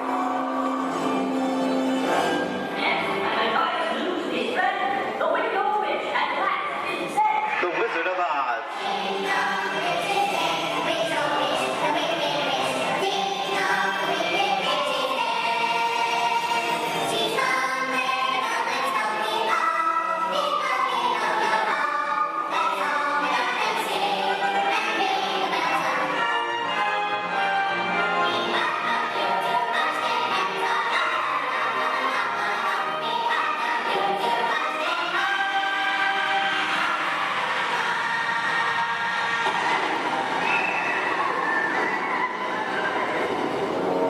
Who killed my sister? Who killed the Witch of the East? Was it you? No, it was an accident. I didn't mean to kill anybody.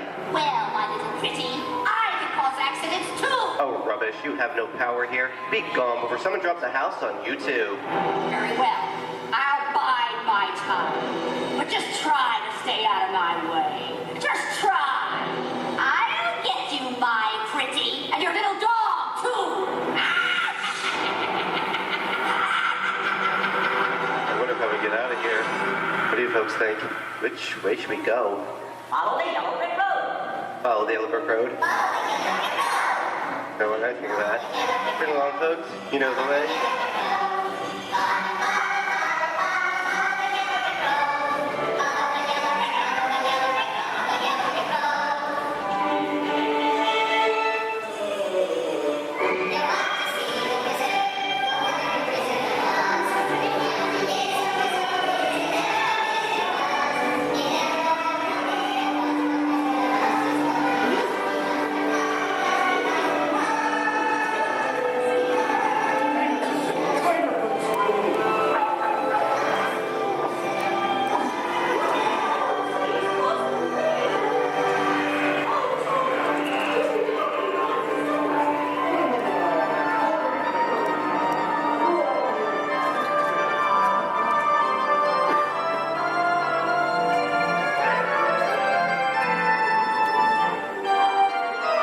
I hope you enjoyed our tour of these great moments at the movies, but we've only scratched the surface of what Hollywood has to offer. There are thousands of great movies out there just waiting for you to discover, and here are just a few of my favorites.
at Disney's Hollywood Studios. I'd like to thank you for joining us on the great movie ride.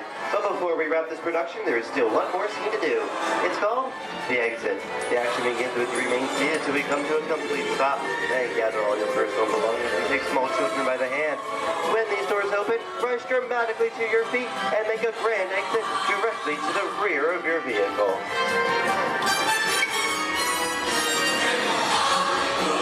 Oh, and one more thing. When I yell action, don't forget the thunderous applause for yours truly. All right, places, everybody, and action! Thank you, thank you. Have a wonderful day here at Disney Hollywood Studios, and we'll see you at the movies. The stuff movies are made of. Goodbye, everyone.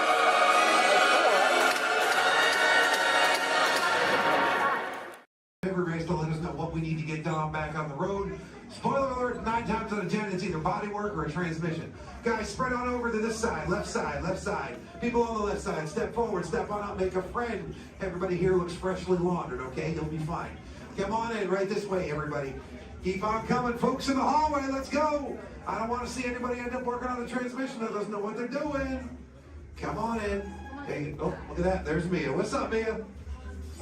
Hey, Pat, I see our party goers have arrived. Yeah, they're still coming in, but say hey, everybody. Hey, I'm Mia, Dom's sister. Well, another race just wrapped, and it looks like my brother won another car for his collection. Anybody surprised? Honestly, I don't know why anybody challenges him. Hit me in the man. Well, we're meeting up at Sullivan's Garage for the after party, and while Tej works on your rides, you guys enjoy the break room. My brother calls this the family room. Oh, here we go. Dom says he doesn't have friends, he has Family. And the faces you see on these walls are our Family. When I'm in this room, I feel like we're all Family. So, welcome to our family. There it is. It's a thing around here. Hey, Tej, how's that Matthew McConaughey impression? All right, all right. What's up, Mia? Get better. Tej, just welcoming these good people to our family. How are their rides coming along? The rides are ready to roll out and roll out inside. Perfect. Let's get the show on the road. I'll let Dom know. You guys have fun at the party. Bye, Mia. Bye. She just called. Okay. All right, Pat. Yeah. Let's get these people on their way. Send them over to the war room. Sounds like a plan. Are you sure, though, Jamie's kind of a piece of work? Right. And he hung up. Okay, so in a moment, those doors are going to open. When they do, head on into the war room with Jamie. That's Tej's new assistant. First day without Tej, so good luck. Be nice. Don't touch nothing.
Prison transport launch in 12 Archelian weeks.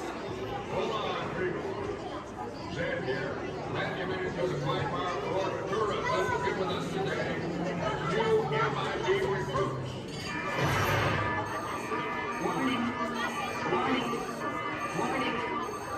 10 seconds to planetary implosion. 8, 7, 6, 5. Planetary implosion averted. Have a nice day. Never a dull moment around here, folks. Many of you may be wondering, are resident aliens really that common here on Earth? After all, how many tentacles or antennae does one see in a day? And that's precisely the point. Because when they get here, they look like this. Then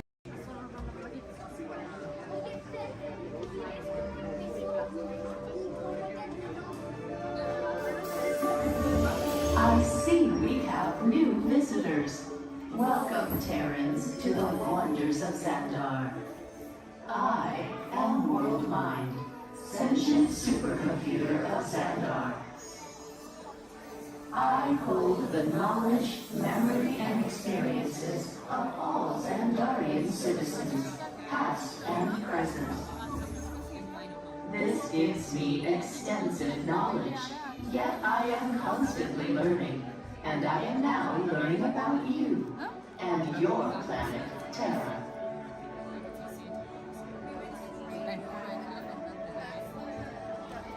Much of my knowledge of your world came from your great scholar, Peter Quill. However, many of his facts have yet to be confirmed, such as the incredible importance of a legend called Footloose. Through my fellow Xandarians working here at the Wonders of Xandar, I am discovering more about you Terrans. Such as your fascination with eating the turkey leg. Why only the leg? What about the rest of this creature? We are eager to learn the answers to these questions and so much more about your world. In return, we Xandarians hope to share with you more about ours. Although Xandar is 2.537 million light years away from your planet Terra, our worlds are actually quite similar, and began at precisely the same moment. We refer to this as Time Zero, before the existence of anything. Our worlds were born of a single point of matter and energy that blasted outward in what you Terrans refer to as the Big Bang. And from nothing came the beginning of everything.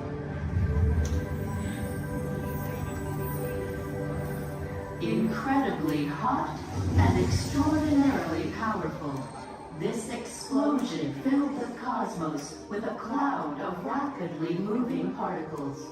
Over the next 100 million years, space continued to expand, and the particles cooled and slowed. As they coalesced into huge swirling clouds, gravity pulled them into larger, denser clusters. At the heart of these clusters, the temperature rose, and the particles were compressed so tightly they fused, releasing enormous amounts of heat and light. This is how the very first stars in our shared universe were born.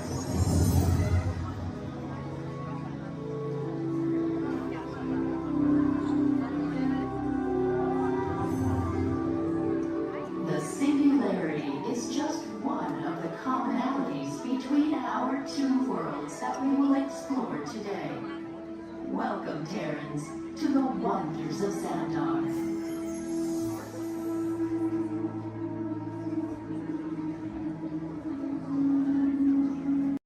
At the center, Goofy in the left, Minnie in the right, and your happy driver in the bus, Carlos. We want to give you a very warm welcome to Walt Disney World. Welcome, everyone. If you are ready, give me a big yes. Yes! All right, you ready? Welcome home, Pilot, push the flashing button to take off. Pilot on the left. Move your stick to fly right and left. Pilot on the right. Pull back on the stick to fly up. And push forward to fly down. Oh, that's it. Julie, it will be in hey. Your flights are online. Sorry. Well, let's go get that flight out. Pilot, make the jump to light speed.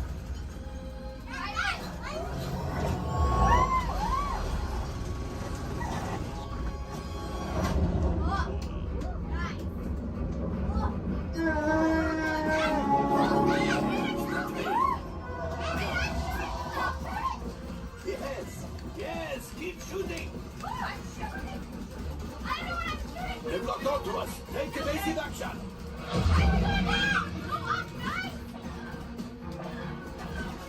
Gunners, we need to defend ourselves. Open fire.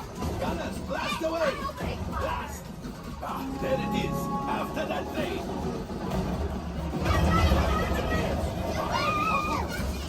Excellent. Now, gunners, shoot the cargo free. The pilot brakes. I can't stop! That could have been much worse. Okay, it's much worse.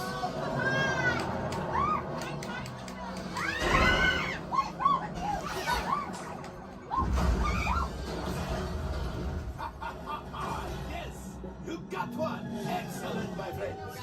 Now power up the ship. Well, gravity coaxial. You see, just as I promised, my friend. Now that the resistance has what they need something from Bungo. Pilots, line up behind the train so we can harpoon that last car. Gunners, shoot the train. Engineers, reel us closer. Goes pretty shooting. Good job, my friends. Yes. We got the coaxium. I will grab it. You keep up to the train.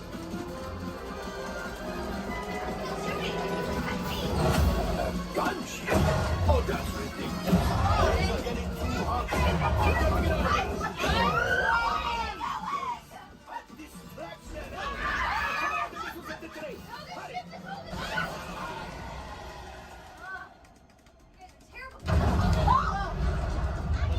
Coming down. I can't see!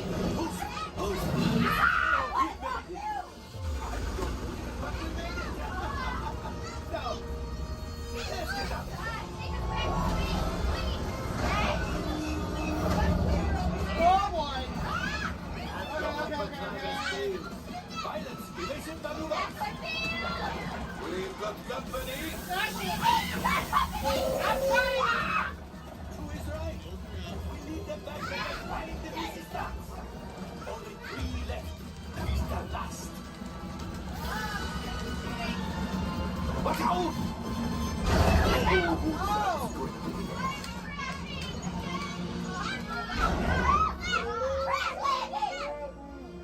Yes, Chewie will pilot us remotely. This will greatly help the resistance. You will earn the first order and made Chewie proud. Now, after my modest profit, your cut minus what you owe me for damaging the Falcon. Not bad. You are seriously 100%. This thing doesn't work well. Awful. Fired. That's not too bad. All right, damage report. I'm driving next Engine time. failure. All right.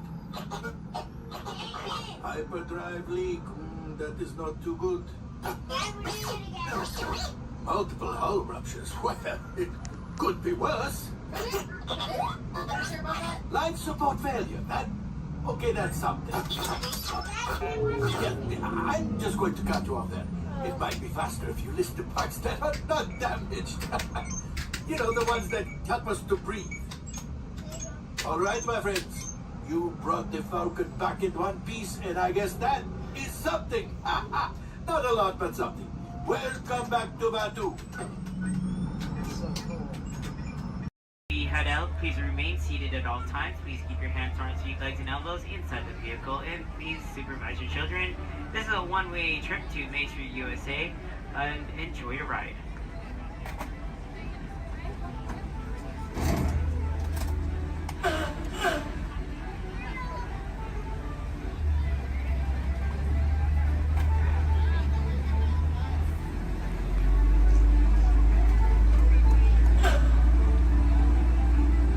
On your right-hand side is Sleeping Beauty Castle, your gateway to Fantasyland.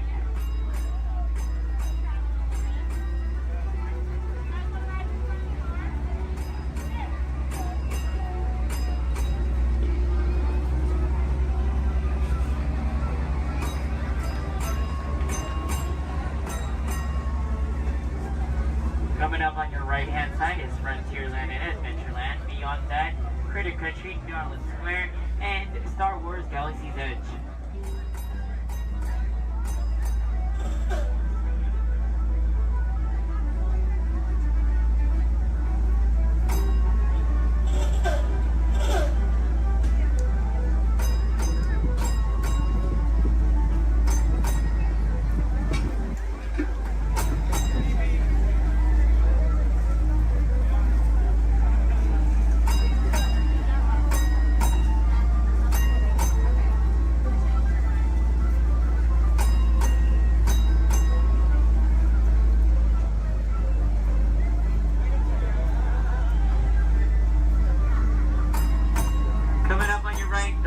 left-hand side, there's our first aid center, our baby care center, and our lost child center.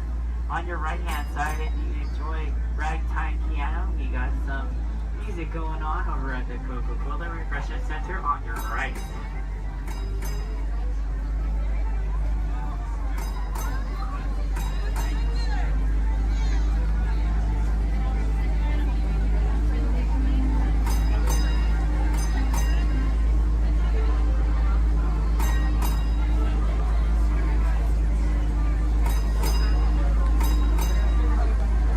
If you get hot later, on your right-hand side is our Dips and Grill ice cream parlor.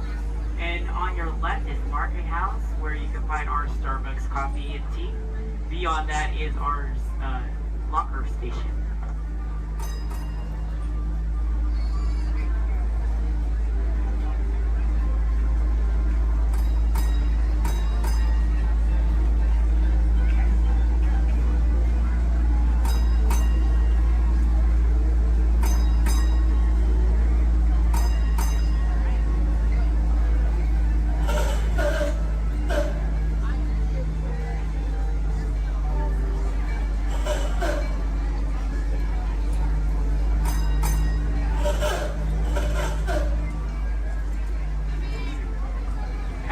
To our final destination in front of Disneyland City Hall. Please remain seated until the bus has come to a full and complete stop.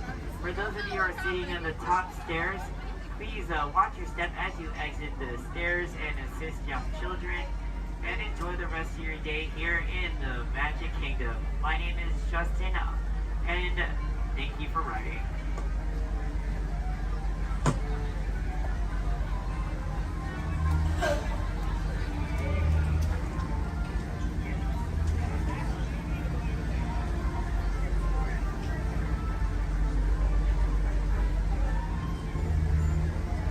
Thank you. Please remain seated, folks. I do need a park like right over there. Yeah. Please remain seated, folks.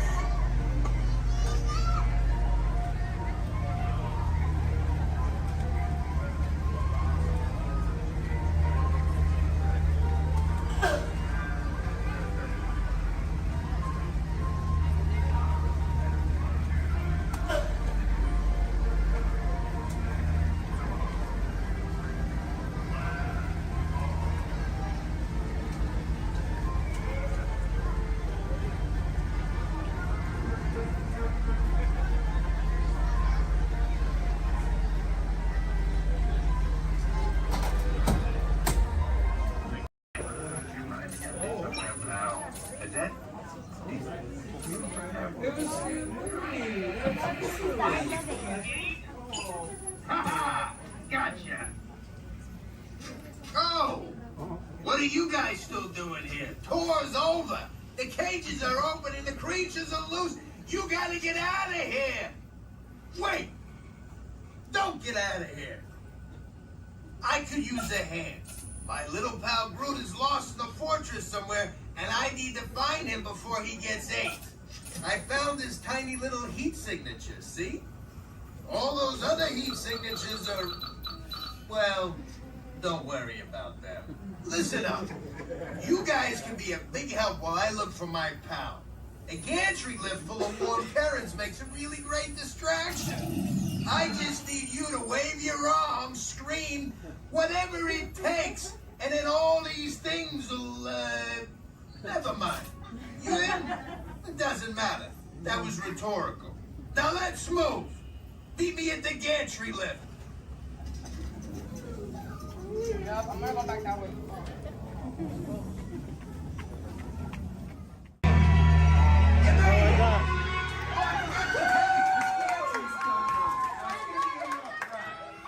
Remember, if you see a scary creature, scream real loud and look delicious.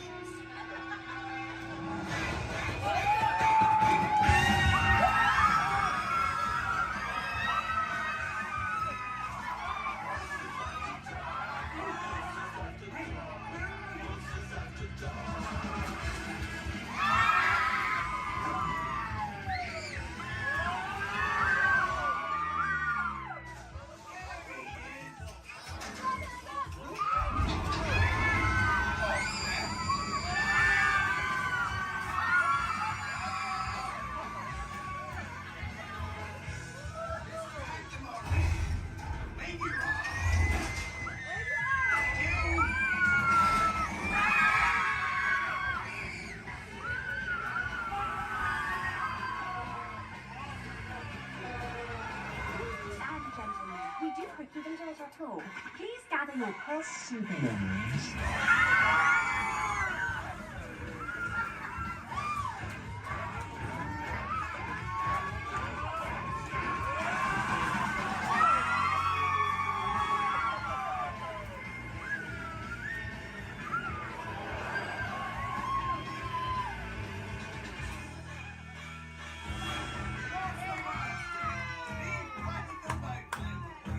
Spit that out. It's not candy. What's your language?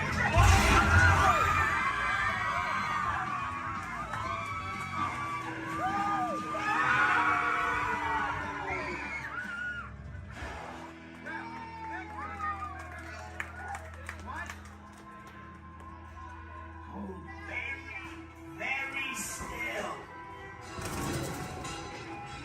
So move a little if you can't. Before we send you into the link chamber, let's watch this piece by Dr. Ogden, who runs the program. Welcome, everyone. I'm Dr. Jackie Ogden from the Pandora Conservation Initiative. You're about to experience a ceremony that's very special to the Na'vi, flying on the back of an Ikran, or as we call it, a banshee.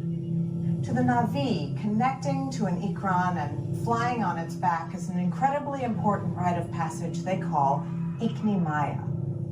With permission from the Na'vi and in partnership with Alpha Centauri Expeditions, we can now bring this amazing experience to you. The way you'll be able to fly is by linking to an avatar that's already on the back of an Ikran. Let's see how this works. We establish a link using powerful psionic amplification equipment. A human driver is connected to an avatar, which could be physically hundreds of kilometers away. When you follow our technician into the link chamber, you'll see a series of 16 link chairs. Please go to the number that matches the number you're standing on now. First, stow your gear in the storage containers on the back wall. This should include all bags, cameras, and other items, including cell phones.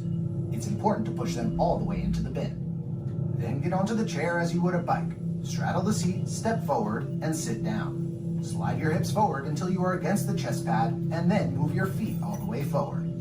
Wait until you're seated before you put on your flight visors. Hold onto the hand grips as shown.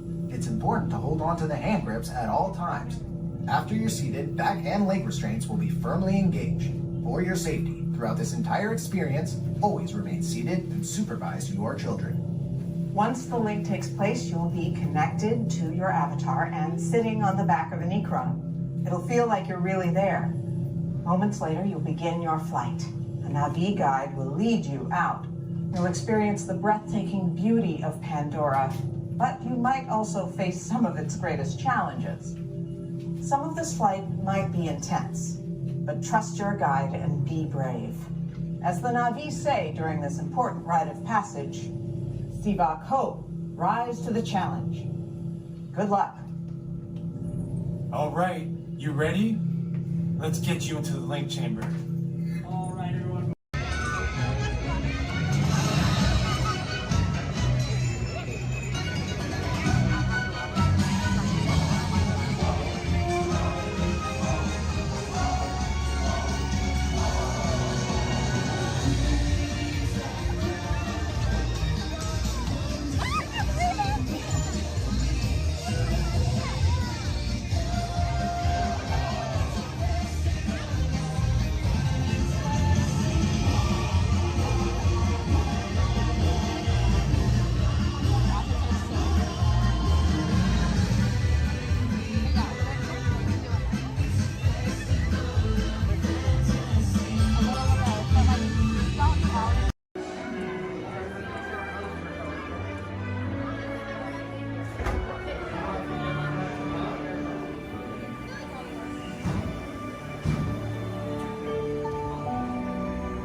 Voilà, venez, suivez-moi, je vous prie. Le chef Rami is waiting for you. This way.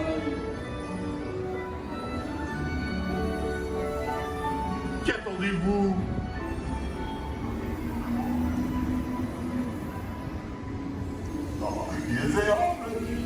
des invités pour le dîner. Yes, but what to prepare? Hein? Pour le repas idéal? Coq au vin? Non. A simple omelet? Too simple. Voilà. Mais oui, that's it!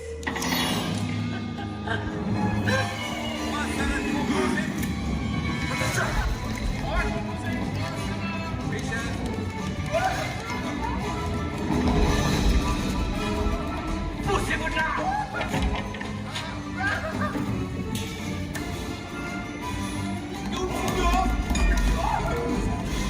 Vite, par ici!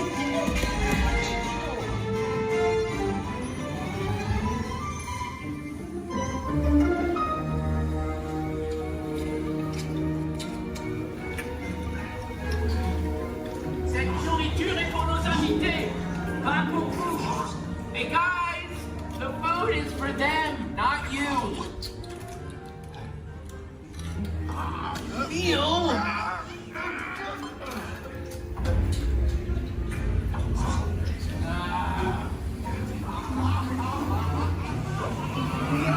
Everything must be perfect. Écho est en salle. Et oui, what are you doing? Que manigancez-vous?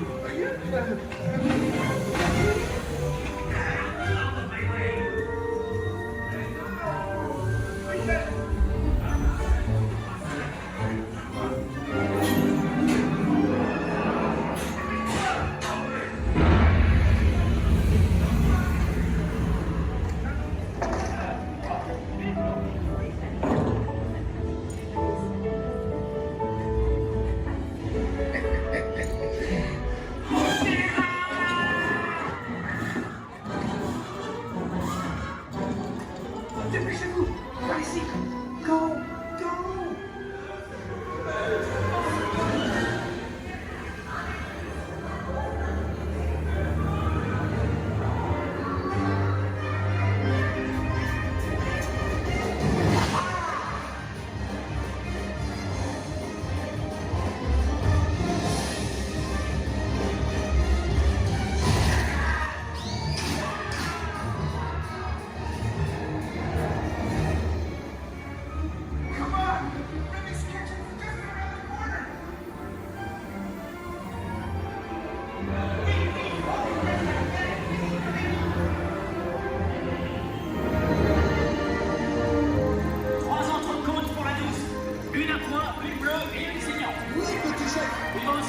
Rapidement, 4 ratatouilles pour la carte.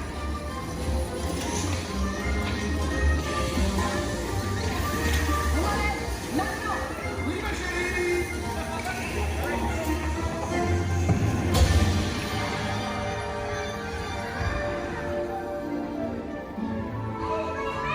Ils sont de retour. Hey, thanks for coming, everyone. Vous serez toujours les bienvenus chez Rémi. À bientôt et bon appétit. Mino? Non.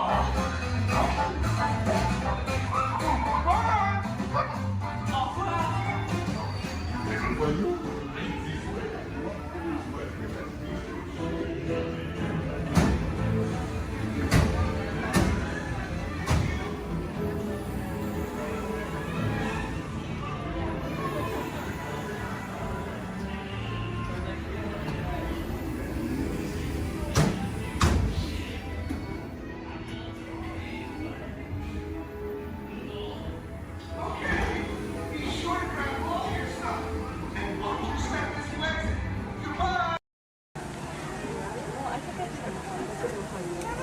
Hey, Zach, happy birthday.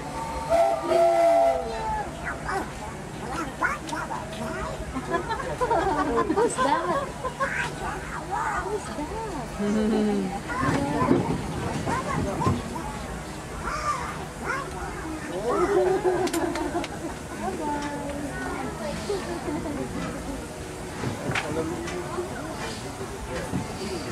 To those who just joined us, welcome aboard the Disneyland Railroad.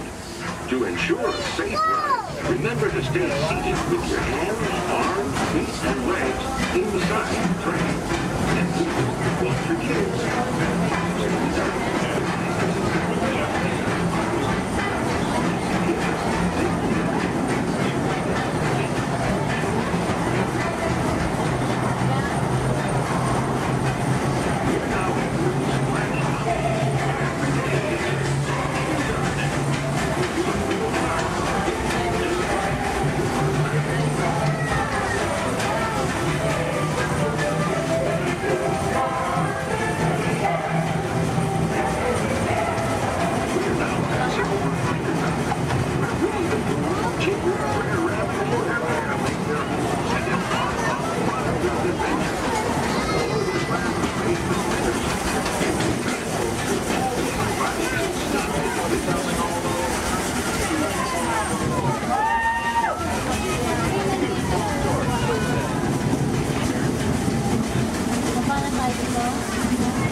so rich with natural beauty and wildlife, you will see why the early settlers were inspired. Your seals do look like many living things. Our friend, when these iron horses first started to cross the country in the 1800s, the time we took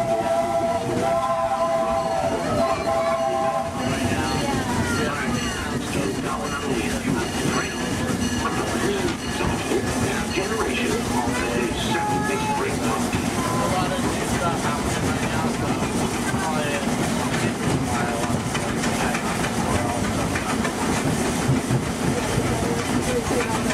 Ladies and gentlemen, boys and girls, we're on our way to Toontown Depot.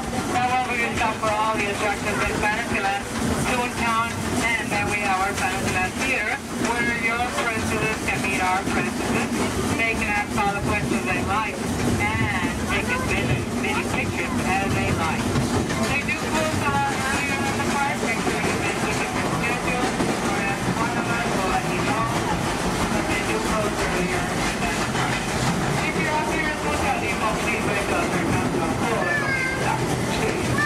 I wonder what it would be like to visit the cartoon town where Mickey, Minnie, Donald, and Goofy. Well, in just a few minutes, you'll find out for yourself. Because our next stop is Toontown Depot, official train station for Mickey's Toontown. This is also the nearest stop to Fantasyland, where you'll find many of your favorite Disney animated characters and stories. If you even leave us here, please wait until the train comes to a full stop. Remember your personal belongings, then step carefully from the train. Y'all have fun and say hi to Mickey for me. For those of you continuing on with us, we'll be resuming our trip in just a moment. This is Toontown Depot.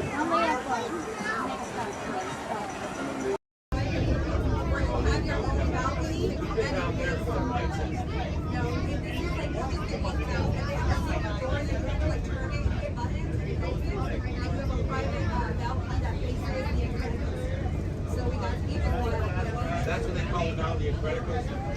Yeah, it's not Screaming California. When I went out, I remember the first time I ran, I went on it, there was a guy who had a cigarette in his mouth and he came in, he was so proud that he had it lit the whole time. That's like, I remember the first time I ran, I was like, okay, what? I went on that ride 5 times with the kid. He was at the time.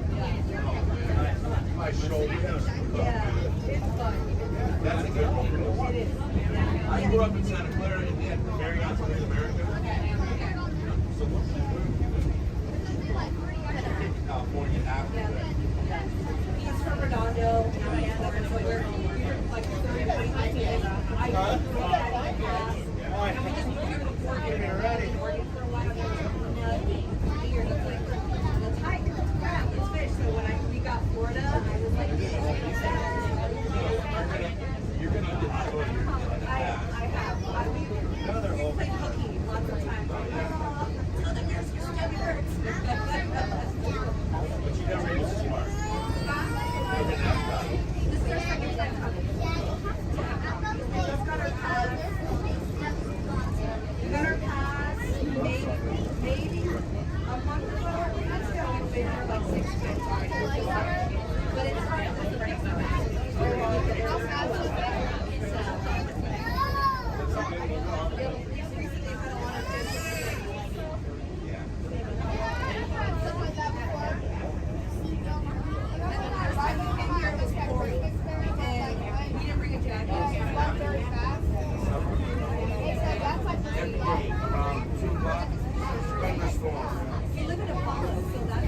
Any country you want, literally from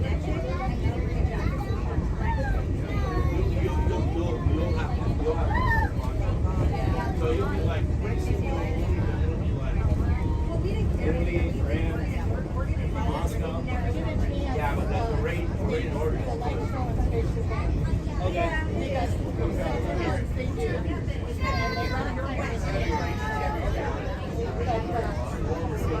I like it better than the building in here right here, Moana. That's Moana? Moana's water. That's super.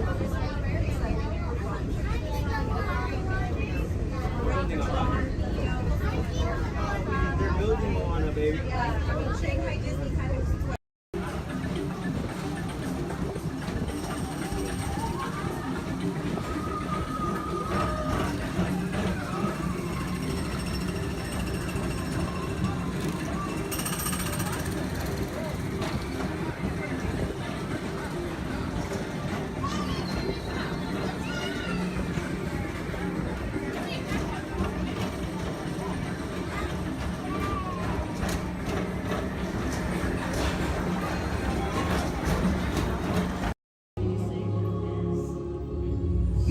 1923, a young man from the American Midwest, along with his older brother Roy, started a cartoon studio in the back rooms of a small real estate office in Hollywood, California.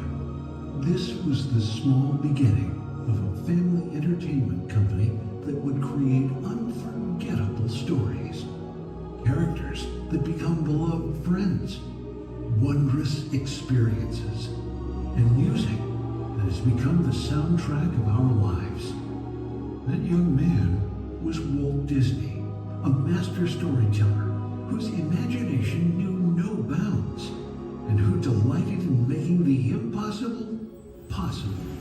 Disney 100, the exhibition, is a journey through 100 years of Disney magic, presented in themed galleries based on Walt Disney's creative concepts and philosophies.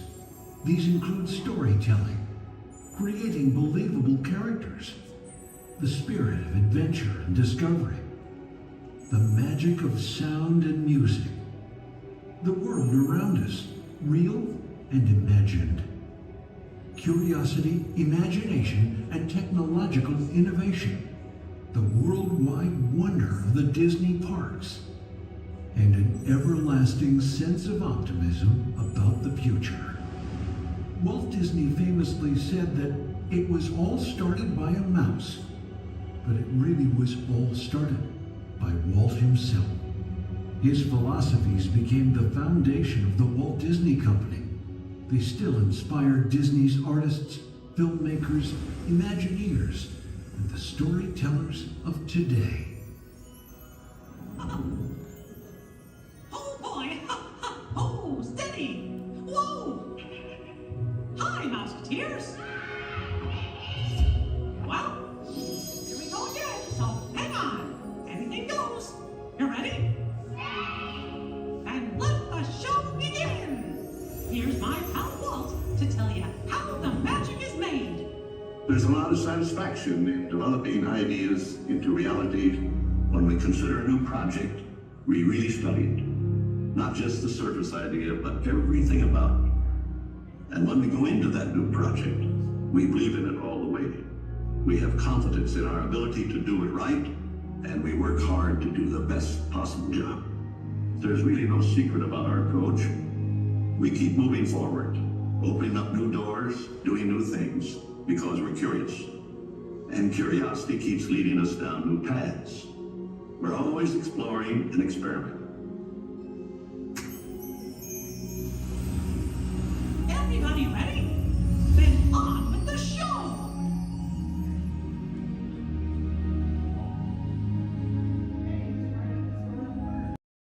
Spot, so let me ask, how's everyone doing today?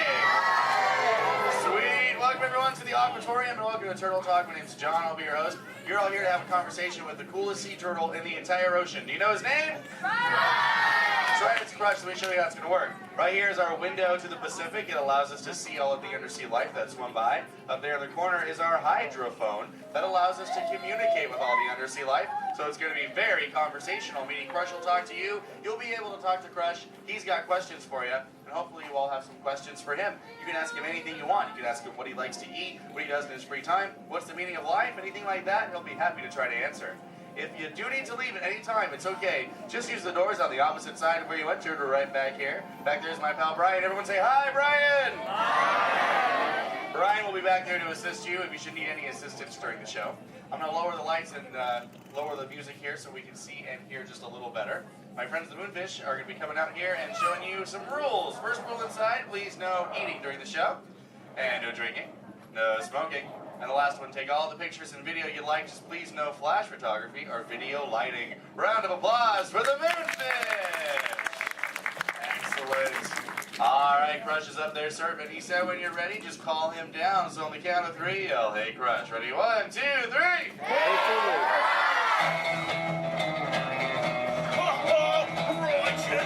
Righteous, yeah! Dude! Scope out that double spinner intro by the turtle, dude. Yeah. Chaw. Whoa, dude, check out all the humans in the human tank. Hello, human dudes! Oh, hey, dudes! Oh, dude, there's even little grommet dudes, sub level. Hello, little dudes.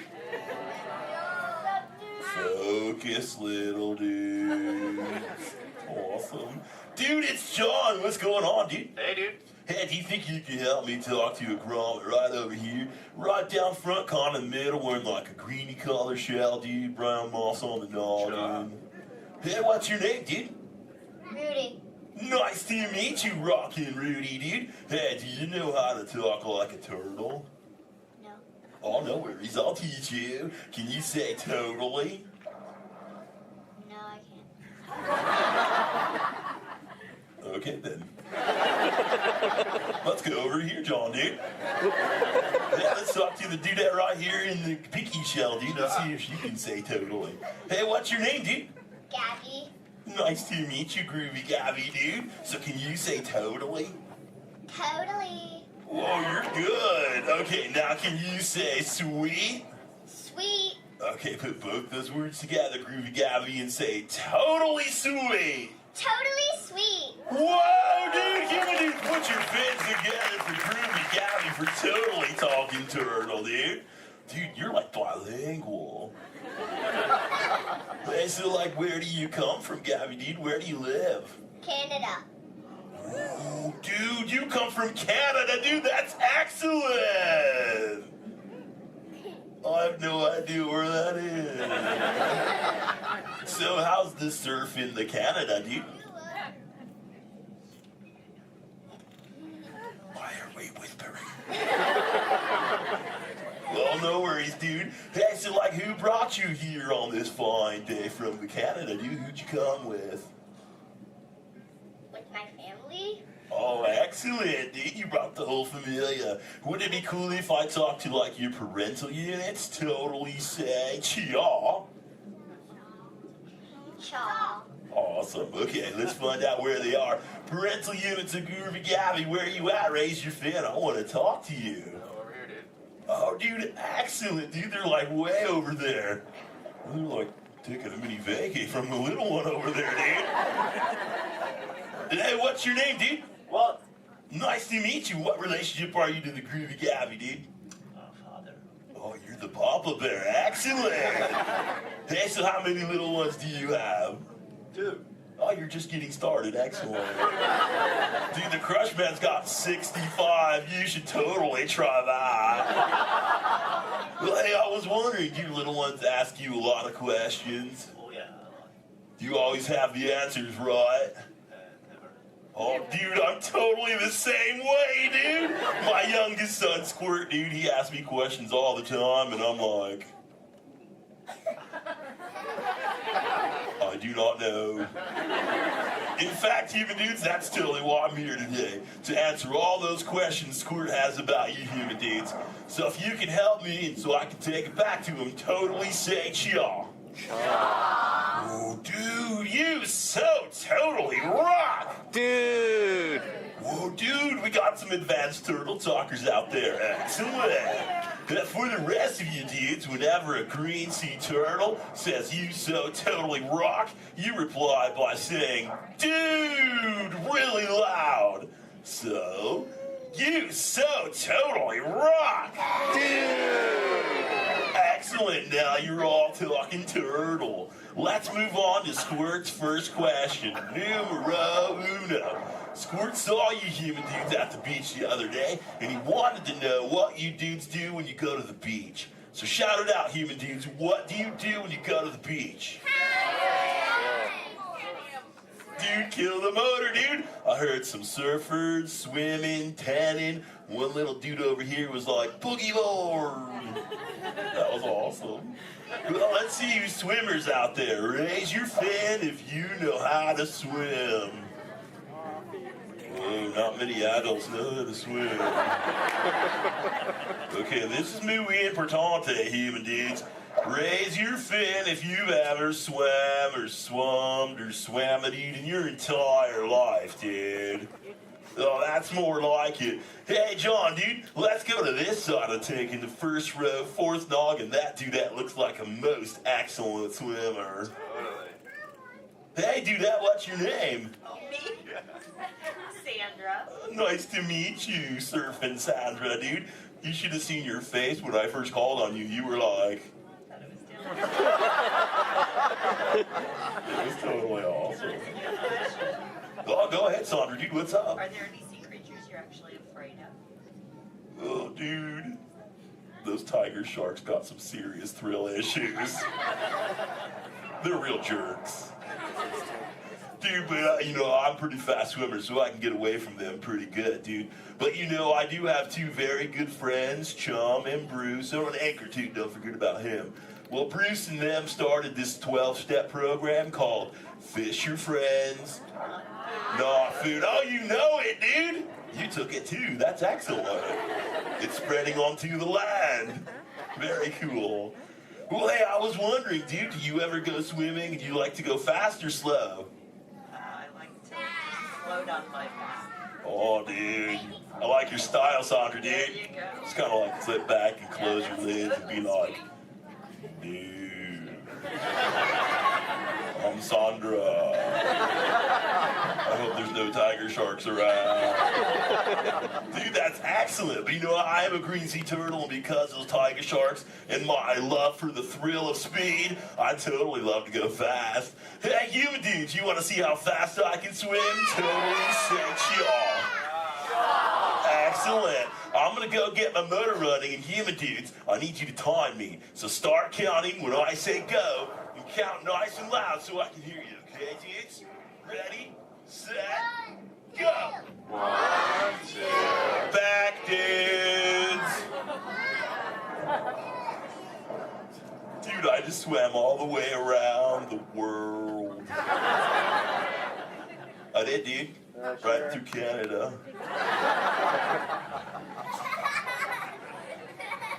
Dude, I can't even keep a straight face. I'm totally pulling your fin, dudes.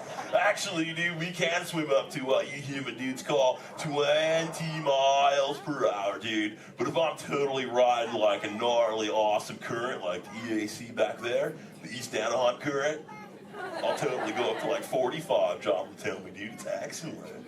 Well, dude, but where are my manners, human dudes? I'm totally doing all the talking. So if you have a question for me, dudes, totally raise your fin nice and high, human dudes. And keep your fin high so I can totally see it. Excellent, dude. All right, hey, John, dude, let's go to this side of the tank. Right in the top part of the lily pad looks like a little dude with a stripy colored, multicolored shell, dude. Totally, dude. Excellent. Hey, dude, what's your name? Robert? Nice to meet you, Rockin' Robert, dude. So what's your question?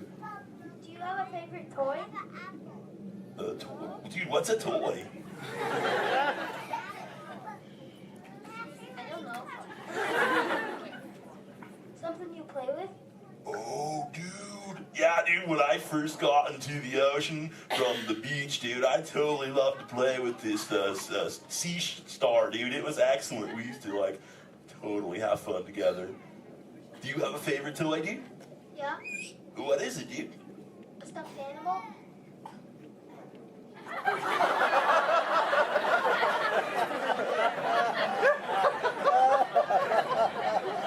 What kind of animal? One from Disneyland? What's Disney? You know what, dude? You got some serious thrill issues, dude. We're just gonna stop it right there before I go any further. Dude, that's excellent. Hey, actually, dude, do you think you can help me with something? Say chomp. Chomp. Okay, the other day I found this thing. I don't know what it is. I was hoping you could tell me, dude. What is this, dude? A Buzz Lightyear toy. Oh, dude, so this is a toy, dude? Excellent, dude. So, like, what does he do? He flies. No way. Let's see if I can make him fly. Dude, that was awesome! Dude, the other day when I found this little mini man, he started talking to me, dude. He was like,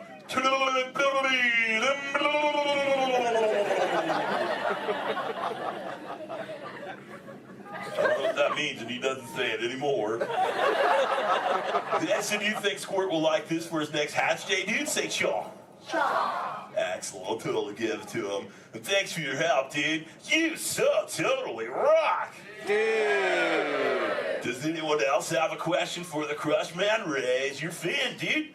Oh, dude, let's just go right to the other side, right down front. Looks like a little dudette in a white shell right here, dude. Totally. What's your name, dude? Mallory. Nice to meet you, Malibu Mallory, dude. So what would you like to know? Well, if I could breathe into water, would you let me ride on your back? Dude, totally, dude. That'd be the most excellent ride ever, dude. I've always wanted to know what it's like to ride on my shell. Because I'm always riding in my shell. Dude, I bet so too. Well, if you ever learn the superpower of breathing under the water, dude, totally find me in the Pacific Ocean. I'll be waiting. I'll try. Excellent, dude. You're awesome. Hey, it was totally nice meeting you, dude. And for the rest of you humans, this has been excellent. I've learned so much. But I gotta give all this Mondo knowledge back to Squirt. But before I leave you, let me give you some of my ancient turtle wisdom. Remember, human dudes, in the big ocean of life, never make an enemy out of a sea anemone. A sea anemone.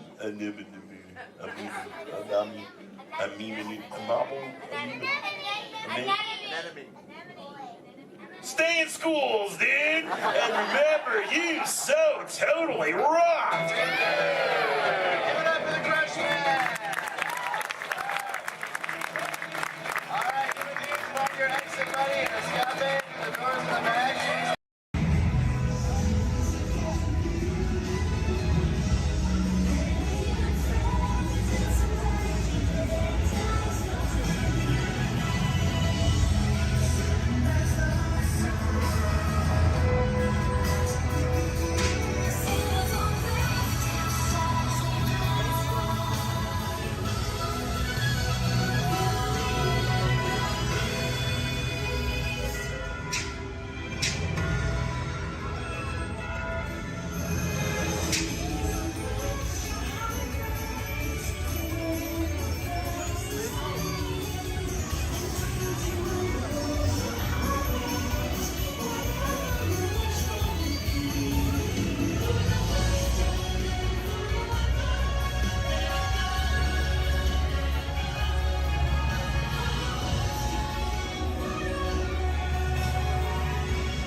I'm Dr. Marsh, director of the Dino Institute, and I hope you enjoyed those quaint exhibits in the old wing.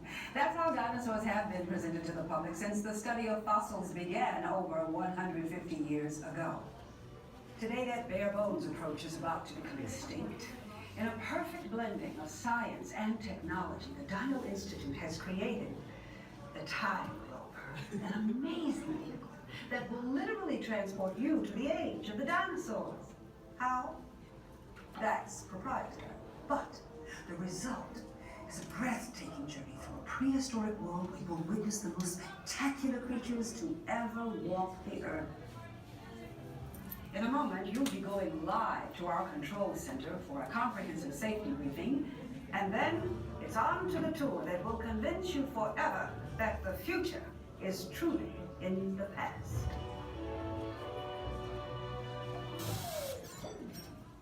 Hello there.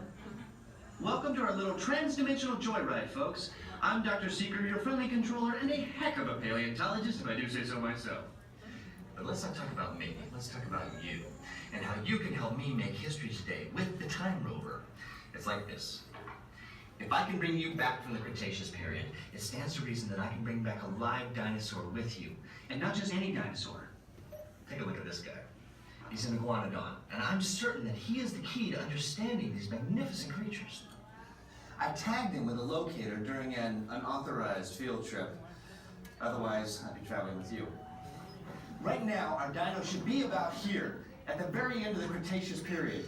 That's where you're going today. I arrived, it seems, just in time to correct a little misstatement. Dr. Marsh. That is impossibly close to the giant asteroid impact that destroyed most life forms on Earth. Our tools are designed to take you to the early Cretaceous period. And I can assure you that all time rovers have been securely locked on those coordinates. That's right. See? Securely locked. Access denied. Continue. Of course. We were just talking about seatbelts. Plug them in, use them. It can get kind of choppy out there, so keep your hands and arms inside the vehicle at all times. Flash photography? I wouldn't. It alters the homing signal, and that's not good. Oh, and one more thing. Those locked coordinates? We're in. Now, here's the drill. You follow the homing signal to the iguanodon. Then I'll enlarge the transport field, and boom, you're back with one additional passenger extra large. And don't worry about that asteroid. You'll be in and out of there before it even breaks the atmosphere. Trust me, what could go wrong? Hey, it's me again. Remember, only you guys are going on this special mission, so don't tell anyone, okay?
To those joining us, welcome aboard. The next leg of our journey will take us along the rim of the Grand Canyon. It's a mighty long drop to the canyon floor. Okay, ladies and gentlemen, friendly reminder, no flash pictures. And legs inside the train. Be sure to watch your kids and no flash pictures, please. Para su seguridad, permanezca sentado y mantenga las manos, brazos, pies y piernas dentro del tren. Y cuide a los pequeños. Por favor, no tome fotografías con flash.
was the Grand Canyon as we know it today. But it wasn't always that way. And now, as we travel back in time, back to the fantastic time of the world, land of the dinosaurs.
We're now steaming back to our own time and to Main Street Station, gateway to Disneyland.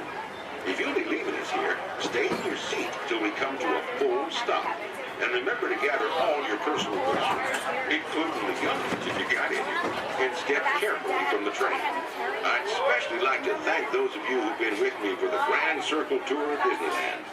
We surely hope you enjoyed your travels with us and that you'll come back and see us again real soon. For those of you traveling on, we'll be on our way again in just a few minutes. This is Main Street Station, Main Street, USA. Right here in our very own special effects water tank. Now, water tanks just like this one continue to play a major role in action films. Here, the explosive, out-of-control mayhem that you see in movies like Crimson Tide, The Rock, and Pearl Harbor can all be created using large-scale mechanical and physical effects. The action is then filmed as a carefully planned sequence of events. And today you guys are in luck because we are in pre-production for our very own action sequence that we like to call Harbor Attack. We're going to be using some of the same special effects that directors like Michael Bay use in their films. Now, if you'll turn your attention to those overhead monitors, here's Michael to set the scene. In this scene, a patrol boat is on a surveillance mission. Searching the skies for enemy aircraft, the crew is caught off guard when the real danger surfaces from beneath the sea. This is going to require a full range of physical effects, split-second timing, and careful direction. We have the lights, we have the cameras. All we need now is the action. And if anybody knows about serious action, it's certainly Michael Bay. Some of the effects that we'll be using in this scene include water cannons, which have been pressurized up to 100 pounds per square inch. We also have bullet hits, which have to be carefully timed and programmed to match the sequence of the visuals as well as the pattern of our sound effects. And the last but probably the most important physical effect in a scene like this is fire, which must be ignited at a precise moment, because it takes a lot of time and work to reset the charges for an explosion. Of course, the number one consideration in the timing of all these effects is the safety of our actors here on the set, and that's where you come in. Everyone, please give Mitchell a big round of applause! Yay! You have been cast as the mechanic in our scene today. Your scene is going to take place way down here in the engine room of our PT boat. Now, you don't have to swim. You can follow Stephanie and she'll show you right where to go. Alright, we're going to be filming 2 scenes today, but not in the order in which they appear in the script. Many movies today are shot out of sequence, which means that actors have to react to a situation which may not have yet been filmed. This can be difficult, so it's up to the director to provide the motivation for the scene. Alright, Mitchell, here's the setup. The boat next to you is going to buzz as 800 gallons of water are going to dump out of those tanks, fly down that chute, and slam into you like a freight train. Are you feeling motivated to hang on?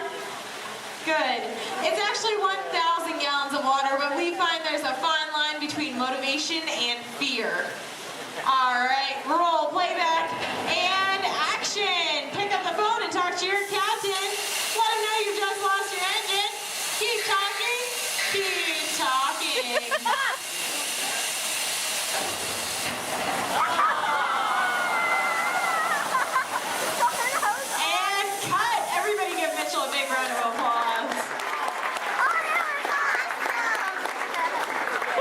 right, Mitchell, you were fantastic in that last scene. Now I have one more acting task for you to do. I need you to sit there in that blue chair, stare dramatically out at the audience, and act dry. We're going to give you a couple minutes to work on that. Well, let's add that shot into our next scene, see how it all ties together in the final sequence. Our next scene takes place on the deck of our PT boat, and here's Stephanie to introduce the rest of our brave crew. Hello, ladies and gentlemen. Can I get a big round of applause for our Captain Jeffrey and his wild and wacky deck crew, Julie and Brandon, the cast Sunset and the crew is standing by. Well, thank you so much, Stephanie. All right, roll playback. Remember, you guys are on a surveillance mission. And action. All right, Captain, pick up those binoculars. Start scanning the skies for enemy fighters. Crew, I want to see that deck nice and clean. You're going to see an enemy fighter coming in from 10 o'clock. You're surprised. You're stunned. You're terrified. You're running around screaming because you see that plane is coming in for another round. Captain, spin the wheel. Try to get the PT boat out of there. No, it's too late. They've just shut out your engine. So, Captain, you're going to pick up the phone, call your mechanic. What's that, crew? You see something coming in fast off the starboard side of the boat? Give them one. Oh, no, it's an enemy torpedo. Now, Justin, you think it's all over and you can start to relax. You hear more enemy planes approaching. You point to the sky because you see bombers coming in from 12 o'clock.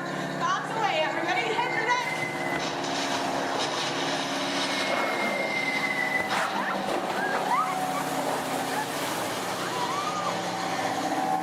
Now, you pass survive that aerial attack, but then you see two more torpedoes headed fast off the stern. Lucky for you, they pass right underneath the boat, but unfortunately that means they're headed straight for our audience. Point to the audience and yell, look out!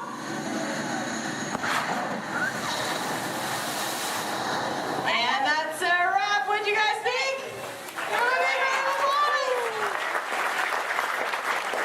Alright, now we're going to see what that whole sequence looks like when we have some computer-generated images, a couple of lines of pre-recorded dialogue, and an exciting musical score. Ladies and gentlemen, I'm proud to present Harbor Attack.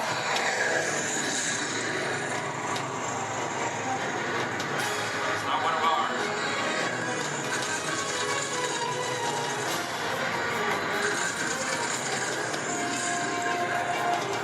Skipper, he's coming around for another run. Engine report.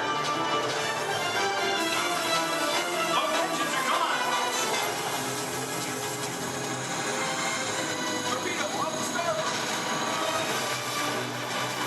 We're taking on water. Thunders at 12 o'clock. Hit the deck. And that's a wrap. Everybody give them another big round of applause. Thank you so much for being a part of Harbor Attack here at the Special Effects Water Tank. If you're waiting for our break, volunteers, please stay where you are. The rest of you, please turn to your left, head straight down those ramps to the props warehouse. Shuttles will take you on the rest of your behind-the-scenes tour. On behalf of Stephanie, myself, and our brave volunteers,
travel commencing in T-minus 10 seconds and counting.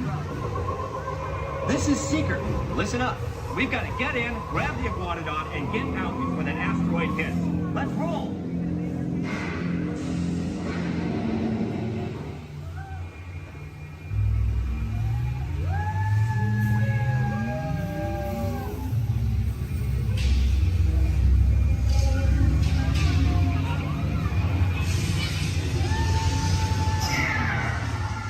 Okay, now, let's go get that dino. Computer, what are you tracking? Styracosaurus. Not our dino. Warning, meteor shower in range. Just little one. Oleoramus. Hadrosaur. Raptor. Time to get serious. Locking autopilot on homing signal now! Hang on! I'm tracking a big dino on the scope. Could be ours. Computer, full stop. Identified. Carnotaurus. Definitely not our dino. Go, go, go!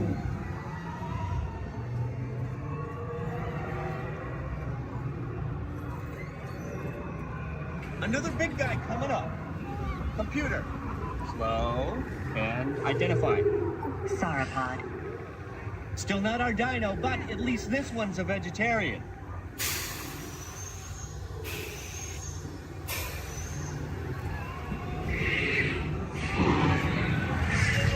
Asteroid impact in 90 seconds. We better move it. Pterodactyl. Incoming! Asteroid impact in 60 seconds. We can't stop now. Keep going, keep going. Compsognathus. Computer, what's happening? Loss of traction. Four-wheel drive, move it! Warning, meteor strike. Evasive maneuver! Left! Right! Left! Right! That was close. Computer, now what? Carnotaurus. That's it! Abort mission! Abort! Abort! Iguanodon. Forget it! Get them out now! Asteroid impact. Brace yourself! This is it! They're not gonna make it! They're not gonna make it! Mission accomplished. You made it! I knew you would, and guess who made it back with you? I better find him before security does. Thanks for everything!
In this scene, Provo is on a surveillance mission, searching the skies for enemy aircraft. The crew is caught off guard with the real danger surfaces from beneath the sea. This is going to require a full range of physical effects, split-second timing, and careful direction. We have the lights, we have the cameras. All we need now is the action. All right, now if anybody knows any serious action, it definitely would have to be director Michael Bay. Some of the special effects you're going to see in our show today include water cannons, pressurized up to 100 pounds per square inch. That must be time to match our sound effects. And probably the most important effect out of all of these is fire. So it must be ignited at the exact precise moment. And it does take a lot of time and energy to set these premise for an explosion. But the most important factor in all this is the safety of our actors, and that's where you come in today's ceremony. What's your name? Everybody say hi, Todd. All right, everybody say bye, Todd. All right, Todd, you have been cast a little more mechanic today. Your scene takes place way down there in the engine room of the PT boat. So you want to go ahead and dive on in for me? Did you bring your bathing suit? Oh, I hate when that happens. That's okay. When that happens, we actually just recreate the engine room right for you right here. So all ready to get you all set up. All right. Now, guys, we're actually going to be shooting two different scenes today. Not necessarily in the order that they appear in the movie, but most movies are shot out of sequence. So it becomes hard for actors because they must react to scenes that actually haven't even happened yet. It's really up to the director to get them all motivated for those scenes. All right, are you ready, Todd? All right, perfect. Now, what you're going to do is that phone right there is going to buzz. Right there. It's going to buzz just before 800 gallons of water. Just come pouring out of those tanks, slide down the chute and slam into like a spray train. Not a big deal, right? Perfect. All right, you can handle it. Are you ready? Perfect. All right. The good thing is about 800 gallons. It's more like 1,000. Okay, let's not let them know that because there's a fine line between what we here. Are you ready? Perfect. And roll playback. And action. Go ahead and pick up that phone for me. Call your captain. Let him know you might be taking on just a little bit of water.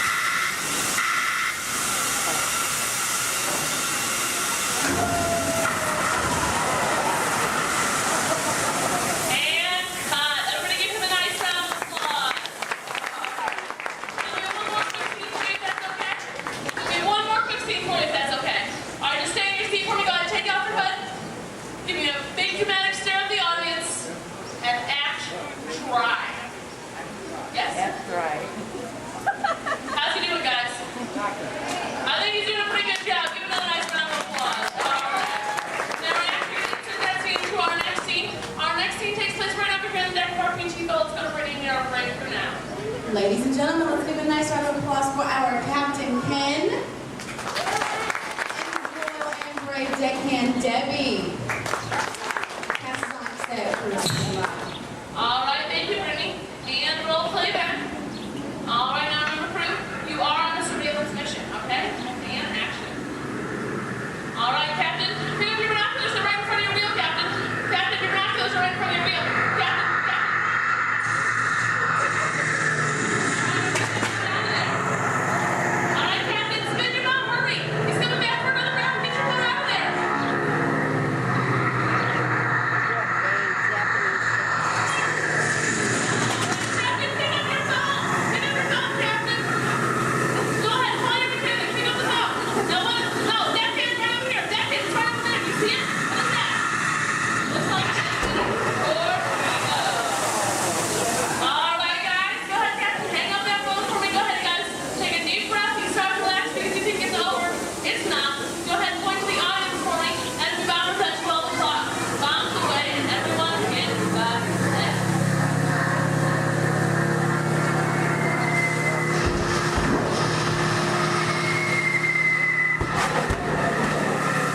torpedoes that just headed their way. And let me give them another nice round of applause. Those two things together, add some computer-generated images, pre-recorded dialogue, and then a rousing musical score. Turn your attention to the overhead monitors as we proudly present our Rose Cast.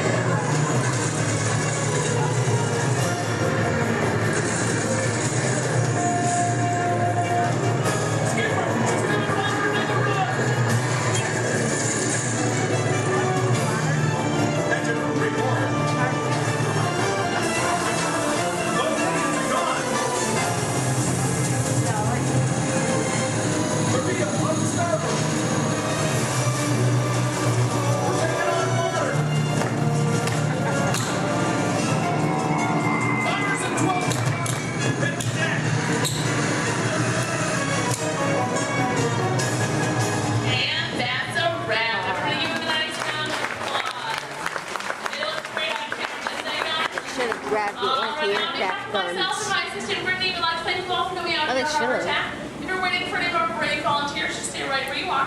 If not, go ahead, turn to your left, down the extra ramp through the Cops Warehouse.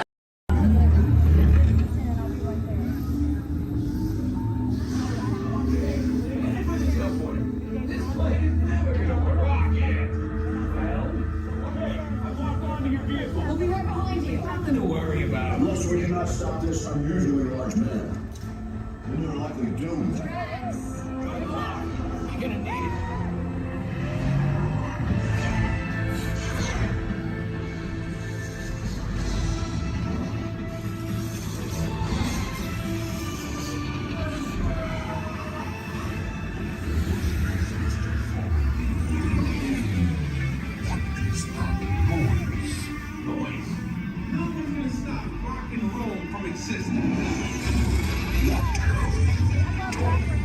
What have we done? I think we're jumping back. You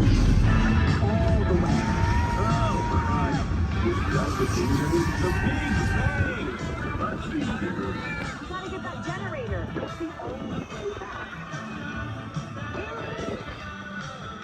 We got the generator.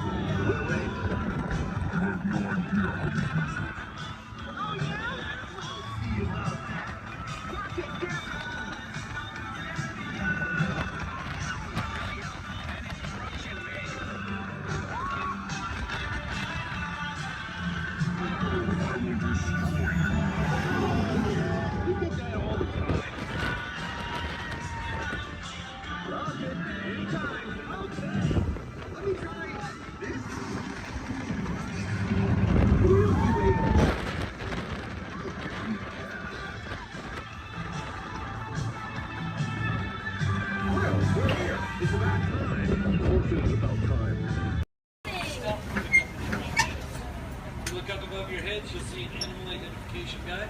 It's going to help you spot some of the different species we may see on our safari. We won't see all of them, but we usually have pretty good luck. Our first stop Hey, Gordon, we have the off-clear twin day. That means let's go. Job over. My name is Derek. I'll be your driver today through the Haram Bay Wildlife Reserve. Is everyone having a good day so far? Yes. Great, that's good to hear. Hopefully it gets even better from here. If you have any loose articles like phones or cameras, make sure you hold on to them. If you drop them, I can't stop and get them. Also, if you have a camera, I recommend keeping it out and ready. We can't stop for all the animals we see, and if we do stop for them, they don't always stop for us. It's the best way of getting a clear picture of them. During our entire journey, I do ask everyone, please remain seated at all times. Keep your arms and hands inside the vehicle. This includes children. They can sit on your lap, but they can't stand out or anywhere else, just for everyone's safety.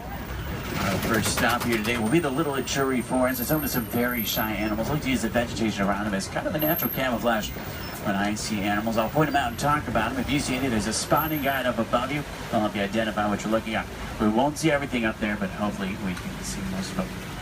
We're going to start on strong. Out to the right-hand side, there's some animals up on the hill there with striped legs. They kind of look like zebra, but they're not related to zebra at all. Actually, the only living, no relative of giraffe. They're called okapi. They're extremely shy, recluse animals. They're so shy they weren't even discovered by Westerners until 1901. Just like giraffe, they're really long time to help them reach their food.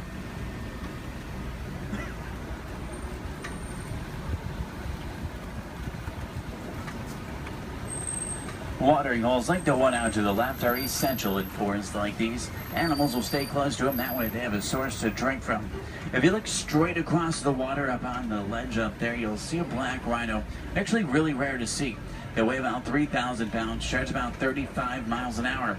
They're virtually indestructible animals except in the hands of humans. Due to poaching, there's less than 5,000 of them left. They're poached for their horns, which don't have typical bony cores. They're made of the same material as their hair and nails. That's all they're poached for. The bird out to the right is called a saddle-billed stork. They get their name from the saddle shape on their bill. They stand about 5 feet tall, have a wingspan of about 9 feet. They're very unique birds that travel in pairs of male and female together, pretty much just the two of them their entire life. Females have yellow eyes, males have brown.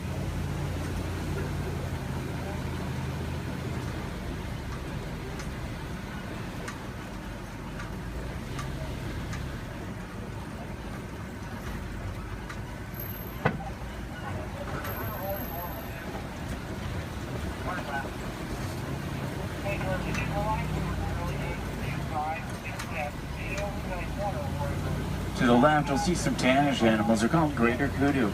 The second largest antelope in Africa. Males have horns, females don't. They're shy nocturnal animals. Next to them are bongo. They're known as the ghosts of the forest because they're so shy and timid. Males and females have very uniquely shaped horns that help them run through the brush without getting tangled. There's even some babies back there. Along the edge of the Ituri forest runs the Safi River. Sometimes we'll spot hippos there. Do we have any hippo fans? Awesome. Let's see if we can find any. Hippopotamus means river horse, but they're actually closely related to whales. They weigh about 5,500 pounds, can run about 30 miles an hour. Hippos are nocturnal. At night, they leave the water searching for food. They'll walk up to 6 miles looking for it, and once they find it, they'll consume about 90 pounds of grass each every single night. They can hold their breath for about 8 minutes, and they walk along the ground under the water, which makes it challenging to spot them. You see a blob of discoloration or bubbles in the water, it's probably a hippo. Keep in mind, you might not always see them on the surface, but that doesn't always mean they're not there. A group of hippo together is called a bloat. There's 2 in the water out to the right, you can kind of see, and there's quite a bit more in the water out to the left behind that island there.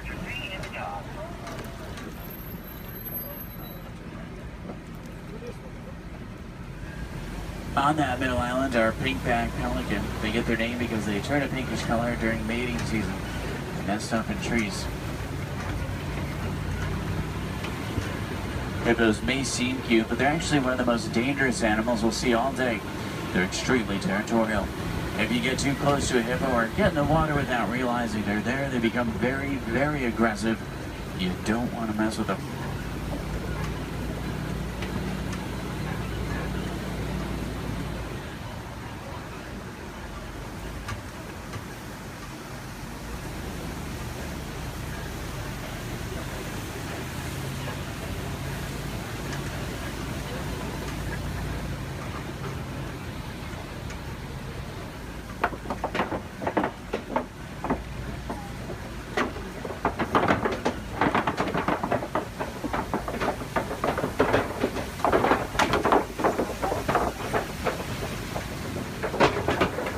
Do we have any favorite animals we're looking for today? Giraffe fans. Maybe a few. There's babies out in the reserve. What about elephants? Some elephant fans. Any lion fans? Lions are my favorite. Don't tell the other animals, though they get kind of jealous. I'm sure we're looking for some more. Let's head over to the savannah. It's an entirely different ecosystem aquarium, so start looking for some of our favorites.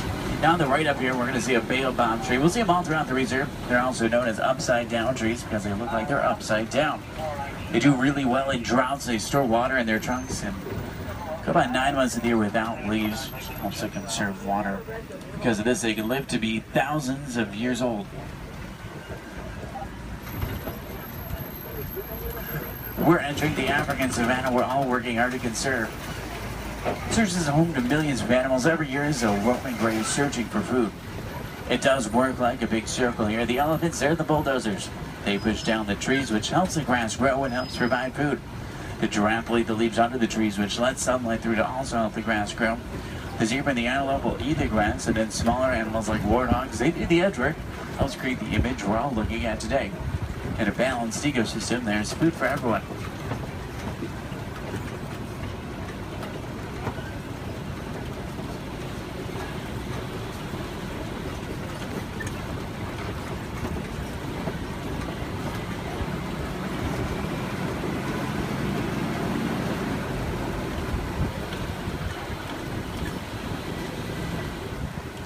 You look under the big tree out to the left, kind of in the grass there, you'll see painted dogs. They're also known as wild dogs. They're not your typical dog, though. They're actually the most successful hunters in Africa.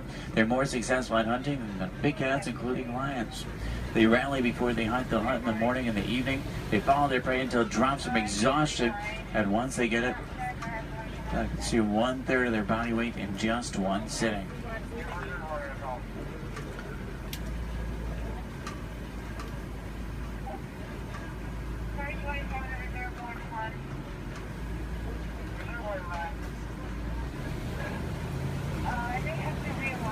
On the left, you'll see Patters in Zealand lying down by the trees back there. They're actually the largest antelope in Africa. They'll stand about 5 feet tall. Their shoulder height can weigh up to about 2,000 pounds.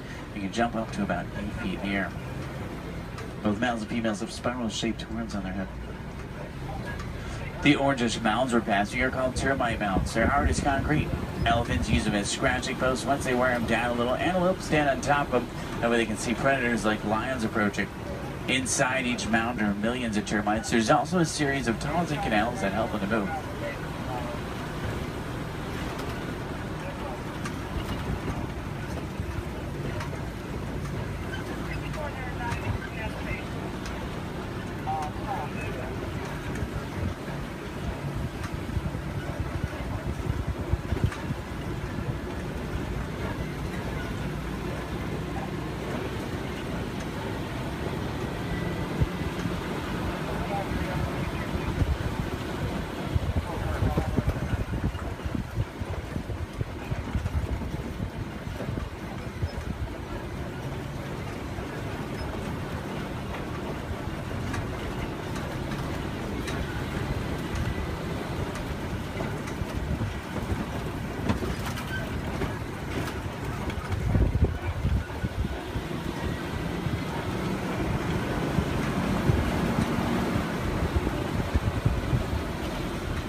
See some Maasai giraffe up ahead. We're going to see them out to the left. You see them about 20 feet tall. They're tallest. There are some babies on the reserve. They're born about 6 feet tall. In the human world, that's pretty big, but in giraffe world, it's really not. A giraffe will spend about 18 hours of their day eating, and they sleep very little, sometimes just about 30 minutes a day. When they do sleep, they typically will sleep standing up. They don't really like to lie down. They're too vulnerable to their predators. They have 7 vertebrae in their neck like humans.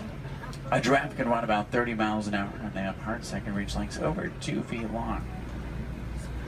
They're known for their irregular patterns. However, every giraffe's pattern is totally different and unique, like a fingerprint. A group of giraffe together is called a tower. This is a tower of giraffe.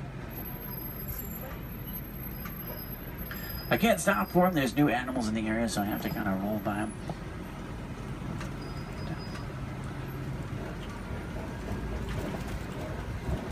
I see a lot of down trees up here as well. That's normally a pretty good sign. There's elephants nearby. Elephants are extremely social creatures as well. Except for adult males, though. Adult males tend to be very solitary. They really like to be alone or with only other males. They weigh about 12,000 pounds. Adult females weigh about 8,000, and each elephant consumes up to 300 pounds of food every single day. When you think about what they're eating, it's mostly grass and leaves, so that's pretty impressive. Start heading towards elephant country. I know the road that will take us there. It's a short drive. We should be there pretty quickly. Maybe we can see one along the way. Left and up, you'll see some mandrills. They're the largest, most colorful monkey in Africa. Males weigh about 100 pounds. Females weigh about 30. Males will be much larger, much more colorful. The leader of the group of monkeys, which is called a troop. To the right-hand side is an African elephant. That's a male. He's alone and larger, which is what gives it away. Try to get a better view of him. Uh-oh. The road I was going to take is closed. I know a different way. There's an old rickety bridge. I haven't been there in a while. What do you say? Should we go for it? Yeah. Let's do it. We're going to see some more elephants, right? If you're not an African, easy to tell you're looking at an African elephant is from their ears, which look like the shape of Africa. And they flap their ears. It's how they regulate their body temperature.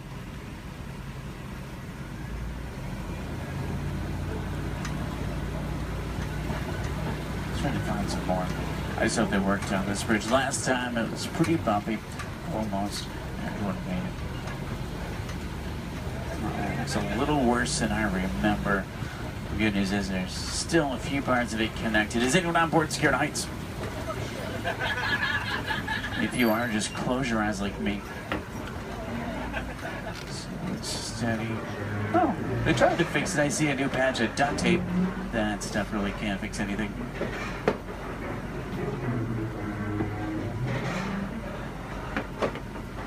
Well, I'm safe. About half of you are.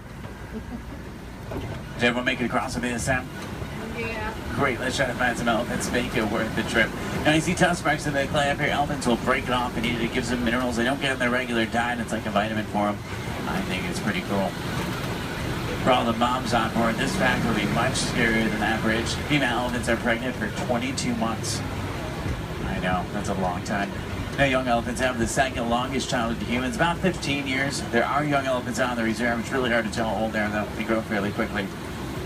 We're trying to find the best place to see them up ahead. Hopefully we can find some down by the watering hole. I'm still in that area where the new animals are, so I have to keep rolling for the elephants, too. I can't come to a complete stop, but I can slow down quite a bit. So make sure every camera's out and ready so you can get a good picture if you want one. In the meantime, I'm going to try and tune into a local Harambe radio station. I can normally get a pretty strong signal here. That way we can listen to some music while we look for elephants.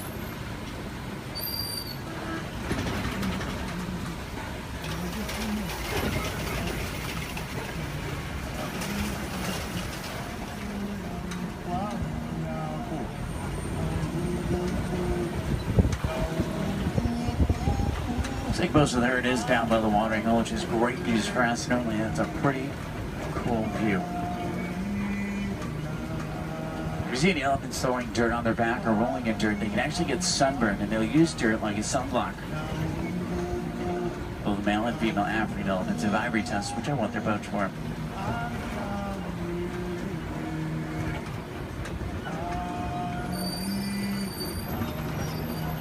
Trunks might not seem strong, but they're giving up to 100,000 muscles in just their trunk.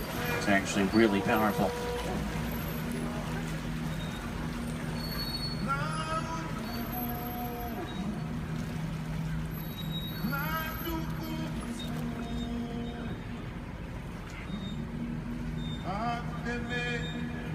Out to the left are greater flamingo. They're born gray, but after about a year of eating brine shrimp and other seafood, they turn the pinkish color we see right now. The chemical in the shrimp that turns them pink is beta-carotene. Does anyone know you call a group of flamingo together?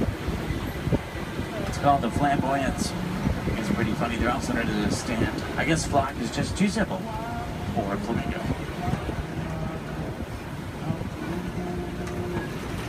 Now, I see white rhino markings up ahead here. White rhinos are bigger than black rhino. They weigh about 5,000 pounds compared to 3,000. They're not named after their color. Both white and black rhinos are both actually gray. They're named after the shape of their mouth and their size. Their mouths are wider. They get their name after the African word white, which means wide, but it's translated into white. Let's see if we can find any up ahead. Looks like they might be moving around a little bit. In the meantime, out to the left, we do see some zebra. A zebra's skin mirrors the pattern of their fur. Their hind leg is so strong that with one kick it could break a lion's jaw. Zebra are also blind runners, which means if they get scared or spooked and start running, they can't see. They'll run in any direction and hope there's nothing in front of them. The little brown animals out to the left are called bontebok. They're related to wildebeest. At one point, there was only about 17 total bontebok left. They were put on reserves and safe farms. Now they're doing much better. They're poached for their coat, which has a very unique coloring to it. They're extremely gentle animals.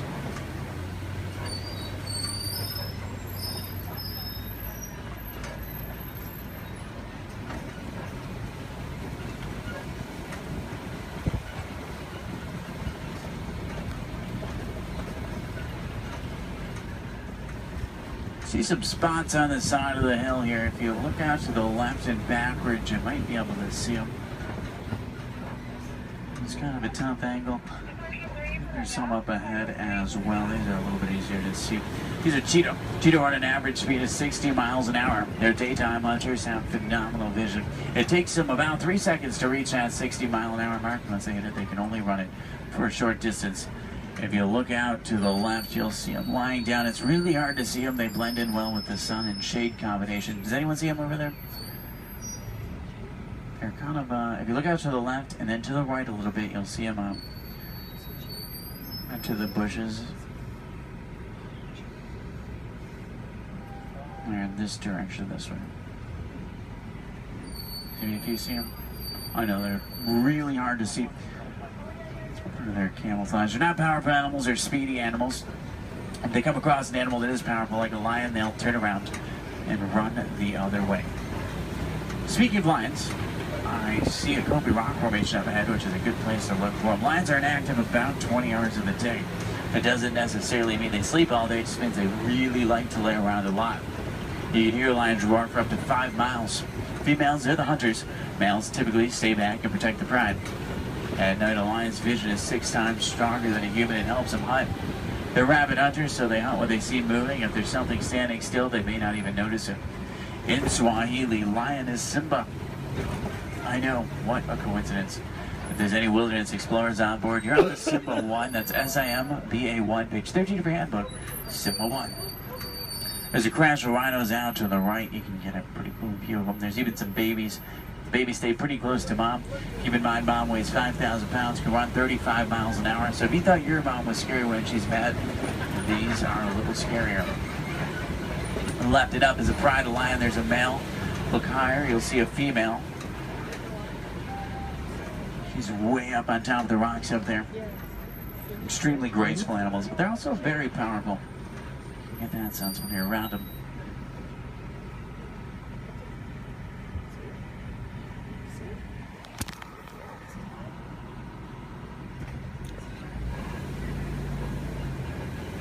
I see some burrows up ahead. Warthogs live in burrows that they typically take over other animals and make their own. Sleep with their tusks out to protect themselves. The males do actually have warts in the side of their head, so it's not as literal as it sounds. They may seem harmless, but they can run 35 miles an hour, and their tusks are razor sharp, so you don't want to get in their way. On the left and down again up here, we're going to see some ostrich eggs in the dirt. Ostrich eggs are the largest eggs in the world. Each one will weigh around 3 pounds. You can stand on one of them and it wouldn't even crack.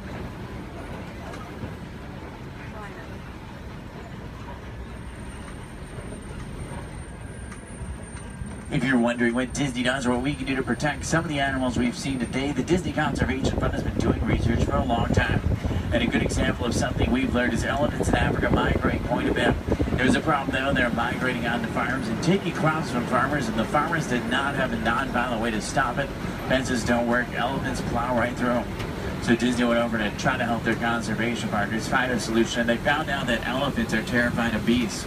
So they created beehive fences and installed them in Africa. This not only keeps elephants out of dangerous territory, it also benefits the farmers. They can make extra money from the honey. What we can do is recycle old technology like cell phones, cameras, and computers. We can also just learn more about these animals, because the more we know, the more we can help, just like elephants and bees. The animals to the left and right are called scimitar horned oryx. They get their name from the scimitar-shaped horns on their head. They're on the critically endangered list. I think the horns are pretty cool.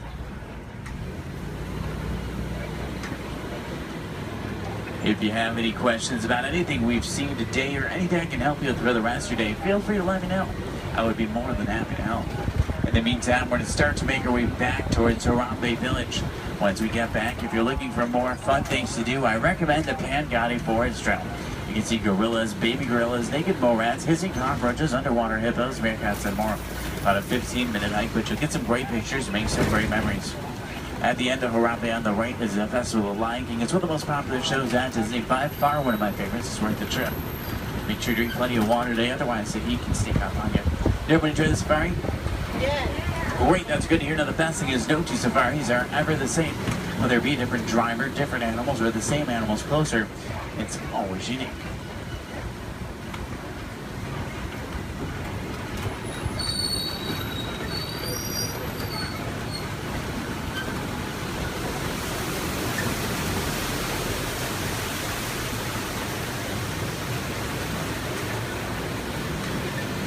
you. We say Asante-san to say thank you so, Asante-san, for joining me today. It's been a pleasure having you.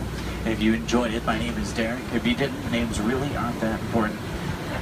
Hopefully you did. I think we saw some pretty cool animals. Hopefully we got to see some of their favorites. If you're looking for tigers today, check out Asia. Sometimes we'll spot them on the Maharaja Trail. If you're looking for crocodiles, head over to Disneyland. You may be able to spot them there. The American crocodile. Sometimes you'll see them there.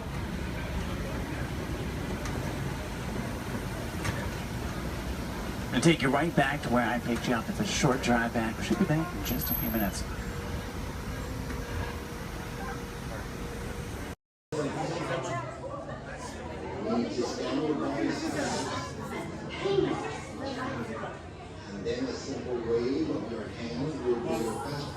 Raise your hands for security clearance. And presto, the doors open for you. I now present to you Tannelier Tavon's private office.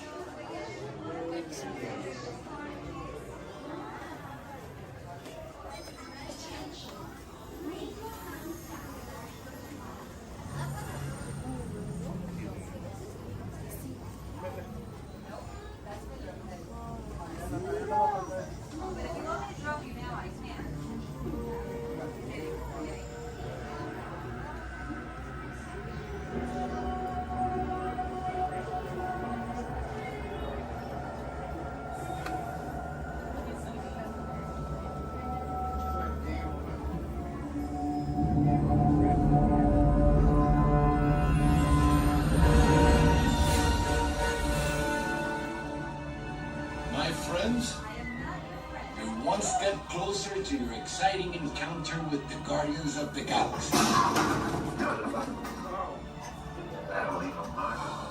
You're now standing in my private office. I know. Where I Carefully scrutinize each and every piece that comes to me from different parts of the galaxy that let's mute this guy. Hearing consistent slandering on a constant loop was big motivation for me to escape. I go, ouch! Ouch! That was not part of the plan. Why? Of course I escaped. For those of you who have not been paying attention, the name's Rocket, one of the Guardians of the Galaxy. The smart one. Listen up. He's gonna put you on a gantry lift for your tour. I'm gonna sneak on top of your lift and take us all the way to the big old generator control room. I'm gonna blast that thing and destroy all the control systems, which will open up every cage in this freak show and free my friends. Our buddy Mantis is in the getaway ship waiting for my signal, and then we'll be on our merry way. But this plan won't work unless you help. I don't have clearance. My hands don't scan. Yours do. If you raise your hands, I get the clearance and the chaos begins. It's a foolproof plan. 35% of the time. Oh. I'm gonna take this. Now move it.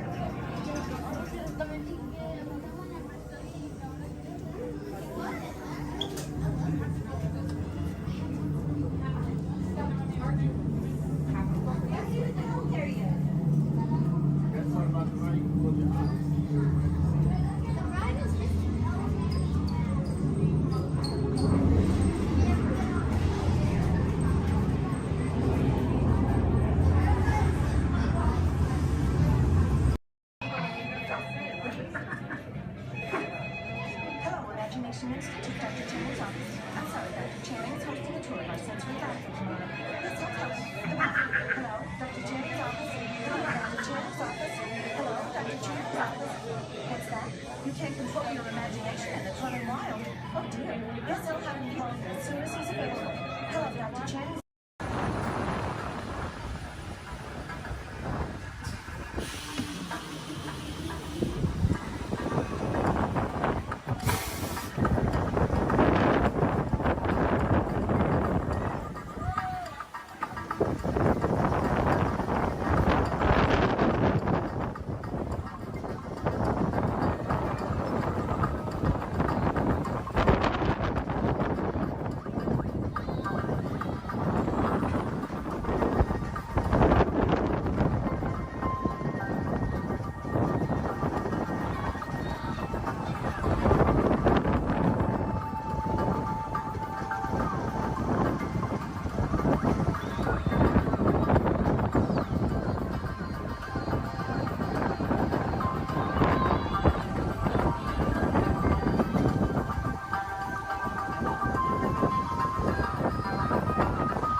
descent.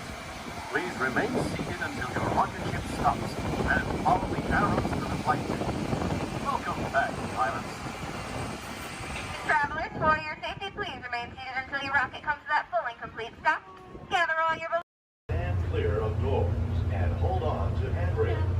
The shuttle will be departing momentarily for gates 100 through 129. Orlando and Central Florida have so much to offer. There's a good chance you didn't see and do it all. So please come back and visit us again very soon. This is Orlando Mayor Buddy Dyer. We hope you enjoyed your Orlando experience.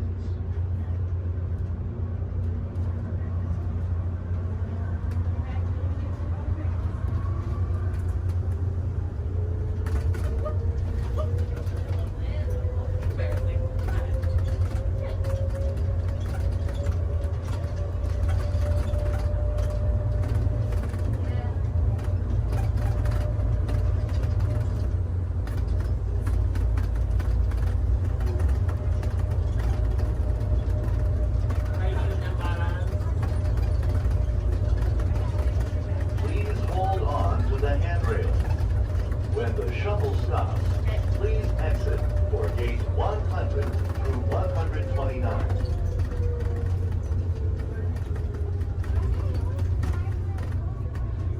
Unless you want to take a picture of your ticket.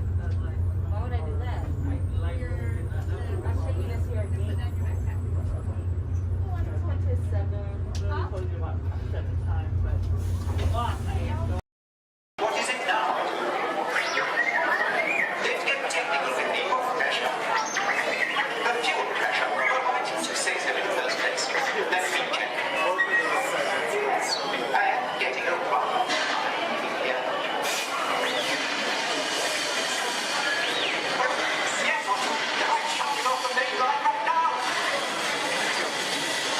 Just bringing back and fixing that motivator. These new transport to impossible. Stars Owners introduces the Project Airport Vacation with exclusive tour packages to Hawaii. Now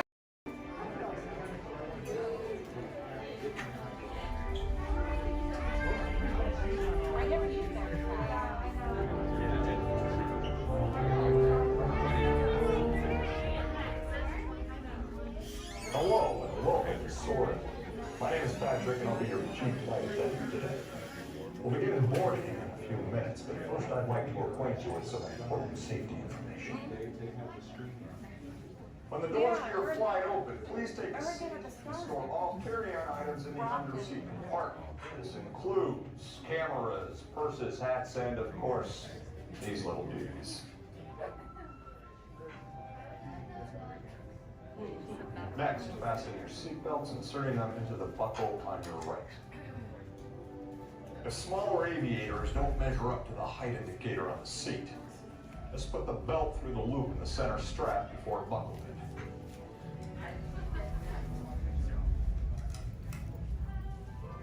Nice work, pal. Soon you will be airborne. So if you or your little aviators have a fear of flying or of heights, you might want to wait for your party if you arrive in. Okay, let's review. That is seat belt, carry-on item, safety strap, fear of heights, keep your hands and arms inside at all times. Anything else? Yeah. Have a nice flight. Alright, my friends, we're gonna load row 3 followed by 2, then 1. Row 3, please follow me. 2, you're gonna follow 3. 1, you're gonna follow 2. In the life cycle run, there are winners and there are losers. Who are you?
to visit Mickey's Star Traders, where you'll find the greatest goods from around the galaxy. That's right. It's out of this world.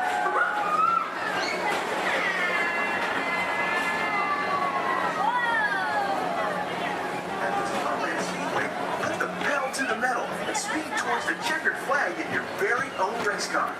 Young or old, this is your chance to drive in the fast lane without worrying about getting a speeding ticket.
Johnson in the control tower to confirm flight to the moon.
spacecraft as you take a spin around the planet and ascend to otherworldly heights.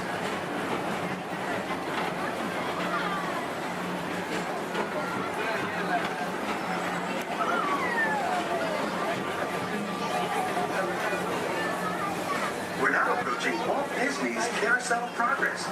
Inside this rotating theater, old families welcome you into their homes of yesterday and today, starting way back at the turn of the 20th century. First presented at the New York World's Fair, this legendary circular theater celebrates the progress that has made our lives better.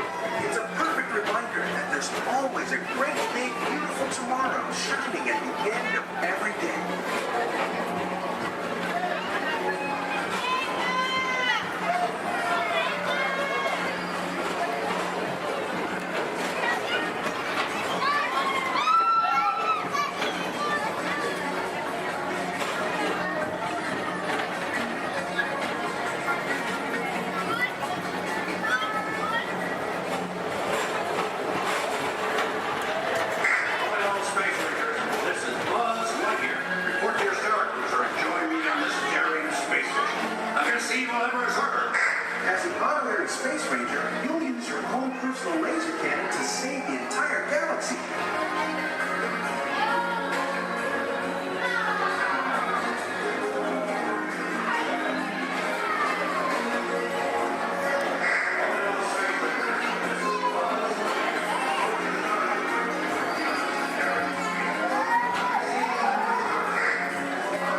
Wazowski and all his pals at Monsters Incorporated laugh for him.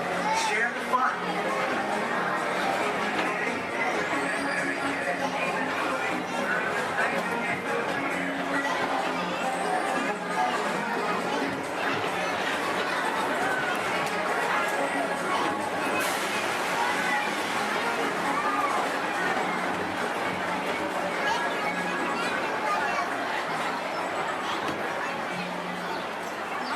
Thank you for joining us for tomorrow's It's been a pleasure to have you aboard. Enjoy the rest of your day and have a great, big, beautiful tomorrow.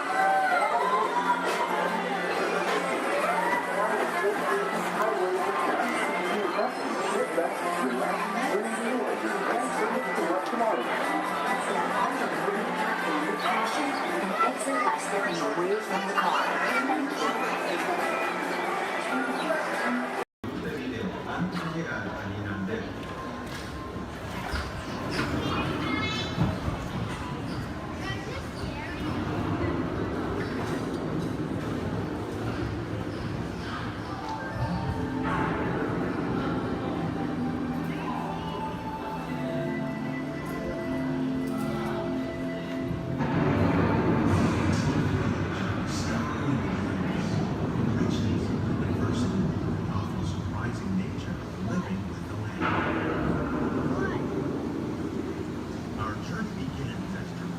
Sudden change is slipping away. Approaching storm face, climate and destructive to us, and to nature, it's about living in the cycle of life.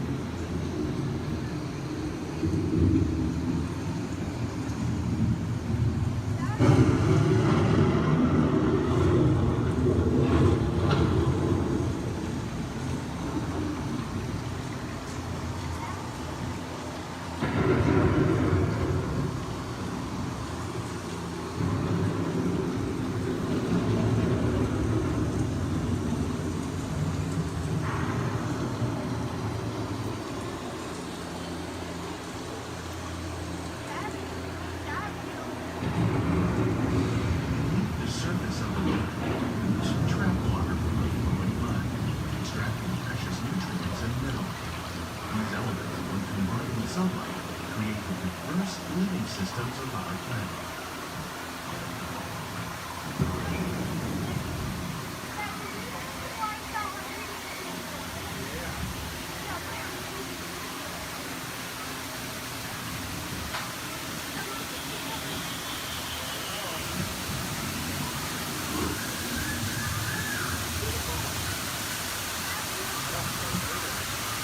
One of those living systems is the rainforest, home to the most amazing concentration of life on our planet.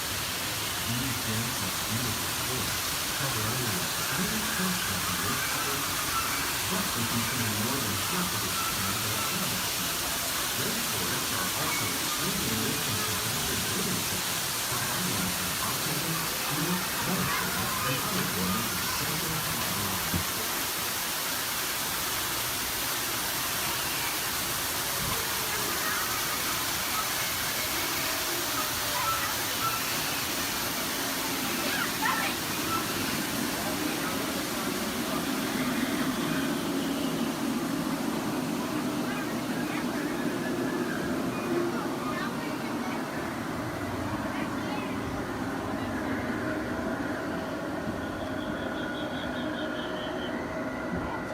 In the desert, nature has created a very different, known as beautiful living system.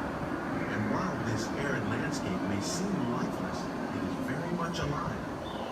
The plants and animals that have learned to survive in these harsh conditions make use of what little water they can find and avoid the scorching rays of the relentless sun.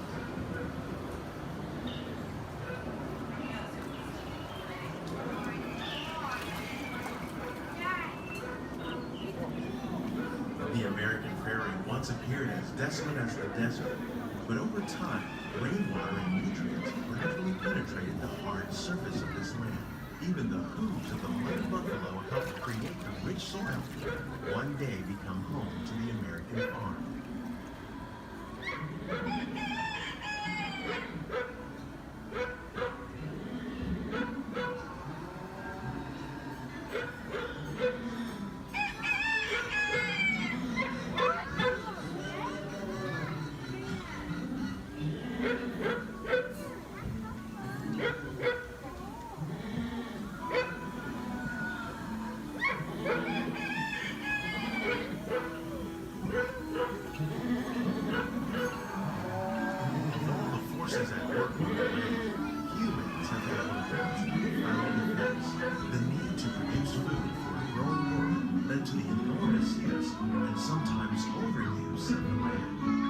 our search for more efficient ways to grow food, we often fail to realize the impact of our methods.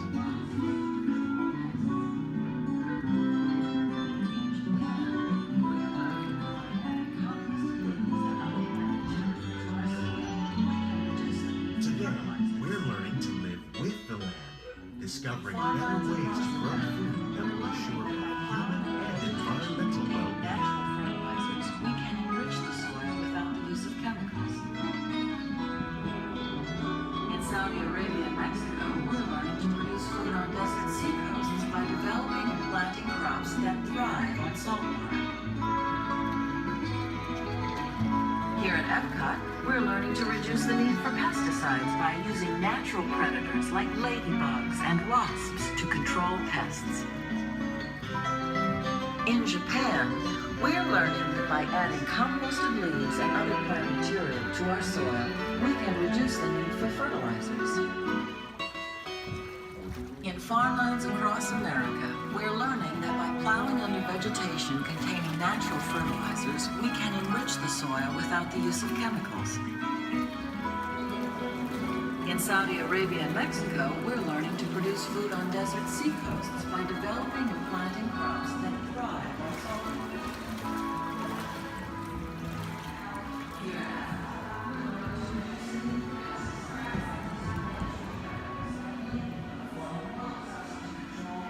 How will we meet tomorrow's growing needs for food production, yet still respect the needs of the land? Some of the answers are being discovered just ahead.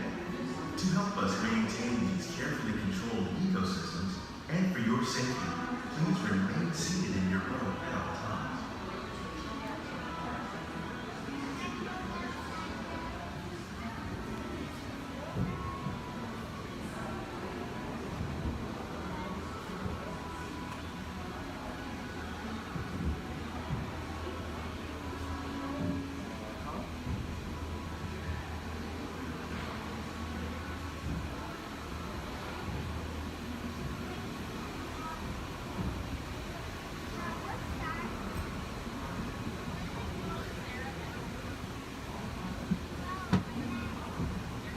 Welcome to our living laboratory, where scientists from Epcot and the U.S. Department of Agriculture are exploring innovative ways to produce bountiful harvests now and into the future.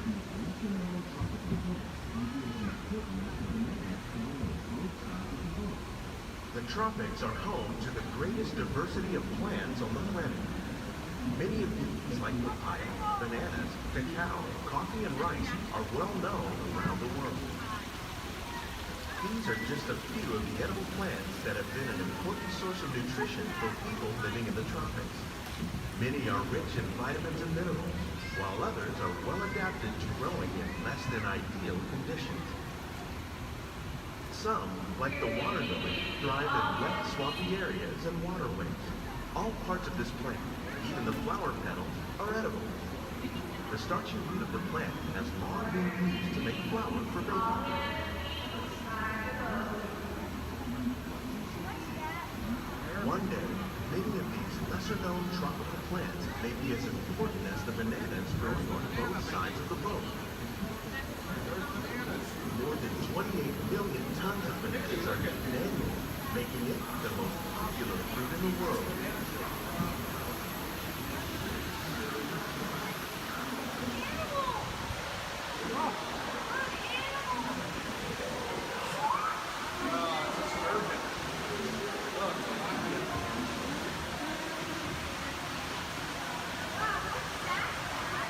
When we mention farming, we probably don't think of fish, but fish farming, or aquaculture, accounts for nearly half of all the seafood consumed globally. Examples of fresh and captive, like the ones you see here, are three of the more popular crops raised by fish farming. The sustainable system we're using here recycles the water in the tanks. As a result, we're able to save millions of gallons each year. Our small fish farm produces nearly 5,000 pounds of fish each year to serve in restaurants around the nation.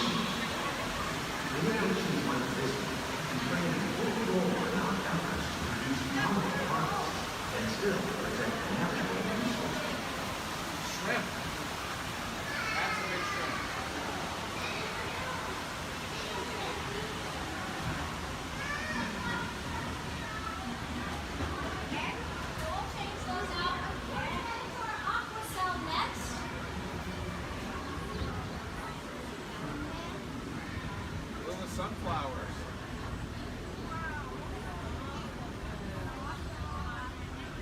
While there are more than 50,000 edible plant species in the world, most of us are only familiar with the handful that make up our everyday diet. The common grains growing here, maize, sorghum, and millet, plus rice, account for nearly 2/3 of our global food consumption. Learning how to increase yields of these staples is an important goal of research around the world. Blue agave. A monkey puzzle tree.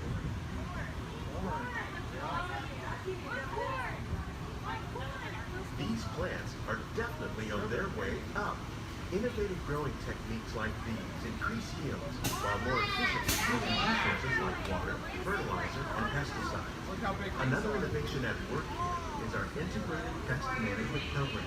By populating our greenhouses with beneficial insects that prey on harmful pests, like aphids and flies, we are significantly reducing our reliance on conventional pesticides. We're growing these crops using our nutrient film system. This technique precisely controls and recycles water and nutrients. With it, we can produce over 27,000 heads of lettuce a year in this one small area. Look at the cucumbers.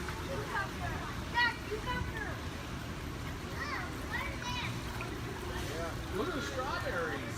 Some of our best ideas have been inspired by nature, like these fruit and vegetable trees.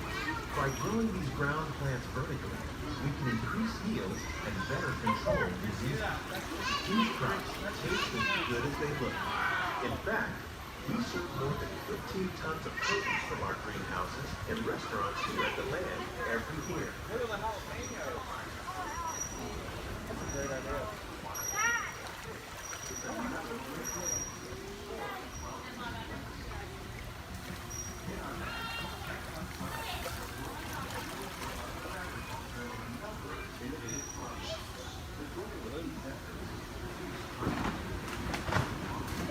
The future of agriculture may include innovative ideas like this vertical growing system.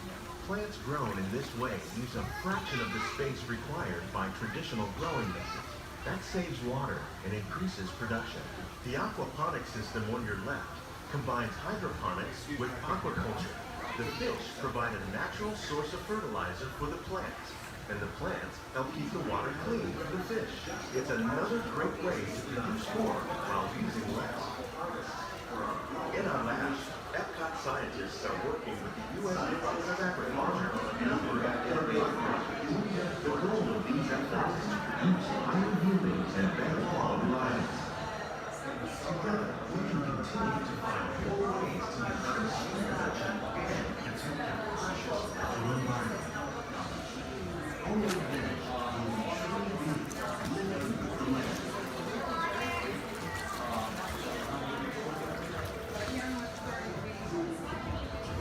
On behalf of Walt Disney, these greenhouses represent just a fraction of the work being done worldwide to produce healthy harvests for our growing populations.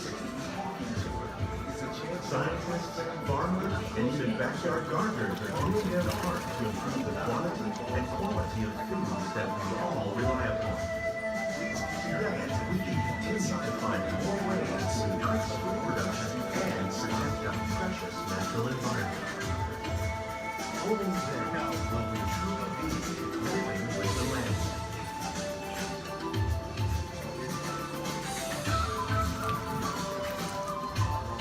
On behalf of Walt Disney World, we hope you've enjoyed this unique journey through our living laboratory. If you'd like a closer look, then check out the behind-the-scenes walking tour. It's a chance for the whole family to get up close and personal with the plants and growing techniques in our laboratory. Please keep your hands and feet inside the boat and remain seated until the boat comes to a complete stop.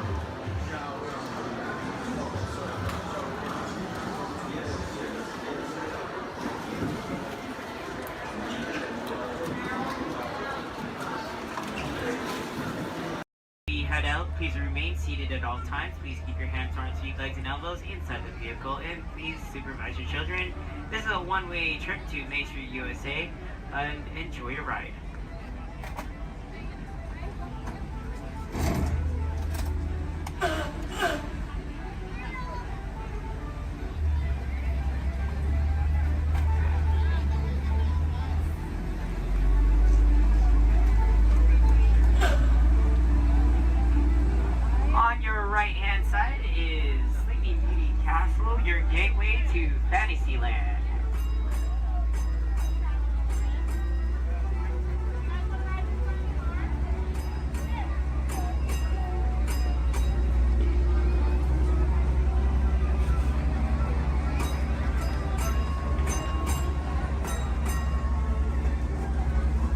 up on your right-hand side is Frontierland and Adventureland. Beyond that, Critter Country, Garland Square, and Star Wars Galaxy's Edge.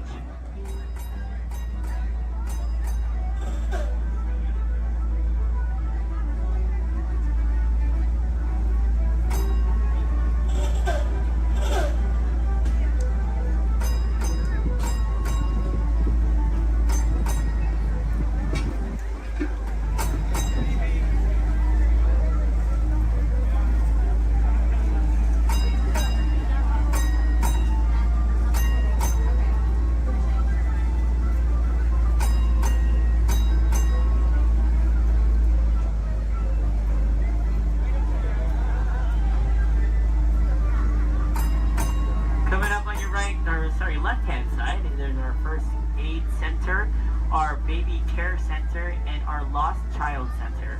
On your right-hand side, if you enjoy ragtime piano, we got some music going on over at the Coca-Cola Refreshment Center on your right.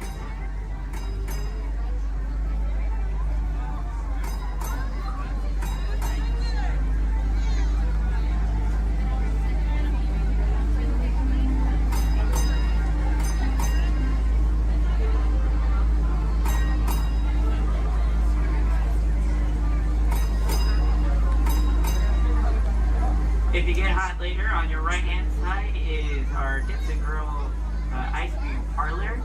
And on your left is Market House, where you can find our Starbucks coffee and tea. Beyond that is our locker station.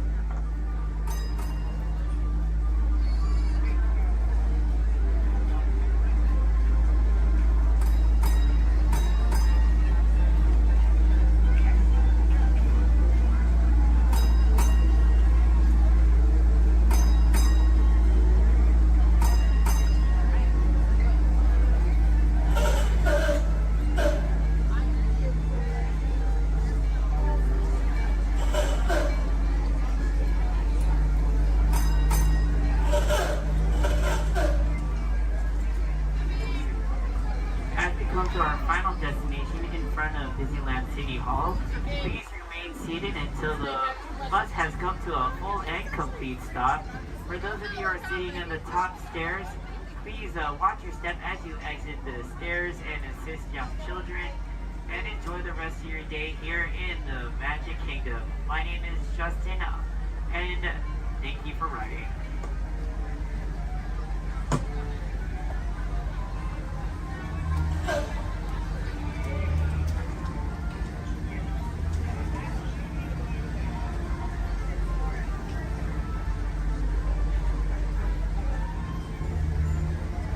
Thank you.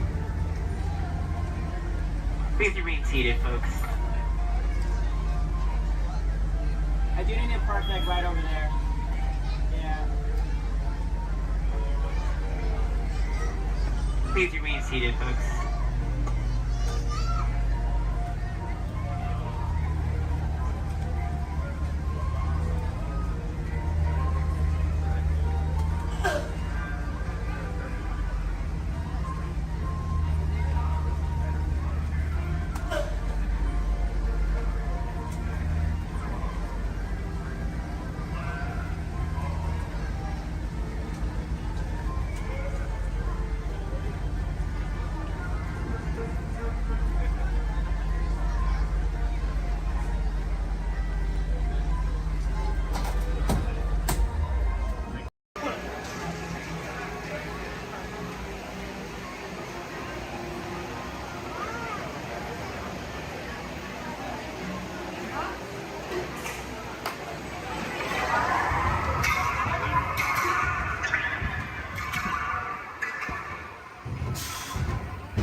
Here we go.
Some of the folks might be a little bit slow.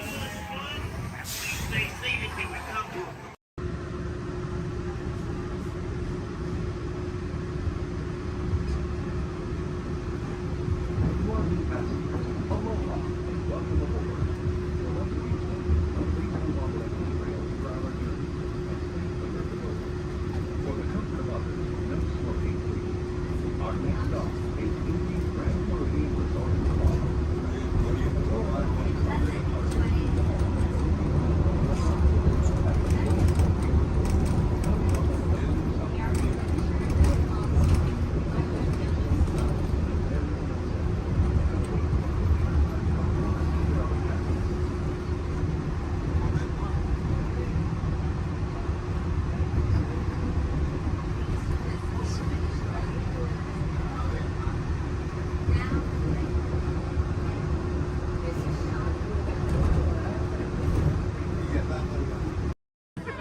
Aquí.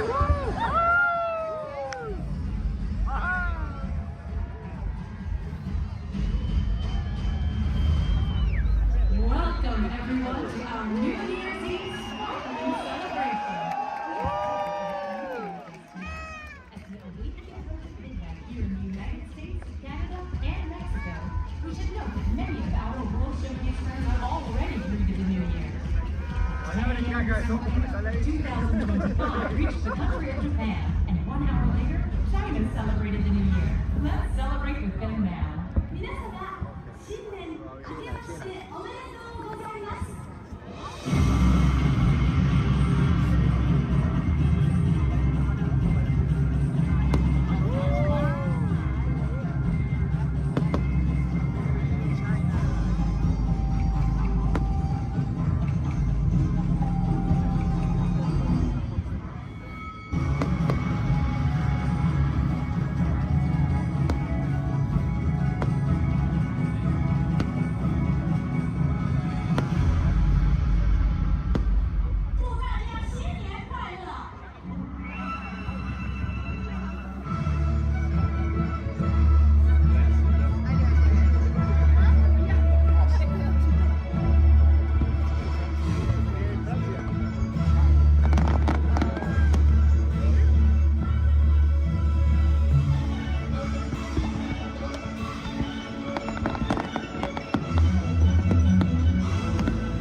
She's a mom of some guy that I used to know. It's because you guys both have the same band. That's what the whole thing. She has big glasses on.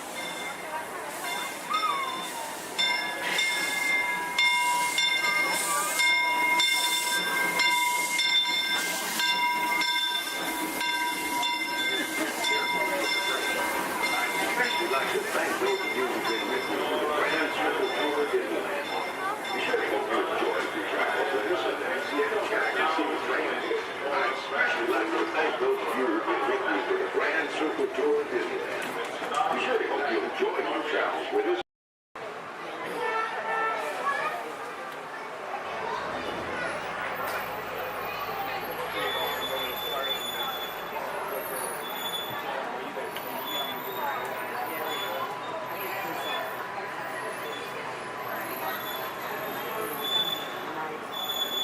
Hello everyone, my name's Don and welcome aboard.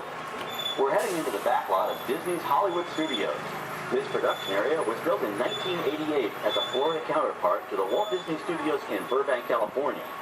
We included sound stages, recording studios, high-tech editing rooms, all the tools needed to create movies, TV shows, and radio broadcasts. We've even got our very own water tower too. It's up ahead on the left side of our shuttle. We call it the Earful Tower. It's inspired by the water tower Walt Disney had built for his Burbank studio in 1939. Our Florida tower stands a lucky 13 stories high, and we added our own creative touch, a giant set of Mickey Mouse ears. If you wanted to wear those ears, you'd have to have a hat size of 342 3/8. Up ahead, after the next bend in the road, you'll have a perfect opportunity to take a picture of this famous icon. In the world of entertainment, every project starts with a screenplay and a lot of creative ideas. A production studio is where the ideas of writers, producers, and directors are transformed into an on-screen reality. Within these huge spaces, filmmakers can literally create their own worlds. Our Florida sound stages are soundproof, weatherproof, and most importantly, air-conditioned, all vitally important for the cast, crew, and equipment. Many of the crafts needed for filmmaking are located right here on the lot. On the left, we have our own greens department. It grows flowers, trees, shrubs, and topiaries. A few well-placed plants can cover up empty spots in the set and add a touch of natural beauty to a scene. On the right are two of the aircraft from the 2001 blockbuster hit Pearl Harbor. These exact full-scale replicas of P-40 fighters were used in the special effect fight sequences. Of course, many of the planes we saw flying through the aerial battles or sitting on the ground weren't real at all. They were created entirely within a computer. Oh, keep your cameras focused to the right. We're coming up on that perfect angle of the Earful Tower I told you about. It's a true masterpiece.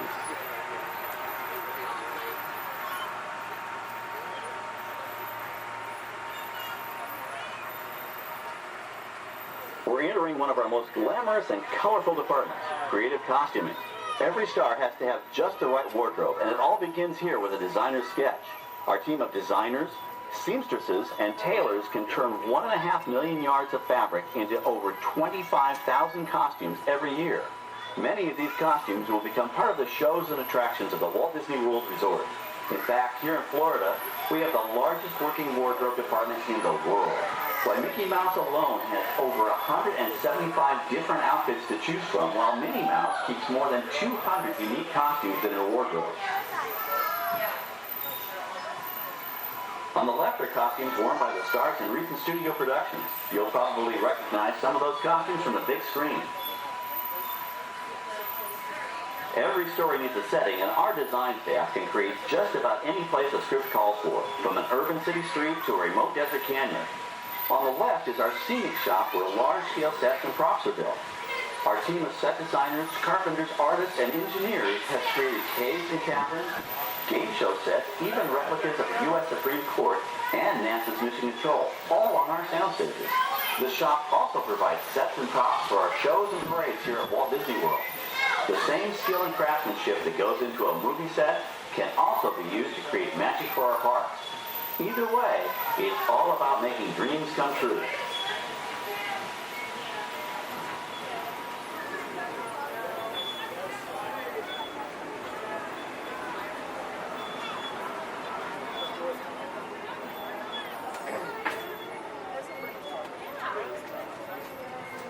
Now we're entering a zone we call the Boneyard.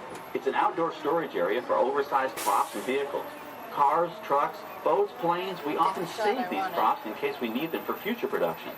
In this backlot collection, you may find real working vehicles, non-working mock-ups, and even large-scale miniatures used in special effects shots. Large-scale models create a more convincing illusion on camera. We even place small cut-out passengers in the windows of the plane.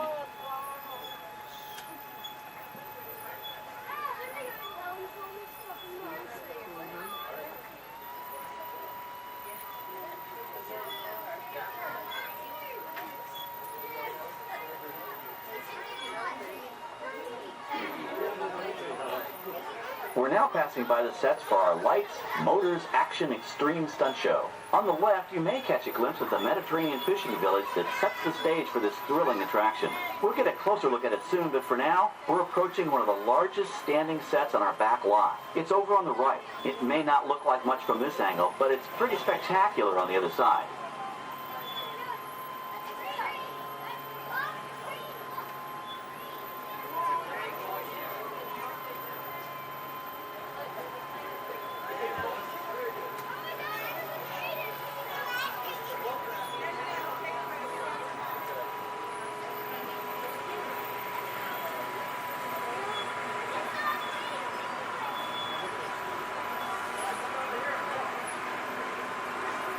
This is great, folks. The production crew has just given us clearance to enter the set. Hello, Backlot Tour. I'm Amy, a production coordinator here at the studios. I can see your shuttle heading toward our canyon set. I've given your driver permission to come in and take a look around. I'm up here with our effects crew, and we're getting ready to shoot a test sequence. Oh, on the way in, you're going to be crossing a wooden bridge, and things may get a little bumpy, so please, hold on to your belongings, especially hats, cameras, and glasses, and keep an eye on any small children in your party. And of course, please remain seated at all times. Welcome to the set. As you can see, we brought the bare, dry deserts of Southern California to green, typically humid Central Florida. This set is based on real locations that our production designer took pictures of. Our set crew spent about 6 months building the canyon, but we've used it for a number of TV shows and specials over the years. For our upcoming production, the script called for a tanker truck. We found this one in our boneyard, but it was too big to drive into place. So we picked it up with a crane and set it down here. We're up on the overhead platforms, and I see our director has arrived. As soon as the rain effect is ready, we'll begin the sequence. This set and shower is really just a special effect. We've rigged up a series of water nozzles just above your trim. The water sprays in a crisscross pattern to create a sense of depth. But this storm only covers the first few feet.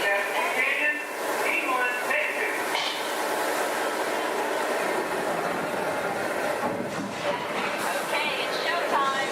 Everybody stay seated. Hang on to your belongings and watch your children.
extra dynamic effect.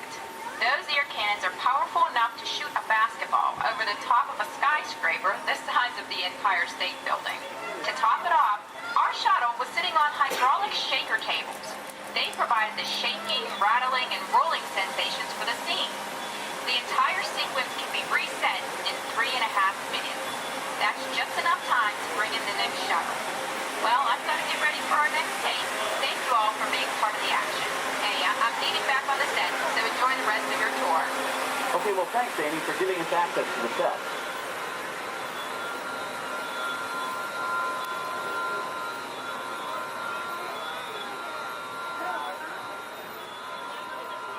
On the right, we have an authentic piece of Disney history. That Gulfstream 1 was known at airports across the country as November 234 Mickey Mouse, but we just call it the Mouse. In 1964, Walt Disney and his hand-picked team used this plane to scout locations for what he called the Florida Project. Soon, they secretly began purchasing thousands of acres of land, which became the Walt Disney World Resort in 1971. During the creation of the resort and later Epcot, the Mouse shuttled studio executives and Imagineers between Burbank and Orlando, making it the most used executive aircraft in the country. Appropriately, the Mouse retired here in 1992. As Walt used to say, it was all started by a mouse. In this case, the 234 Mickey Mouse. On our right, we once again sweep past the magnificent Mediterranean village of our Lights, Motors, Action Extreme Stunt Show. This high-octane attraction is based on the hit show from the Walt Disney Studios Park in France. In this action-packed production, you'll feel like you're right there on the set during the filming of a spy thriller, complete with custom-built cars, motorcycles, even jet skis. You'll experience the split-second timing, coordinated driving, and fiery special effects that make action movies a real blast.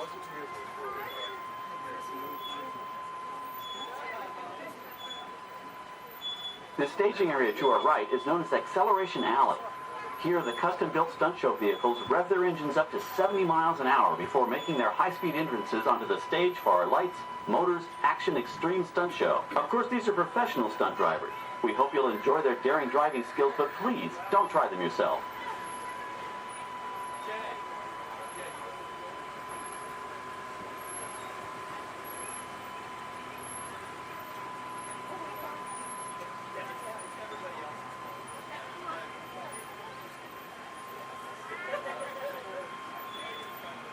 On the left, we've reached our second boneyard with more historic props and vehicles. When we reuse older props in a new production, they're often refitted with custom parts and given a whole new color scheme. You might not even recognize them the next time you see them on screen. For instance, coming up is our friend Herbie the Love Bug. He went through a special demolition derby makeover. Those dents and dings were added on purpose, but he can be polished up as good as new for his next starring role.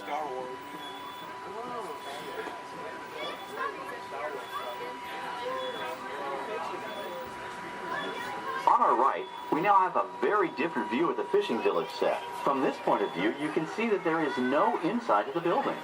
They are just false fronts or facades. In the movie business, set builders only create what the camera has to see. It's an old movie trick dating all the way back to the silent era. To add to the sense of realism and avoid the cost of set building, many of today's television shows and movies film on location in cities and towns across the U.S. But out in the real world, you've got to contend with noise, traffic, crowds, and various visual elements that may or may not belong in your film. Here on the backlot, we can avoid these problems because we created our very own flexible urban environment. Our Streets of America facades can stand in for a small town or a giant metropolis. As we come around the last corner on our route, you'll see the skyline of New York City in the distance. It's really a series of painted flats, expertly designed to fool the eye and the camera. We can dress and decorate these streets to look like any city we want, from Chicago to San Francisco. Depending on the choice of vehicles, props, and costumes, we can even turn back the clock and set our story in a different time. And what's more, these sets are built with Florida weather in mind. They're made to withstand 100-mile-an-hour winds.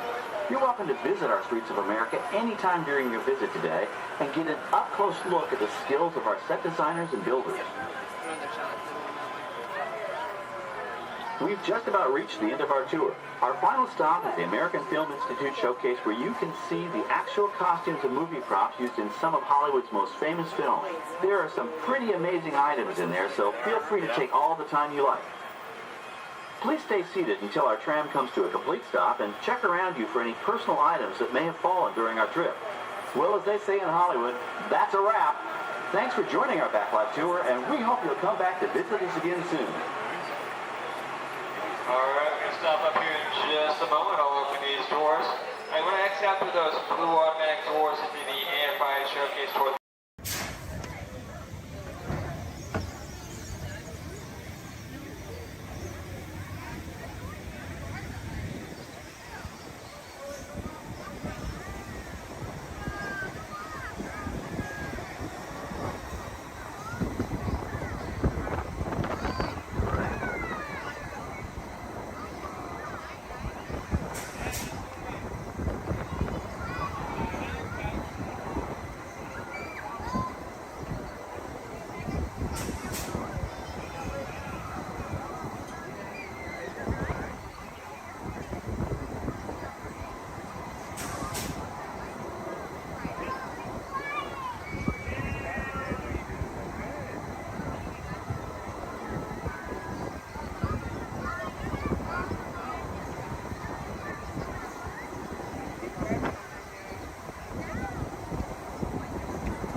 Orbiter is now beginning its descent.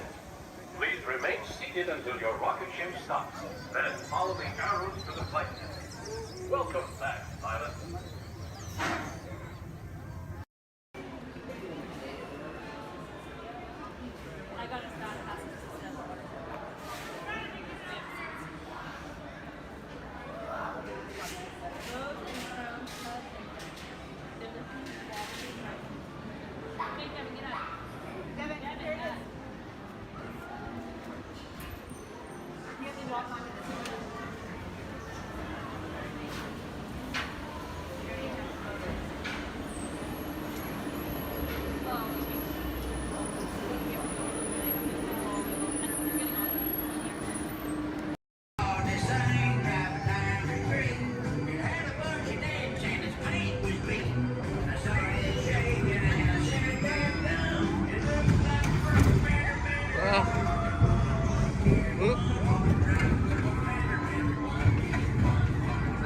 Wait, what?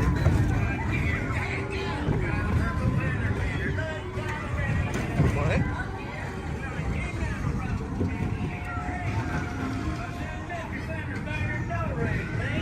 I heard him say the voice of the river.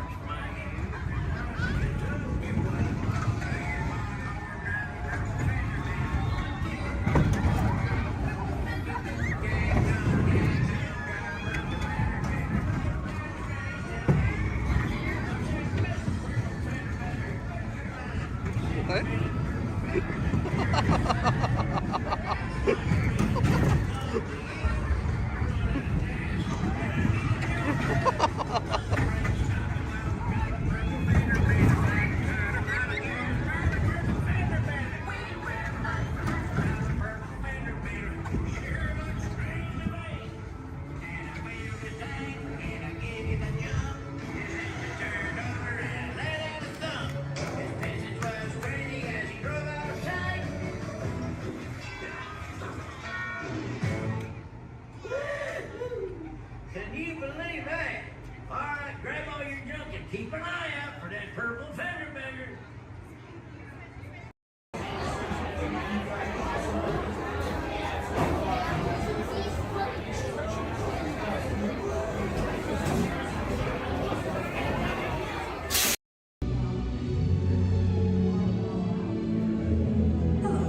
My name is Becky Klein, and I'm the director of the Walt Disney Archives. Here at the Archives, it is our mission to protect, preserve, and make available the history of the Walt Disney Company. So in celebration of 100 years of Disney magic and entertainment, it's my honor to welcome you to Disney 100, the exhibition. This very special exhibition will travel the world for 5 years in 2 units, one in North America and one in international locations. Both Both units feature hundreds of iconic Disney artifacts from throughout its history, including props, costumes, models, attraction vehicles, and artwork, as well as original immersive activities that are sure to please visitors of all ages. We hope you'll enjoy your visit today and look forward with us to the next 100 years of Disney Magic.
You all whistle while we work.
Thank you so much, everybody.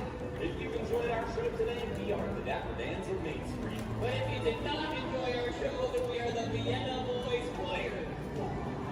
Oh, we'll sing a song and it will be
Research Center.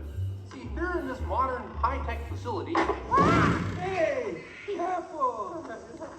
Here in this modern high-tech facility, we have perfected Muppet Vision 3D, a new film process which we're about to demonstrate to you. Now, working the projector is an old friend of ours, the Swedish chef. Chef, everything okay? Exactly. And our demonstration includes a little song from Miss Piggy. Little? Did I say little?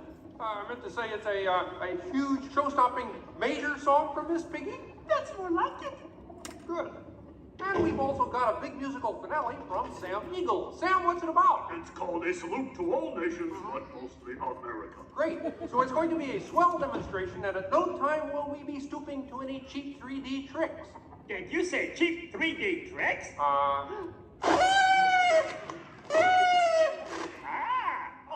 And here's something I wanted to spring on you. Walmart, it's that dumb bear again. Hey, Bear, you're not even funny in 3D. Oh, not you guys. How did you get here? We entered a contest. Yeah, we lost. Oh, yeah? Well, my new 3D act's gonna shower you all with humor. Waka waka! He's trying to drown us. What kind of act is that? An act of mercy. Well, listen, better luck next time, Fozzie. Okay? And now, if you'll come this way, I can show you our secret laboratory. You see, we invited distinguished scientists from all over the world to come and work here. Unfortunately, none of them showed up. So instead, I'd like to introduce you to the guys who invented Muppet Vision, and they can show you some of their... right now, I'd like to turn you over to Dr. Bunsen Honeydew and his assistant, Beaker. Well, thank you, Mr. Kermit. Today, let's look at the advancements we've been working on for Muppet Vision. Beaker, would you turn on the machine?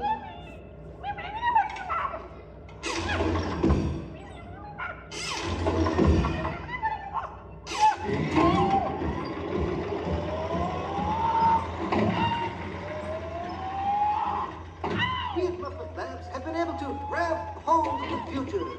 The wheels of progress turn swiftly here as we strike upon ways to bring science safely to you. This user-friendly machine will now generate the first living 3D effect just by flicking a simple switch.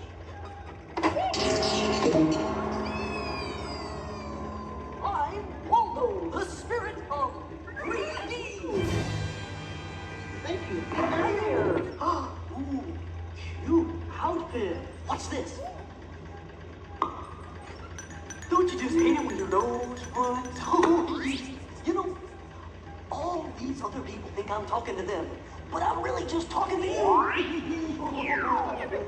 Well, I think that would be just about enough of Waldo, Beaker. You may deactivate. What? What are you... Watch it. Oh dear, he won't deactivate. Ladies and gentlemen, there's nothing to worry about, but please keep your heads down. I'm bouncing on people's heads. Beaker, activate the inflatomatic. The what? You... Oh. Beaker, hurry. Great. Now I can start my own football team. Beaker, we'll have to try the vacuum Muppet. Yes.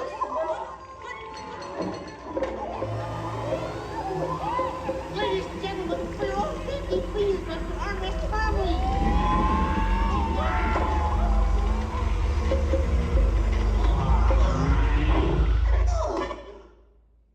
Hey, I'm free!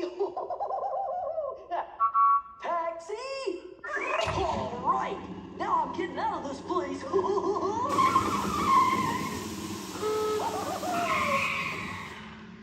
This way, folks. I'm sorry, but Muppet Labs seems to have been temporarily sucked up. But, now what is that? Hey, Kermit, see, it's my new remote control banana green pie. Yeah. Hey, Kermit, watch this. What?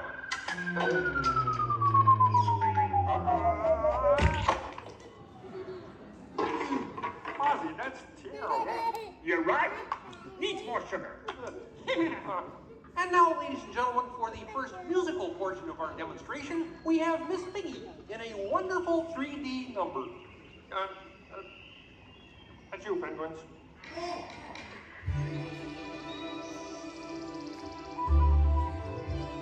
Oh, doesn't it look beautiful?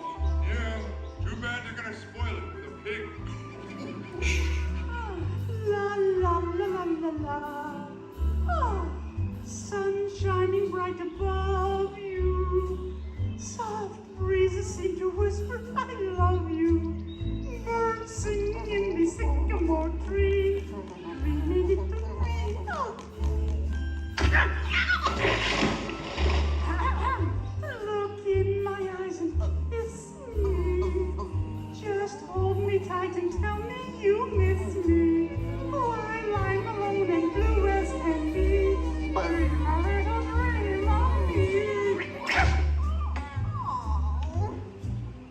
No troubles as life bubbles on, dear. Still craving a kiss.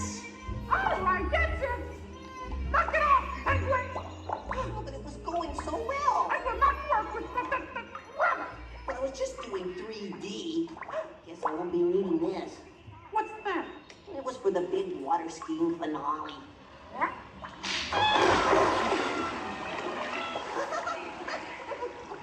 Hey, buddy, what are you doing? What do you mean? You are ruining this film. Well, I was Get just out. trying to Get help. out. I didn't mean anything. Go away. Aw. Go away. Does anybody know the way out of this film? Hey, you got a map down there? Well, you come with me if you like. I just got fired and I'm running away. Terrific! Let's go. Okay. Hey, Bean, what's up? I'm going away. Forever. Oh, great. Could you get me a sandwich? Would any of you people like anything? I mean, since he's going out, he could forever? Bean? Bean? Oh, Kermit! Kermit!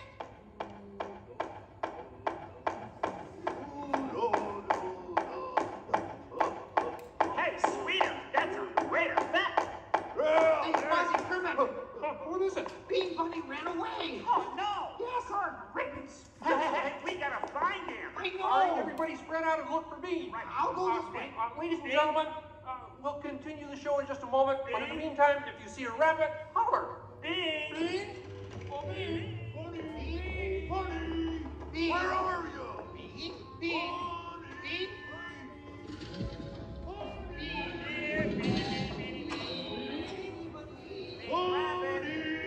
Hey, what's all the commotion about?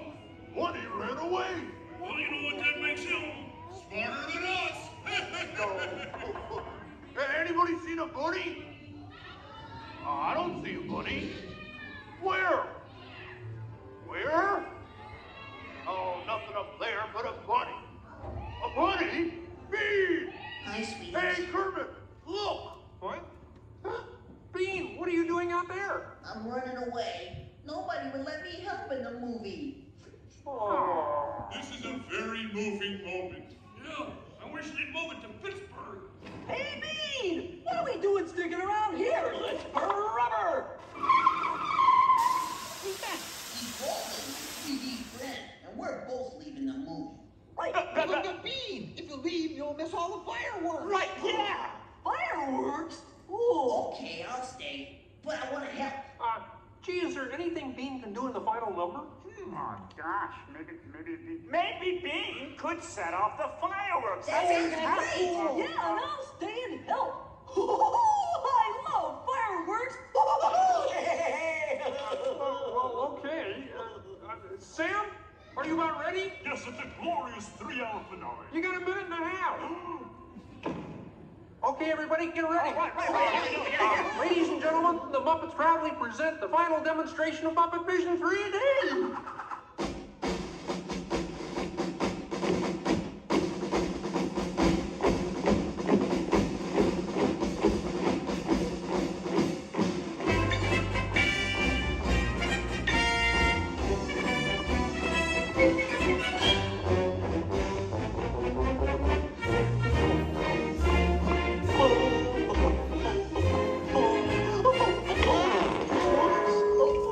Where am I?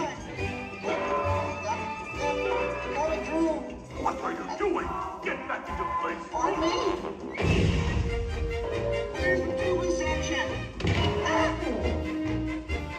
Oh boy. Whoa! Is it over yet? Can we start again? Sorry. The fireworks!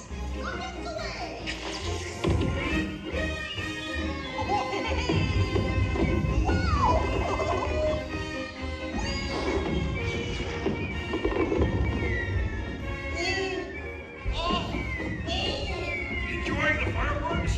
No, your chair's on my foot!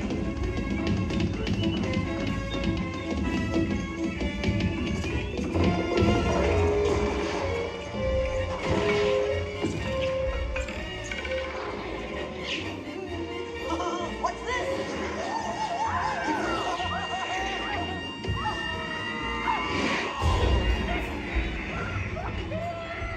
Stop the movie! Stop the movie, Chef! Chef! Can't you hear me? Stop the projector! You will hear from my lawyer! Hey, I'll save you a penguin! Take it easy! Oh, I'm sorry! Oh, no, wait! Don't shoot! Duck, everybody! Duck! No, not you! Them! Look out!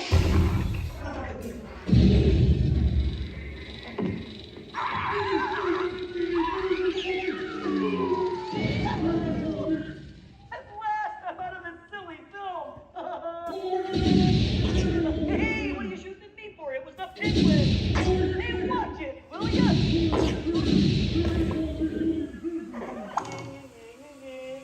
You couldn't hit me with a cannon? Hey, everybody, he's got a cannon!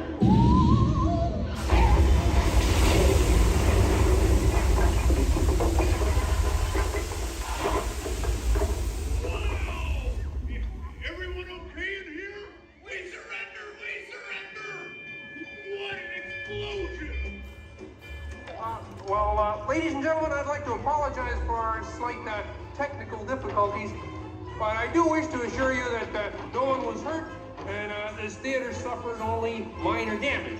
So thank you very much for coming to see this demonstration of Muppet Vision technology, and enjoy the rest of your stay and come see us again sometime.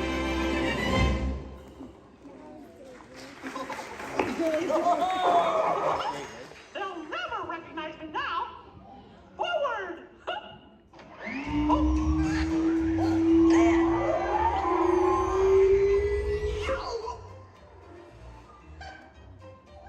Cute ending. Well, what do you think? We have time to go to the bathroom before the next show? We can't, you old fool! We're bolted to the seats! On behalf of Kermit the Game, thank you for joining us. Now please gather your personal belongings and waka waka out those exit doors to your right.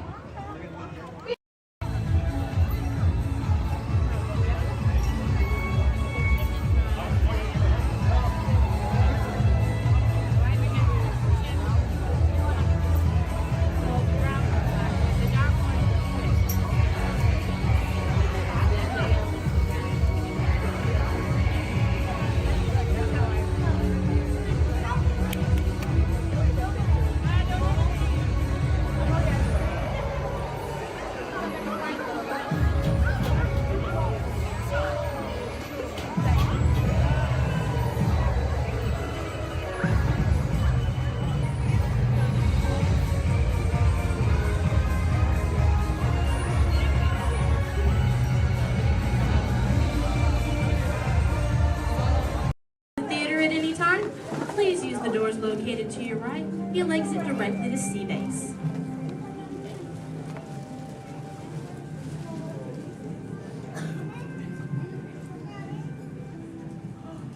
Hi everyone and welcome to Turtle Talk.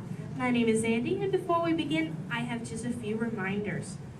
Here at Sea Base, there is no eating, no drinking, no smoking, and absolutely no flash photography. Thanks, guys. The piece of equipment you see hanging in the water is called a hydrophone, and it allows us to hear sounds from beneath the sea. And today, it will allow us to hear our very special guest.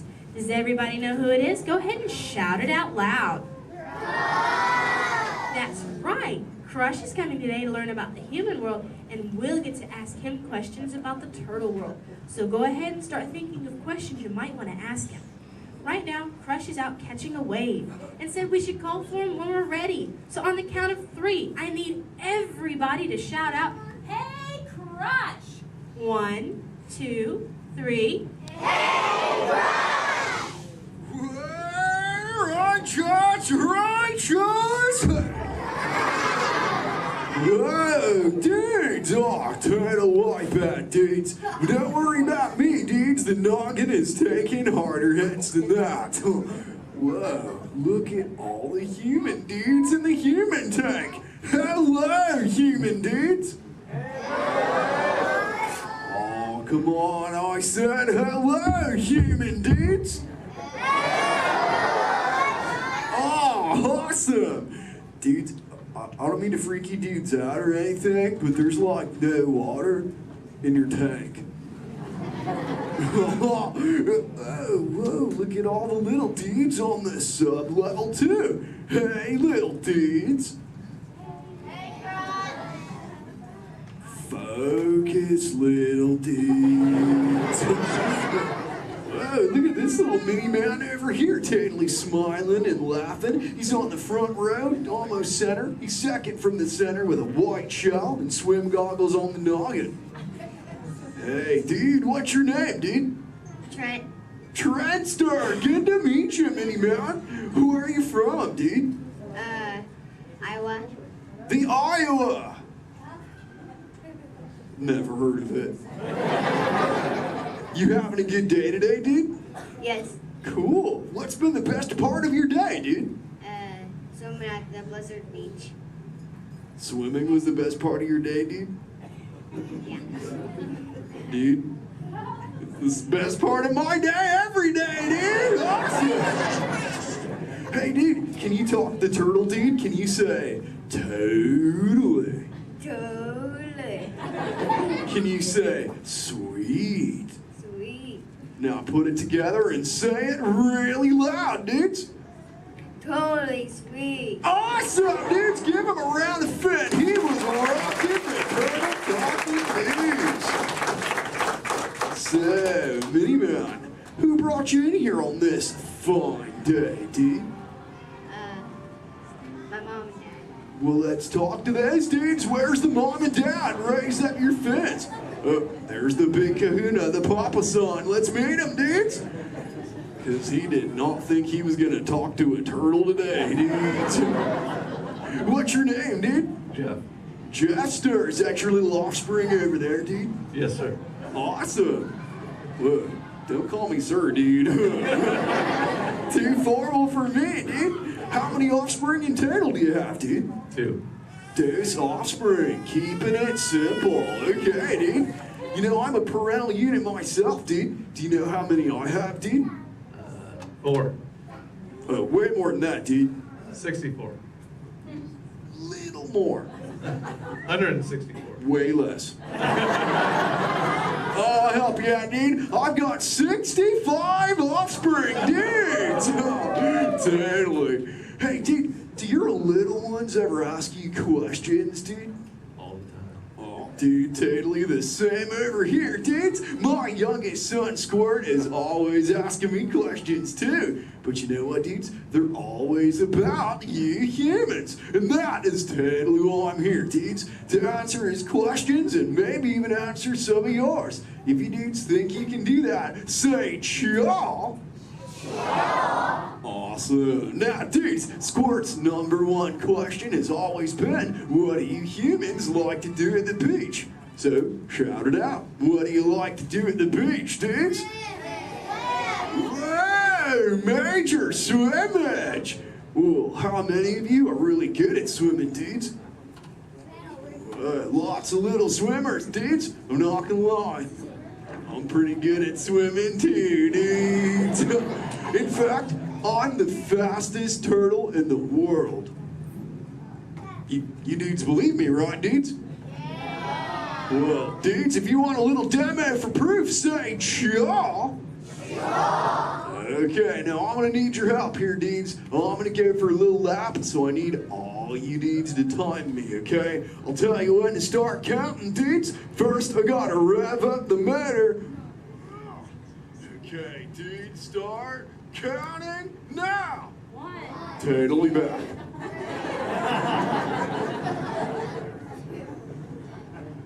And you know what the best part is, dudes? I just swam around the world. Wait, dudes, where are my manners, dudes? I'm eating up the Q&A time. Hey, if any of you humans have got any questions for me, raise up your fins. You know what? First fin I saw was this little dude over here with a red shell front row. What's your name, dude? Tyler. What was that, dude? Tyler. Tyler. Don't get angry at me, dude. So what's your question, Tyler, dude? How are you? How old? I'm good. How old am I? Is that your question, dude? How old are you? Okay, dude. Well, check it out, dudes. On average, us Greens live about 80 to 90 years. But I'm no average turtle, dudes. I am 150, dudes, and still young. Check out this six-pack. Thanks, dudes. Who else has got a question for me, dudes? Let's talk to this little mini man over here. He's on the front row. He's got like a grayish shell with the short, dark locks on his noggin, dudes. Chaw, that's the dude. What's your name, dude? Mitchell. Oh, the Mackin Mitchell. What's your question, mini man? Have you ever been? Have you ever been close to being eaten?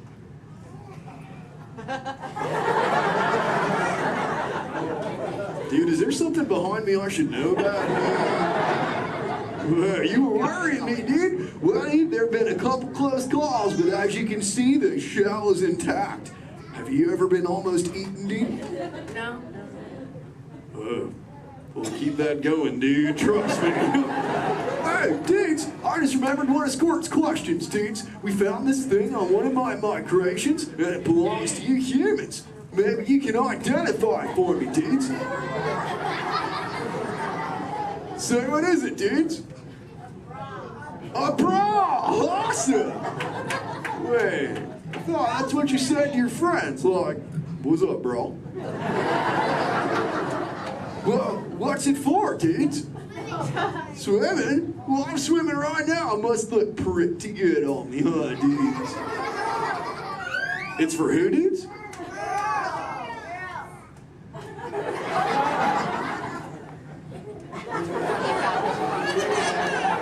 Is this really for girls, dudes?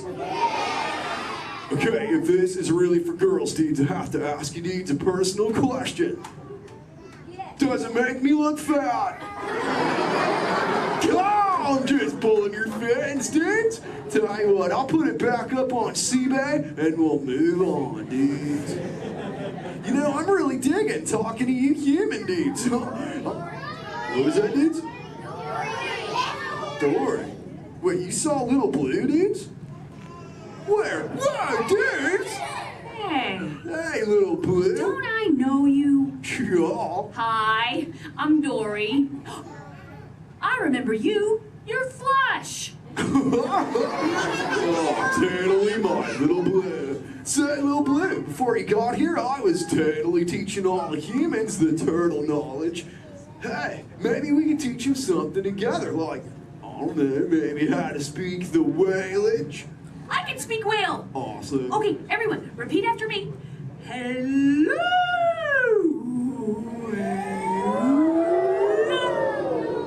Okay, let's all try it together, dudes. 1, 2, 3. Hello.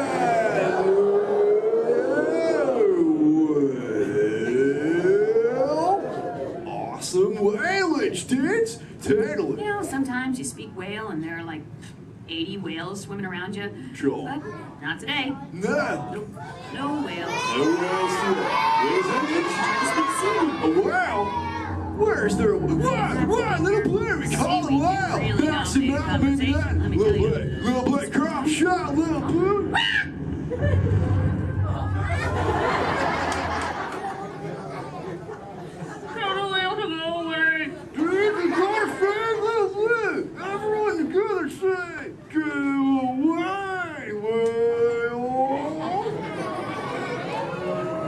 Thanks. Dudes, awesome, dudes, it's working, dudes. We did it. We saved little blue dudes. Put your fins together. That was awesome, dudes. Whoa, seems like that whale totally kicked up some tasty surfage, dudes. I better hit those waves immediately. But before I get going, I want to say something really important, dudes. Be good to the ocean, and she will totally be good to you. Oh, and all you little dudes down here, do me a big favor, little dudes. Keep using the word dude as much as you can till you get home, okay, dudes? Your parents will love you for it. All right, dudes, I'll catch you later. Bye, human dudes. Let's give it up for Crime! Ladies and gentlemen, I hope you enjoyed our show. Please remain seated at all times, keeping your hands, arms, feet, and legs inside straight. Please supervise all children, making sure they are seated away from the train openings, either fully on a lap or on a bench. Our next stop will be New Orleans Square Station. Do we want to the scarf? Do we want to stop at Nora? No, do you want to go all the way around?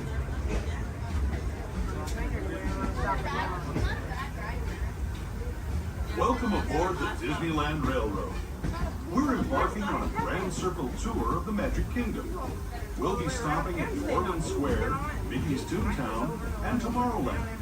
We'll also visit the Grand Canyon and make a trip back in time to the primeval world and the age of the dinosaurs before returning to Main Street Station. As we begin our journey, remember that for a safe trip, you need to stay seated, keeping your hands, arms, feet, and legs inside the train. And please watch your children. Bienvenidos a bordo del Disneyland Railroad. Para su seguridad, permanezca sentado y mantenga las manos, brazos, pies y piernas dentro del tren y cuide a los pequeños. Gracias. Our first stop is New Orleans Square Station. But to get there, we need to pass through the wilds of Adventureland. It may seem peaceful through here, but trust me, it's a real jungle out there. Literally. So be on the lookout. You just never know what might be lurking along the rails.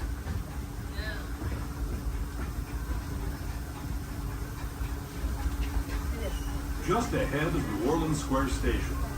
This station also serves Frontierland and Critter Country. If you'll be leaving us here, please remain seated until the train comes to a complete stop. Then watch your step as you're getting on. For those of you continuing on with us, we'll be resuming our trip in just a moment. This is New Orleans Square Station. New Orleans Square. As you make your way to New Orleans Square Station, please remain fully seated until the train has come to a full and complete stop. This will be your stop for attractions such as Pirates of the Caribbean, Indiana Jones Adventure, Jungle Cruise, the many adventures away from Cruise, Splash Mountain, and Haunted Mansion Holiday.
capability test to see how your vehicle designs perform under challenging weather and surface conditions.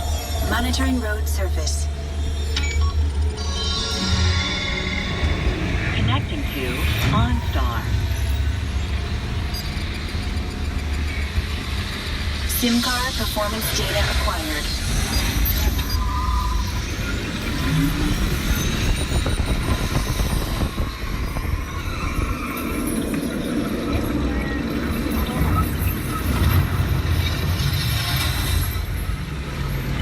Let's see how your designs hold up now.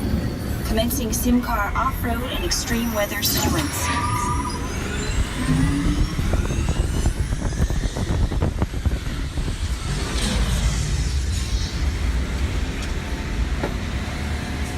Capability test results displayed and verified. Now let's see how your vehicles compare when it comes to their efficiency. Scanning SIM card for optimal eco efficiency.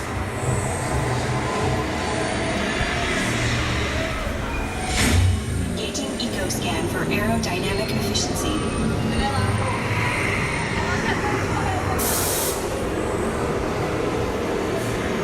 Drive systems analysis. Hyperspectral imaging in progress. Calculating total environment impact.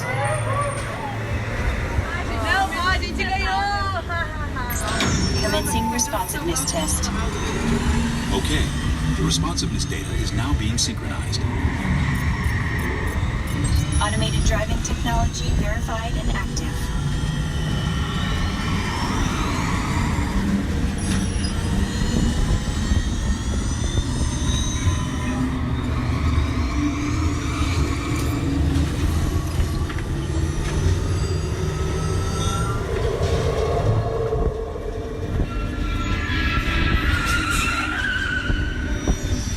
Crash avoidance technology disengaged. Displaying responsiveness data. Here comes the final test. Energizing for power test.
To return you to Batu. Hurry and don't get caught. Lieutenant Beck will guide you. Recruits, for your safety, stay seated with seatbelts securely fastened. Keep hands, arms, feet, and legs inside the transport and supervise your children. Tell them it's a prisoner transfer. Did it work? Good. Now get a move on. There's a clear path to the turbo lifts at the end of the hallway. Turn right. Probe droid. You're lucky it didn't spot you. Take those turbo lifts and stay out of trouble. Hey, you're not authorized. Wait, to go to the prison.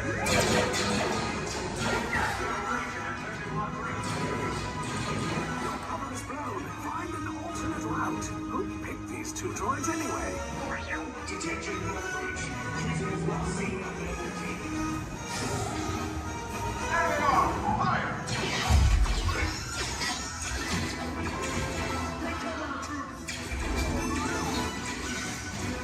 Escape pod just below us. Take those down. Copy.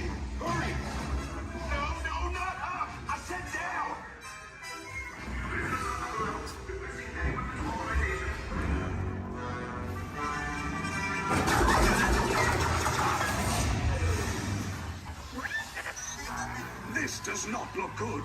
Try to find another way down to the escape pods. The Resistance will attempt to rescue the prisoners. They have neither the resources nor the courage to engage us. You underestimate their conviction. Raise the shields! Shields? I see no evidence. Now! Sound the alarm! All personnel to their stations! Sir, the prisoners have escaped. How brave, but ultimately hopeless. There's nowhere to run.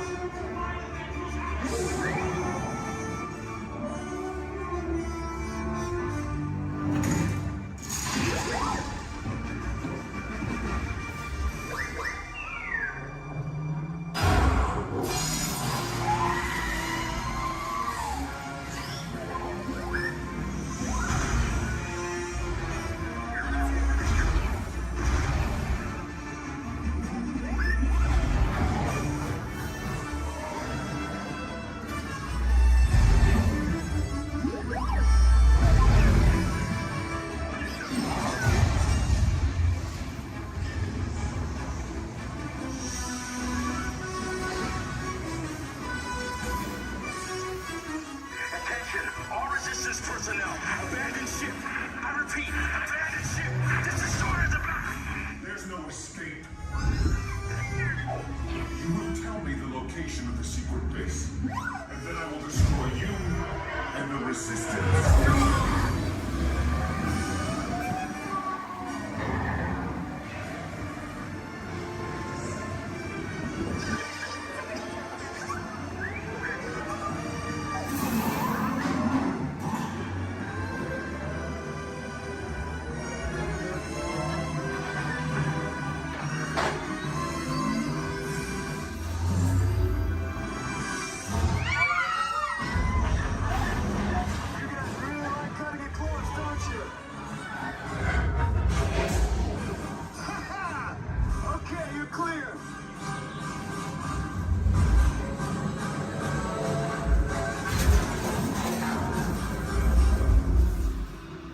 Escape pods came in a little off target. Ground crews will meet you outside the wreck. All right, nice job, recruits. Not what you signed on for, but hey, you're Resistance now. I think I have that authority. Right, Beck? Where's the lieutenant? I need eyes on Beck. I know, scout for his clock beacon. More escape pods down in Sector 4. Verification pending from key command personnel. Where's the lieutenant? I need eyes on Beck. Lieutenant back here. Beck! You're alive!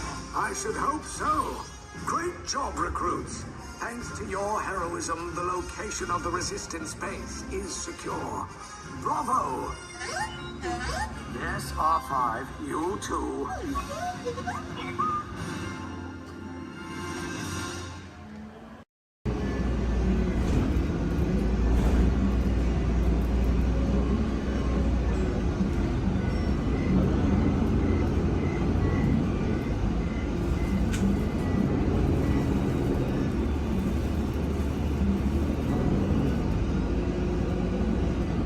This is Disney's Port Orleans French Quarter Resort.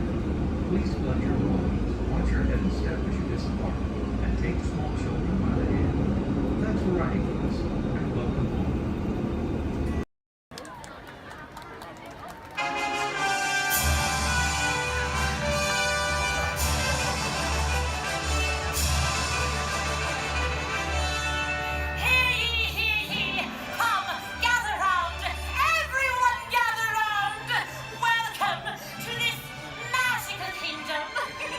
My name is Lady Llewellyn.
And now that we're all together, I've got a surprise for you. You see, when folks from around the kingdom heard you were going to be here, well, they just had to come and give you a great, big welcome!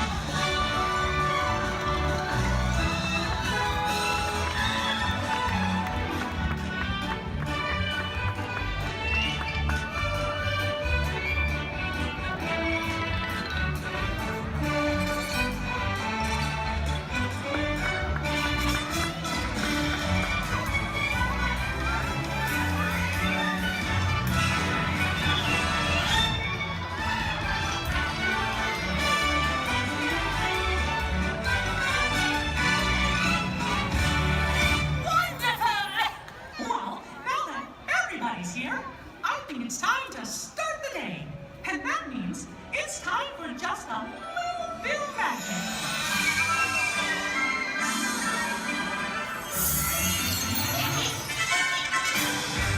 Is someone in need of magic? Oh, gosh! It's the fairy godmother! She must have heard you, Mickey. Why, hello, everyone.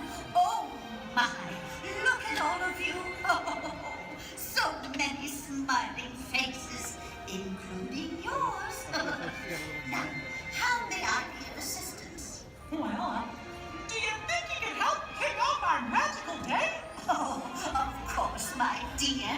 Oh, and I know just the trick. But I'll need everyone's help with the magic words. On the count of 3, we're all going to say, bibbidi, bobbidi, boo. Here we go. 1, 2, 3, bibbidi, bobbidi, boo. Let the magic begin!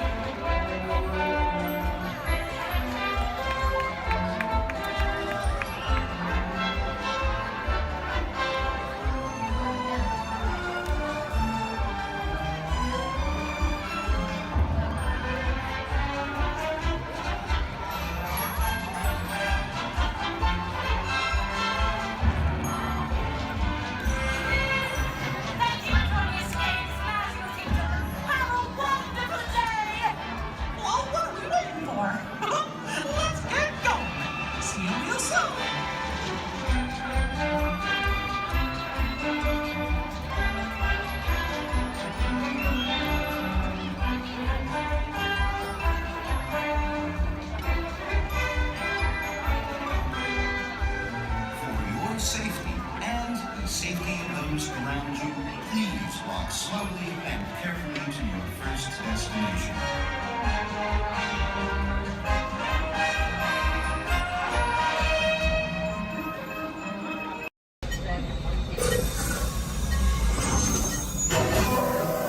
Flight engineer, repair test. Hit your flashing buttons. You better be faster when you're in real trouble. Whenever the lights ring, you press them. Right, pilot, push the flashing button to take off. Pilot on the left. Move your stick to fly right and left. I was just pilot on the right. Pull back on the stick to fly up. And push forward to fly out. Oh, watch it! Really makes flying this thing look easy, eh? Weapons are online. Left pilot, hit the booster. Now let's go get that coaxium. Right pilot, make the jump to light speed.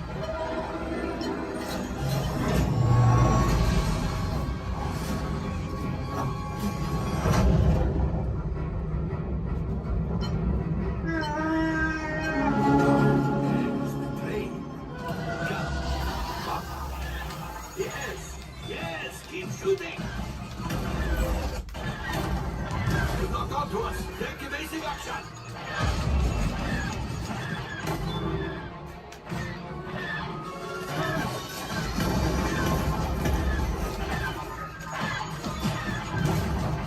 There it is. After that plane. Flight engineers, fire the oxygen. Hey, now, fellas, shoot the cargo free. Pilot,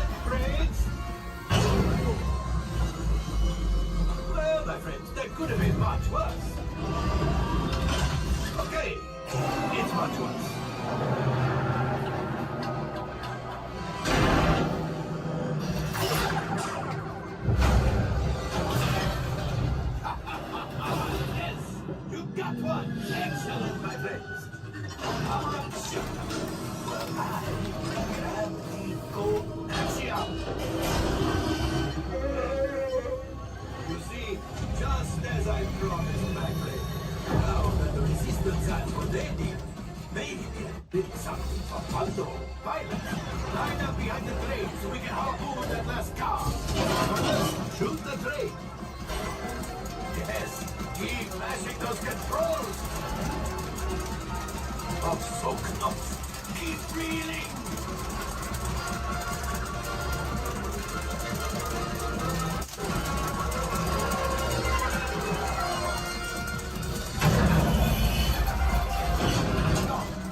I thought you had it. Gotcha. Oh, that's ridiculous. Things are getting too hot. We've got to get out of here. Yes, a distraction. Fire the missiles at the train. Hurry.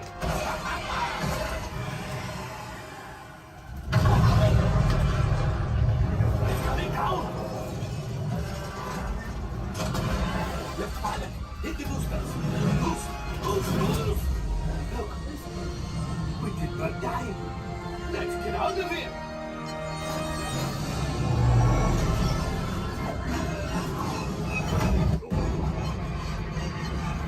Your hyperdrivers failed. Pilots, evasive maneuvers. We've got company. True is right. If we need them back, they may find the resistance. He's the last.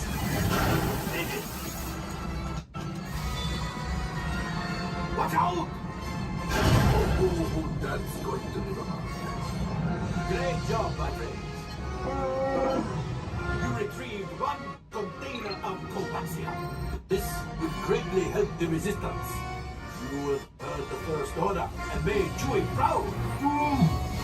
Now, after my modest profit, your cut, minus what you owe me for damaging the Falcon, is, hey, not bad.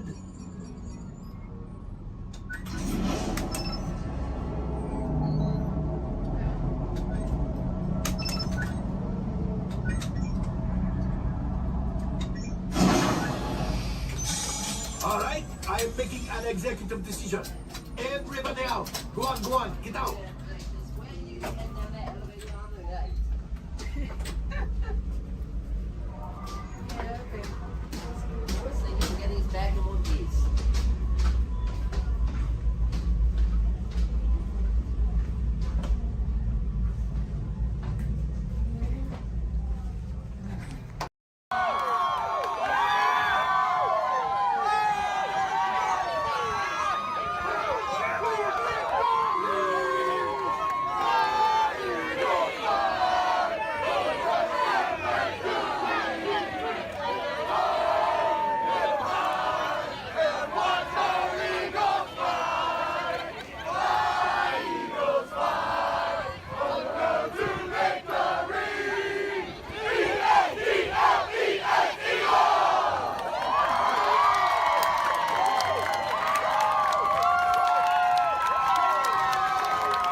Welcome to the Sync Track.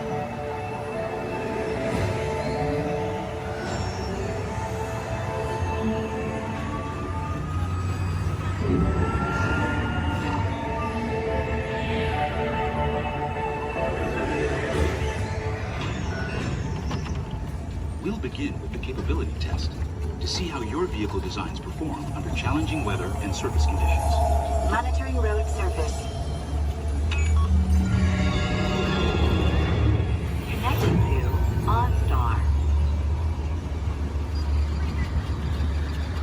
SIM card performance data acquired.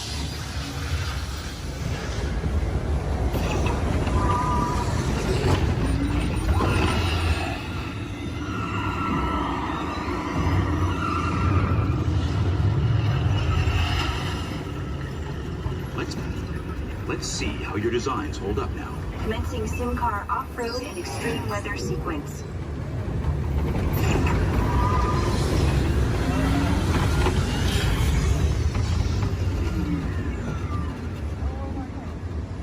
Capability test results displayed and verified. Now let's see how your vehicles compare when it comes to their efficiency.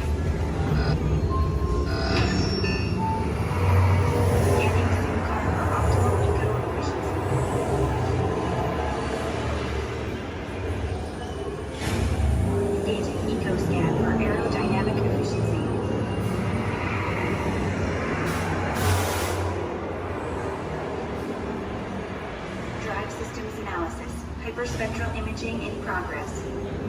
Calculating total enviro impact.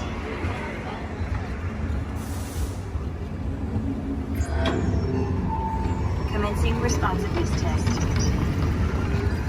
Okay, responsiveness data is now being synchronized. Automated driving technology verified and active.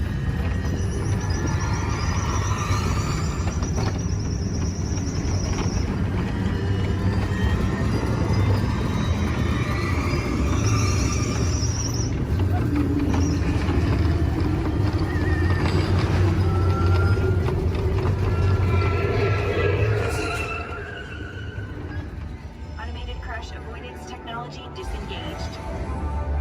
Displaying responsiveness data. Here comes the final test. Energizing for power test.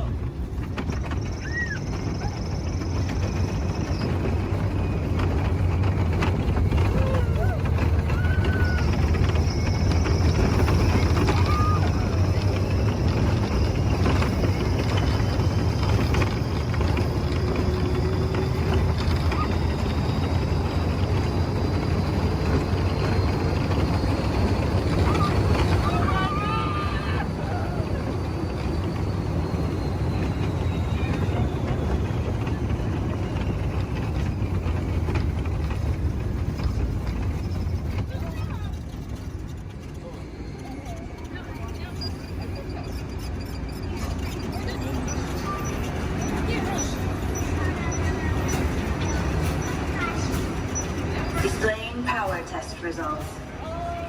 SimTrack performance testing complete. This concludes your performance testing. You'll be able to see how your Chevrolet custom concept vehicle designs compared with the sim car after you disembark. Please watch your step as you exit, and remember to take all your personal belongings with you. Be sure to check your final performance numbers in our scoring area.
Robots have been a part of our imagination for longer than you might think.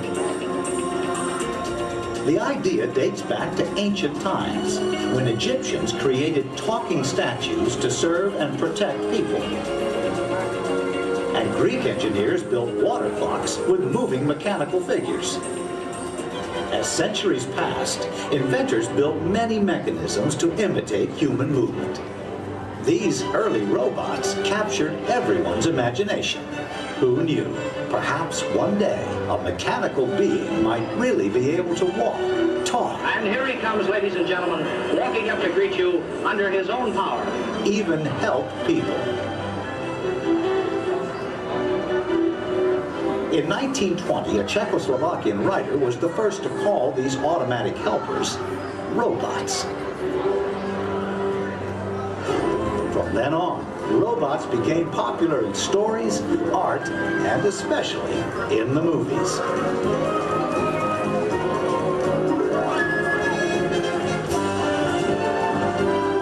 Movie robots often had fantastic abilities.